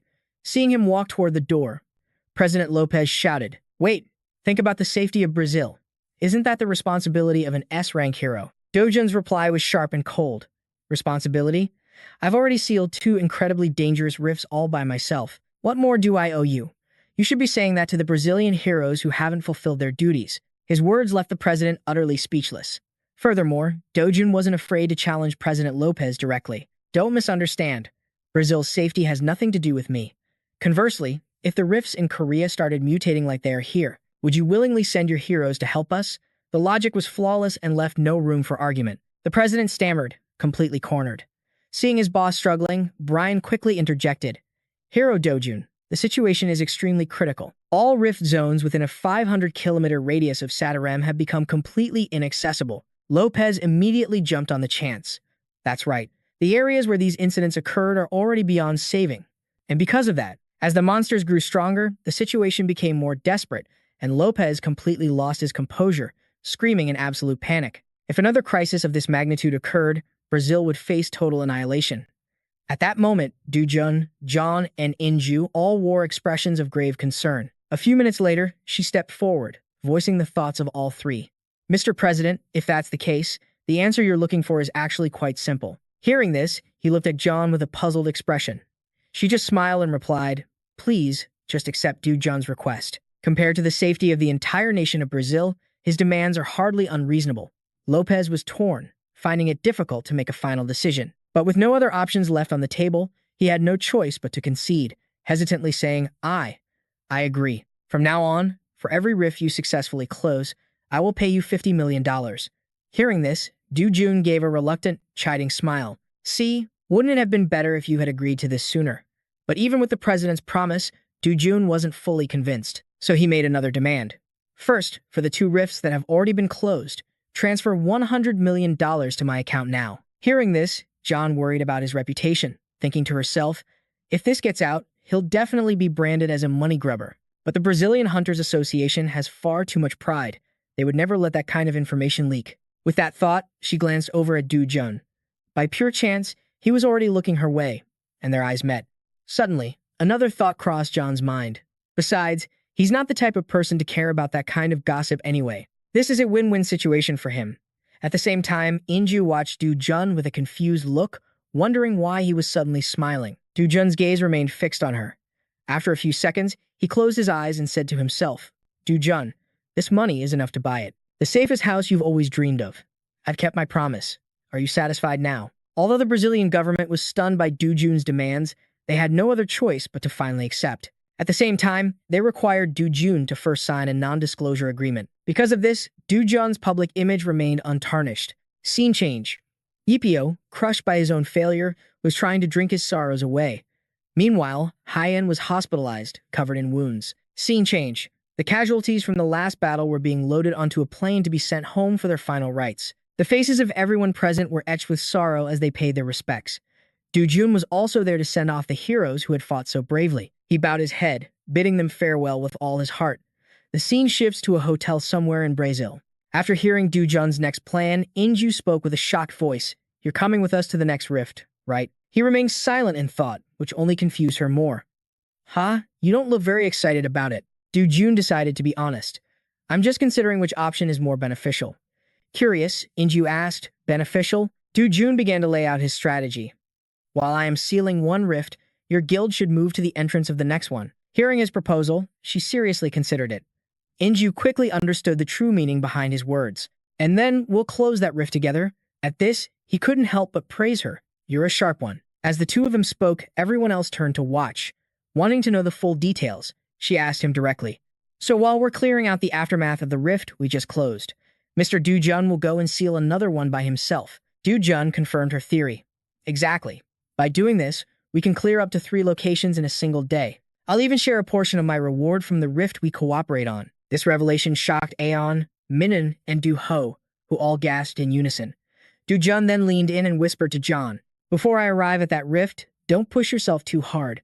Just focus on protecting the other guild members. His words left her so stunned she couldn't speak. Seeing her reaction, he said deliberately, you can handle that, right? I mean, you are an S rank. Flustered, she finally managed to reply, why yes. At a nearby table, Ah Young saw their interaction and whispered to Minun, what do you think they were talking about? She offered her own cheerful speculation. They were probably just encouraging each other. Look at how red our hero John's face is. They must be dating for real. A few seconds later, Du-jun called out to everyone. Let's move out as soon as we're done eating. Immediately, the whole team responded in unison. Yes, Captain. The scene shifts to a nearby forest. Du-jun arrived at the next location, right on schedule. When a terrifying roar echoed through the trees, he quickly turned to face the sound. The next second, he saw a monster several times larger than a normal person.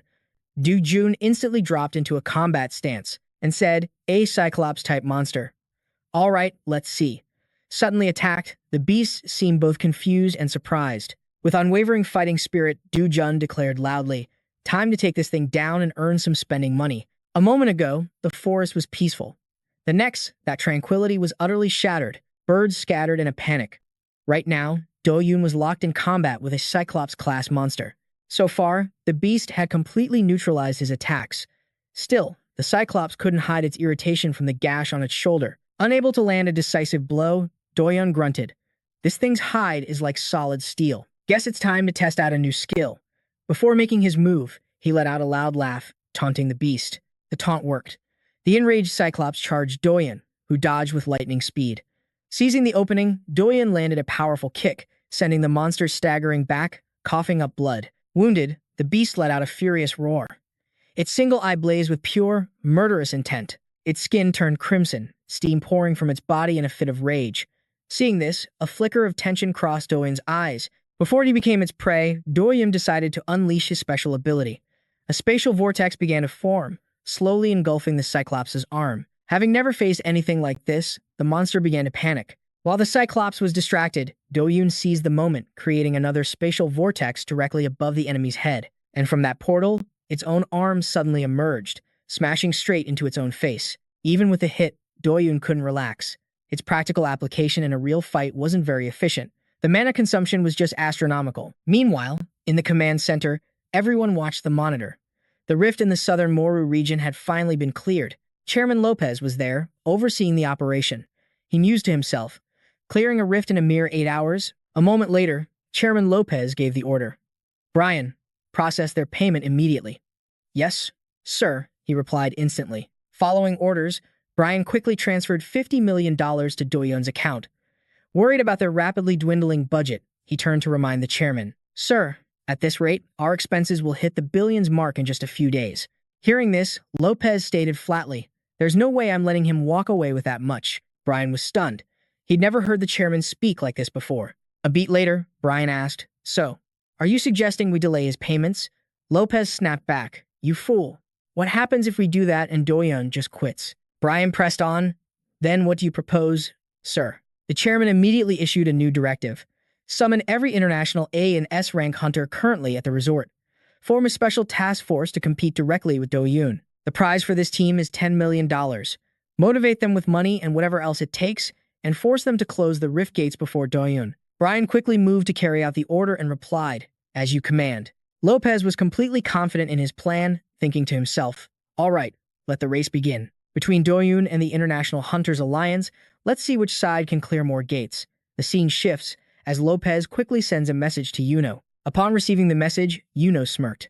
So, Chairman Lopez finally decided to go with his plan. Yi-jun, who was standing nearby, looked up from his screen and reported to Yuno. The rumors about the S-rank hunters' deaths are spreading like wildfire online, causing absolute chaos. At the same time, Yuno scoffed at the reward. Split between all of us, $10 million is practically nothing, but the loot we can get from the Rift's byproducts will be far more lucrative, so I guess this is fine. But wait, they're putting us all on one team? Everyone deploys at the same time, that's the directive from the top. I'd lose my mind if I got stuck on a team with that bastard Do-yoon. He quickly scanned the roster, his eyes widening in surprise. Sun's name isn't on the list anywhere. Yuno couldn't believe it and shouted, what? Give me that, let me see. After seeing it with his own eyes, he finally believed it. It's true. Hunjuan and Inju are missing from the list too. What in the world is going on here? The scene shifts back to Do-yoon, who has just received the $50 million payment from Chairman Lopez. Just then, Ji-yoon walked up to him. Hey, did the association send over your payment yet? He confirmed that he had. She took the opportunity to tease him. Your fee must have been so high that they had to form a special team of foreign hunters just to compete with you. Hearing her words, he just reluctantly replied, But after a moment, it clicked. Do-yoon suddenly said, the association isn't stupid. Why would they just let me take all the prize money? Ji-yoon, realizing he was right, hesitated. Well, Do-yoon caught her hesitation and immediately understood. What's wrong? He asked. Ji-yoon broke into a bright smile. You catch on fast. Do-yoon, it's obvious the association is trying to pull a fast one on us. Hearing this, a thought struck Do-yoon. It's because I've already earned the amount we originally agreed upon. At this point, the money is no longer important to me. From here on out, there's something much more urgent I need to do. Just as the Brazil Association had calculated, the race between the two sides was already decided. We cut back to Chairman Lopez's command center. The entire staff was working frantically, reporting on the competition between Do-yoon and the international team. As the results poured in, Brian gave a continuous report. 1,500 hours. The rift in Sector A035 is officially closed. Another victory for Do-yoon and his guild. 1710 hours. The rift in Sector C012 has been sealed, handled by the Hero Alliance squad. 1 S rank and 5 A rank sustained minor injuries. But 2 A ranks are critical. Get the medics here now. 2150 hours. Rift A037 is finally sealed. The one responsible? Do-yoon. He single-handedly cleared the entire thing. The man fights with a will of pure steel. Days bleed into one another. After working non-stop, every single person is marked with dark circles under their eyes. William casually offers Ada a can of coffee. Those dark circles are almost hitting your chin, he says, handing it over. I tried to sneak in a nap, but it didn't help at all. He sighs, taking the can. This is just the reality of our situation now. Though he's out in the field, Dozan knows exactly what's happening back at command. He thinks to himself, the rifts corrupted by dark magic are being dealt with easily enough. But that means the ordinary rifts are being completely ignored. Agents are monitoring those locations 24/7 through a network of machines and sensors, but they never know when disaster might strike.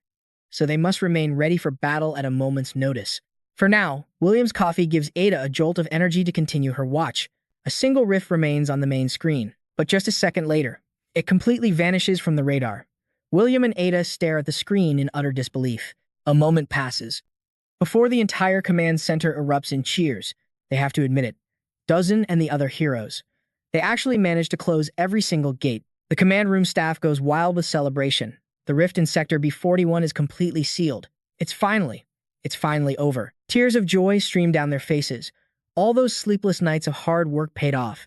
Immediately, Brian rushes off to report to his superior. He bursts through the door, shouting, "Mr. Chairman, we've dealt with every rift within a 500-kilometer radius of Santorengen." The chairman lets out a sigh of pure relief. So the immediate crisis has been averted, then. Brian nods in agreement with Chairman Lopez. That's right, sir.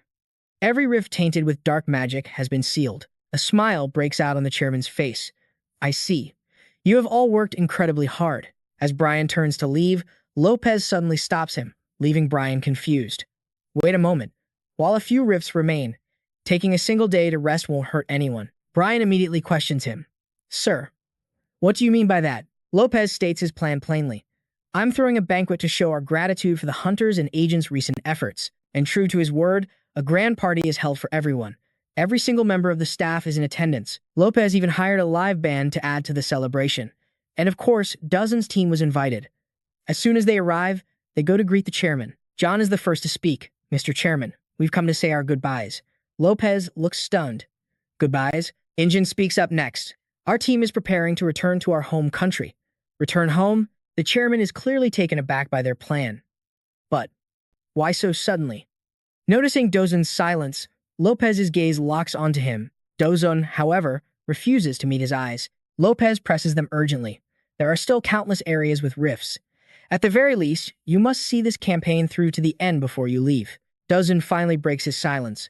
Our initial agreement stated that my team was only responsible for the Santorengen sector. The job is done, so we're leaving. His words are exactly what they agreed to, leaving the chairman utterly speechless. In the end, Lopez is forced to concede to Dozan. Wait, please. Don't be so hasty, he pleads. How about this? Could Hero Dozan at least stay behind? At least.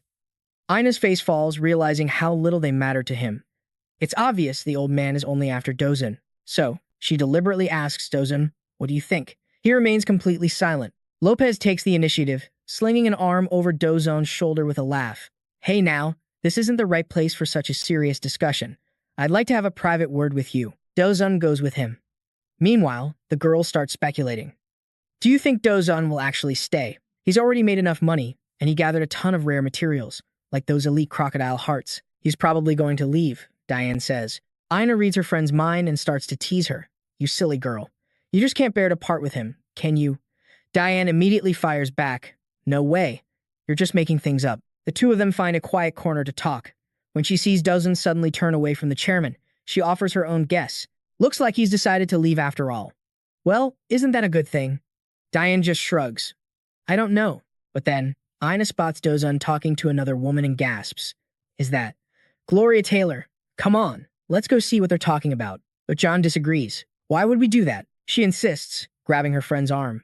We have to see if they're on some kind of secret date. Diane tries to run for it. A secret date? In the middle of a crowded party. But Ina pulls her back. Don't be so naive. With a bombshell like that standing right in front of him, you think he has eyes for anything else? If you don't want her to snatch him away, you better make your move. Just then, she heard the woman's voice drift over.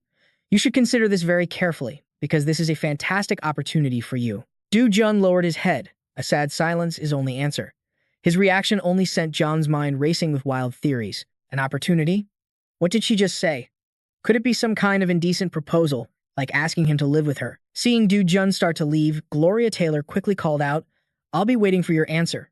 Feel free to contact me anytime. He reluctantly replied, I'll think about it. Looking between them, John thought to herself, she really is beautiful, but he seems so calm. Could he have some kind of problem? No. What am I even thinking right now? Suddenly, Jun turned back and said, since we've run into each other, could I ask you for a favor? She happily agreed. Of course, anything. He casually asked, the golden market is coming up, and I'd like to check it out. Can you get me an invitation? Hearing this, John muttered to herself, the golden market? Isn't that the world-famous annual auction held in Las Vegas? Why would Jun want to go there? Gloria Taylor didn't refuse, replying with a brilliant smile. Naturally. However, I have one condition. 1 week before the market opens, you must come to my house. Her words were so shocking that John wanted to scream. In her mind, she was convinced this woman had wicked intentions for him. She looked at the two of them, whispering, what is he going to do? She saw the smug look on Gloria Taylor's face and Jun's contemplative expression, and her anxiety grew. A moment later, Gloria's eyes met hers. John tried to appear calm, but her fists were clenched in silent, burning anger. Gloria then spoke deliberately. Take your time with the answer. But since I truly hope you'll come, I'll give you the ticket to the golden market now. John looked at the QR code displayed on the phone screen and responded, this is better than a single-use invitation, isn't it? Thank you. But John's mind was already twisting everything into a misunderstanding. When did she get Jun's phone number? Her own spiraling thoughts made her feel inadequate as she mumbled to herself. What a spectacular view we have here. After a moment, Yang Ipio strode over, his voice dripping with sarcasm. The two great beauties of Korea and America standing side by side. What a lovely, heartwarming scene. You're doing pretty well for yourself, Jun. Holding 2 flowers in one hand, you must feel like you have the whole world in your grasp, don't you? Jun immediately shot him a glare, and Yang Ipio returned it with equal hostility. Seeing him, Gloria Taylor tensed up, thinking, Yang Ipio. It looks like he's about to start something. A second later, the man burst into a loud laugh, drawing everyone's attention. With a look of pure arrogance, Yang Ipio spoke loudly. Honestly, don't be so tense. I don't intend to do anything. I just wanted to introduce you to a friend of mine. Then again, maybe you two are already acquainted. That's when Takashi, one arm in a sling, stepped forward with a grim expression. The moment he saw the man, Jun's annoyance was clear, and John couldn't hide the tension on her face.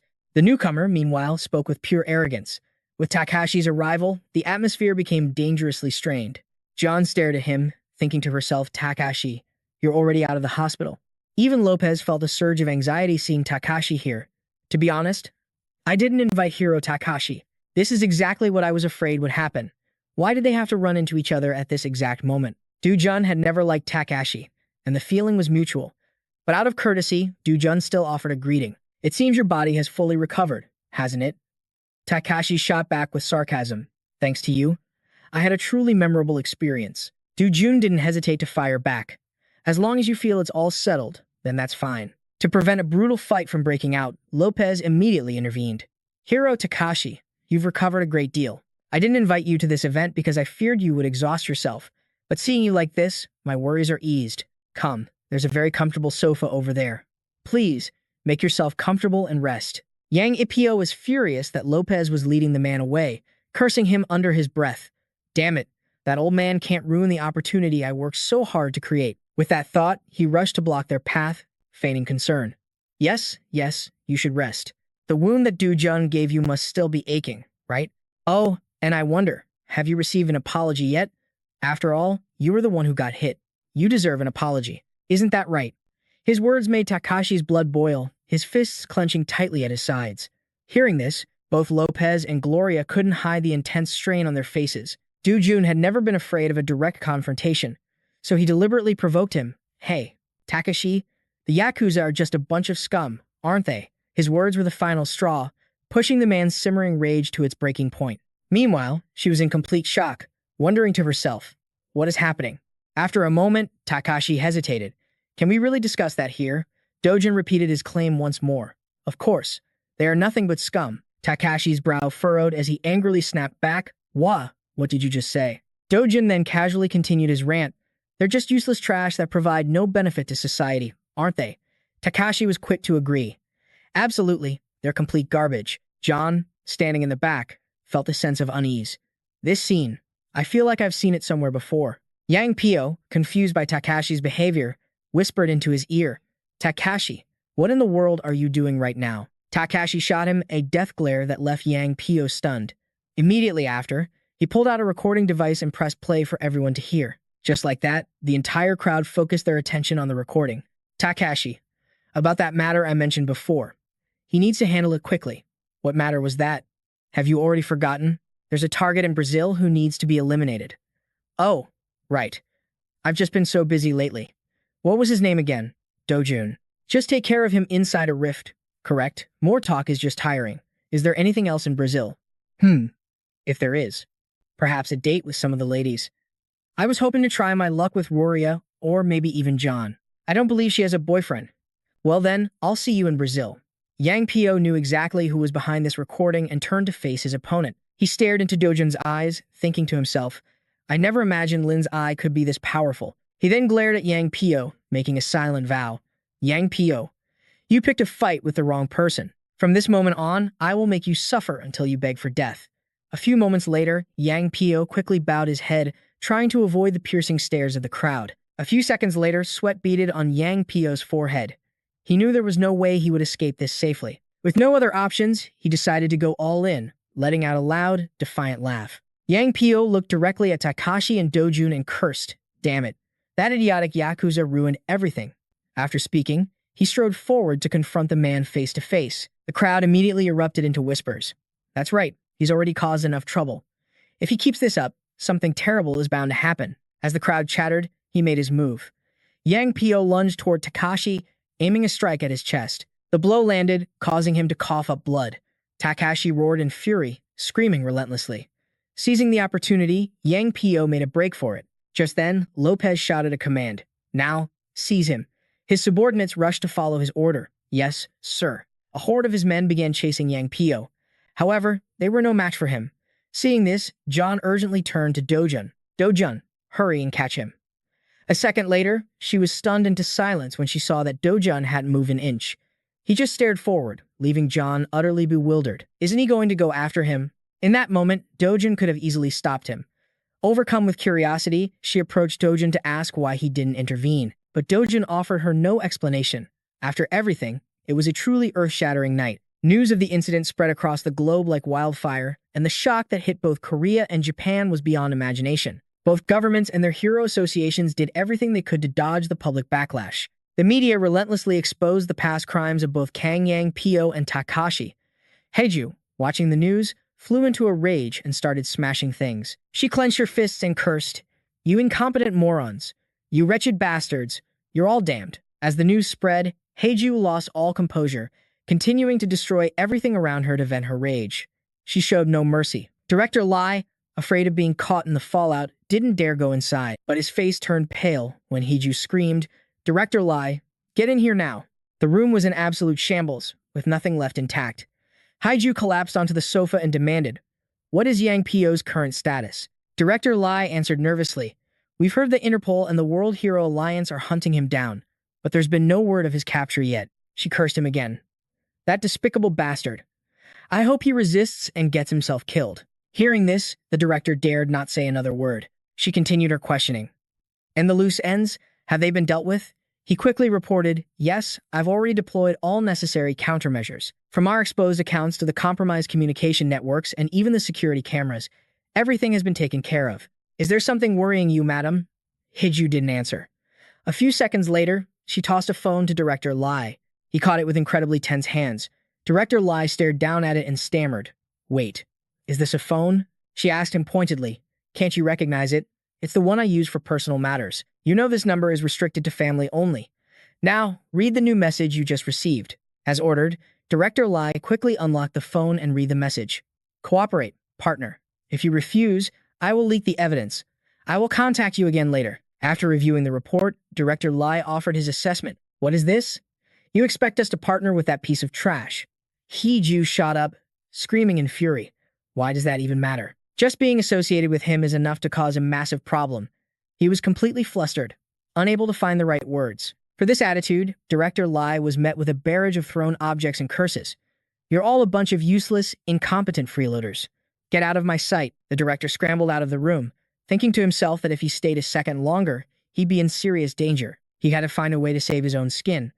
But as he opened the door, Director Lai came face to face with an older man. The man's expression soured, clearly annoyed by the director's panicked face. This was Seo Kong-chan, Hong Hee-ju's father-in-law, and the head of the T group. At that moment, all the blood drained from Director Lai's face. He tried to scurry away as fast as possible, muttering, "My apologies, Chairman." Hee-ju froze when she saw Kong-chan. Her entire demeanor shifted as she stammered, Father. I was just trying to say." Before she could finish, the sharp sound of a slap echoed through the room. Clutching her cheek, she began to tremble in fear. Kong-chan's voice boomed as he interrogated her. "Do you see me as some washed-up old man?" She feigned innocence, her voice shaking. "Father, what are you talking about?" The words had barely left her mouth before another slap landed. He roared directly in her face. "Did you really think I wouldn't find out you hired Yang Pio to kill Du-jun?" Knowing she was caught, Hee-ju could do nothing but tremble in terror, not daring to utter a single word. Then, right in front of her, Kong-chan made a declaration. "My own flesh and blood is an S-rank hero. I will bring Du-jun home, no matter what it takes." His words left Hee-ju utterly speechless. He didn't hesitate to rub the truth in her face. "I've always despised the P group, acting so high and mighty just because they have Jang Sung-ho. It seems the heavens are still smiling down on me, Seo Kong-chan. But first, we need to figure out how to clean up the catastrophic mess you've made." Hearing this, Hee-ju's brow furrowed, her face a mask of desperation. Meanwhile, as chaos erupted around Yang Pio, Du-jun's team was already on their way back to Korea. On the plane, he gazed out the window, lost in deep thought. Their expedition to conquer the rift had been incredibly profitable, gathering more than enough materials. Suddenly, someone approached and whispered in his ear, "Mr. Du-jun, I have a question I'm dying to ask. Can you clear something up for me?" Du-jun replied quietly, "What is it?" She got straight to the point. "About that man. You let him escape on purpose, didn't you?" Du-jun didn't answer, but a knowing smile spread across his face. Finally, Du-jun confirmed that it was the only way to proceed to the next stage. The scene changes to Seoul, Korea. As soon as he landed, Du-jun took Yooni out to eat, and she was absolutely overjoyed. He watched her with a warm smile and asked, "Is it good?" Yooni replied with pure excitement, "It's the most delicious thing ever." Du-jun just watched, content to see her eat so happily. But in that moment, his mind drifted back to the events that had just unfolded. Du-jun's mood was heavy because of what had happened earlier. After returning home and reuniting with his family, Du-jun was horrified to see how frail his grandmother had become. In a fit of anger and worry, he asked her, "Grandma, why didn't you go to the hospital? Why didn't you call me?" She was too weak to speak, and Yooni just looked down in sadness. After a moment, the little girl spoke up timidly. "Big brother, please don't yell at Grandma." Her words only confused Du-jun more. Then, with a pained voice, she explained. "Grandma said, that's the money you risked your life to earn, so we shouldn't waste it." At that, Du-jun reached out and gently touched his grandmother's head. Yooni looked at their grandma and added, "Going to the hospital when you're sick isn't being wasteful." Finally, understanding his grandmother's heart, Du-jun leaned in and whispered to her, "I made a lot of money in Brazil, Grandma, so please, don't worry and just go to the hospital. Everything we need to do, everything you want to buy. From now on, you don't have to hold back. Just live comfortably." His grandmother couldn't speak, but he could hear her quiet sobs of relief and joy. With his newfound wealth, Du-jun immediately had her admitted to the best hospital in all of Korea. Visiting her every day with Yooni, then grabbing hamburgers together, quickly became their new daily routine. After ensuring his grandmother was receiving the best care, the two siblings went to get Yooni's favorite food. The scene shifts to the Gasan Hero complex. Cheon-won declared to Du-jun, "I will forge you a blade with power that will surpass all expectations." Du-jun asked, "How much time do you think you'll need?" Cheon-won paused for a moment, calculating. I estimate it will take about 3 weeks. I'll begin the work immediately." After hearing this, Du-jun made another proposal. "Besides the weapon, there's one other item I'd like to commission from you. Would you be willing to help?" Cheon-won answered with absolute confidence. Not a problem at all. Anything he asked for, the master craftsman would deliver with all his skill. Hearing that, Du-jun reached into his bag and pulled out a strange object. As he revealed it, Cheon-won's eyes widened in utter shock. "It's the silk and salivary glands of a Valkyra," Du-jun stated flatly. Cheon-won's eyes lit up with interest. "Are you planning to craft some protective armor? I assume I'll need your measurements then." Du-jun shook his head. "No." A warm smile spread across his face. "This is a gift for my little sister." Cheon-won stared at him, completely surprised. "Your sister?" He never expected this. But armor woven from Valkyra's silk has legendary defensive properties. There are countless heroes lined up, desperate to get their hands on it. Is your sister a hero, too? Du-jun proudly showed Cheon-won a photo of his adorable little sister. Not at all. She's just a normal kid. The craftsman looked at the photo and smiled. Oh, what a beautiful young lady. Du Jun replied. Exactly.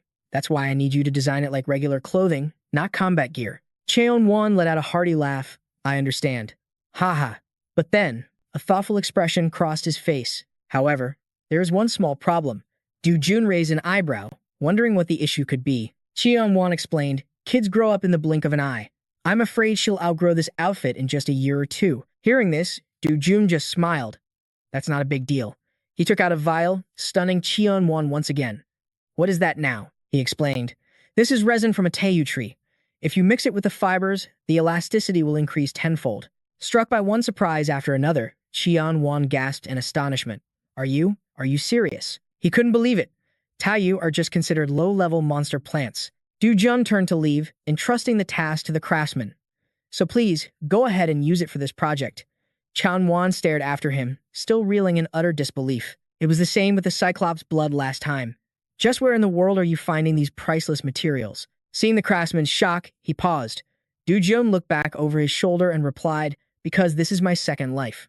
I know a lot of things. The scene changes to a sprawling metropolis filled with towering skyscrapers. Below, the city bustles with people going about their day. Amidst the crowd, a lone figure appears, moving silently through the chaos. He enters an obscure alleyway cafe named Paradise Cafe. A waiter spots Park Sung-guk and greets him. A warm welcome to you, sir. As he walked, he scanned his surroundings. Putting a cafe in a basement like this, the owner clearly has no business sense. But as Park Sung-guk approached the figure in the back, he realized that was precisely why this location was perfect for a discreet meeting. Hood up, Du Jun sat waiting pensively for him. Park Sung-guk approached, pulling something from his pocket. It's a pleasure to meet you. Perhaps this location was chosen for a very specific reason after all. He presented his business card to Du Jun. I am Park Sung-guk. I'm the one you contacted. This was Park Sung-guk, 52 years old, former chief of staff for the S Group, now a freelancer. Du Jun turned to him and replied, Hello, you can call me Sunday. Park Sung-guk got straight to the point. A hero who has become quite famous recently. What business could you possibly have with me? Du Jun answered, I was referred to you by Hun John. I heard you're an expert who helps the wealthy or other heroes with discrete matters. Park Sung-guk confirmed it. That's right. I can handle any construction project you have. At the same time, he ordered from the waiter, 1 hot espresso, please. Then he turned back to Du Jun. As long as it doesn't break any laws. Du Jun stated his purpose. I'm planning to build a house, a mansion. Park Sung-guk was surprised, but he understood the implication. That is something you should be discussing with a construction company, which must mean the house you want is anything but simple. Am I right? Du Jun was impressed. You catch on quick. I need the safest house in the entire world. What's your target location and your estimated budget? Just then, the waiter arrived with their order. Here is your coffee, sir. Park Sung-guk took a sip of his coffee as he listened to Du Jun's reply.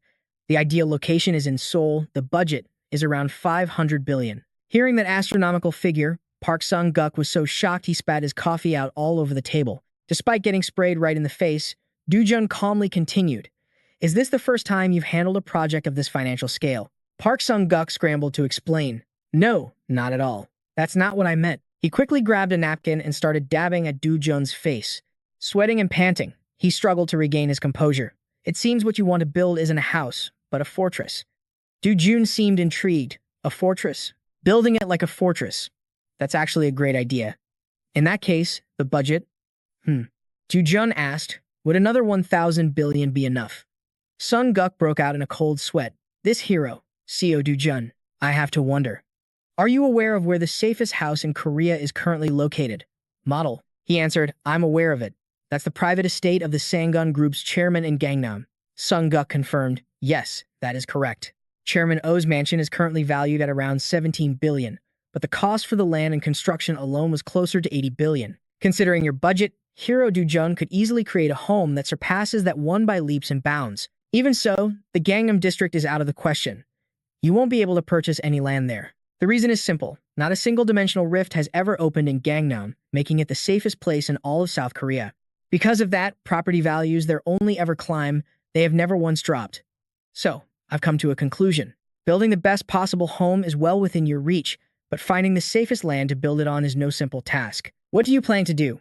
Du Jun calmly took a sip of coffee before he spoke. Du Jun finally said, The most peaceful place isn't actually Gangnam. The idea that Gangnam is the safest place is nothing more than a hopeful fantasy for the people living there.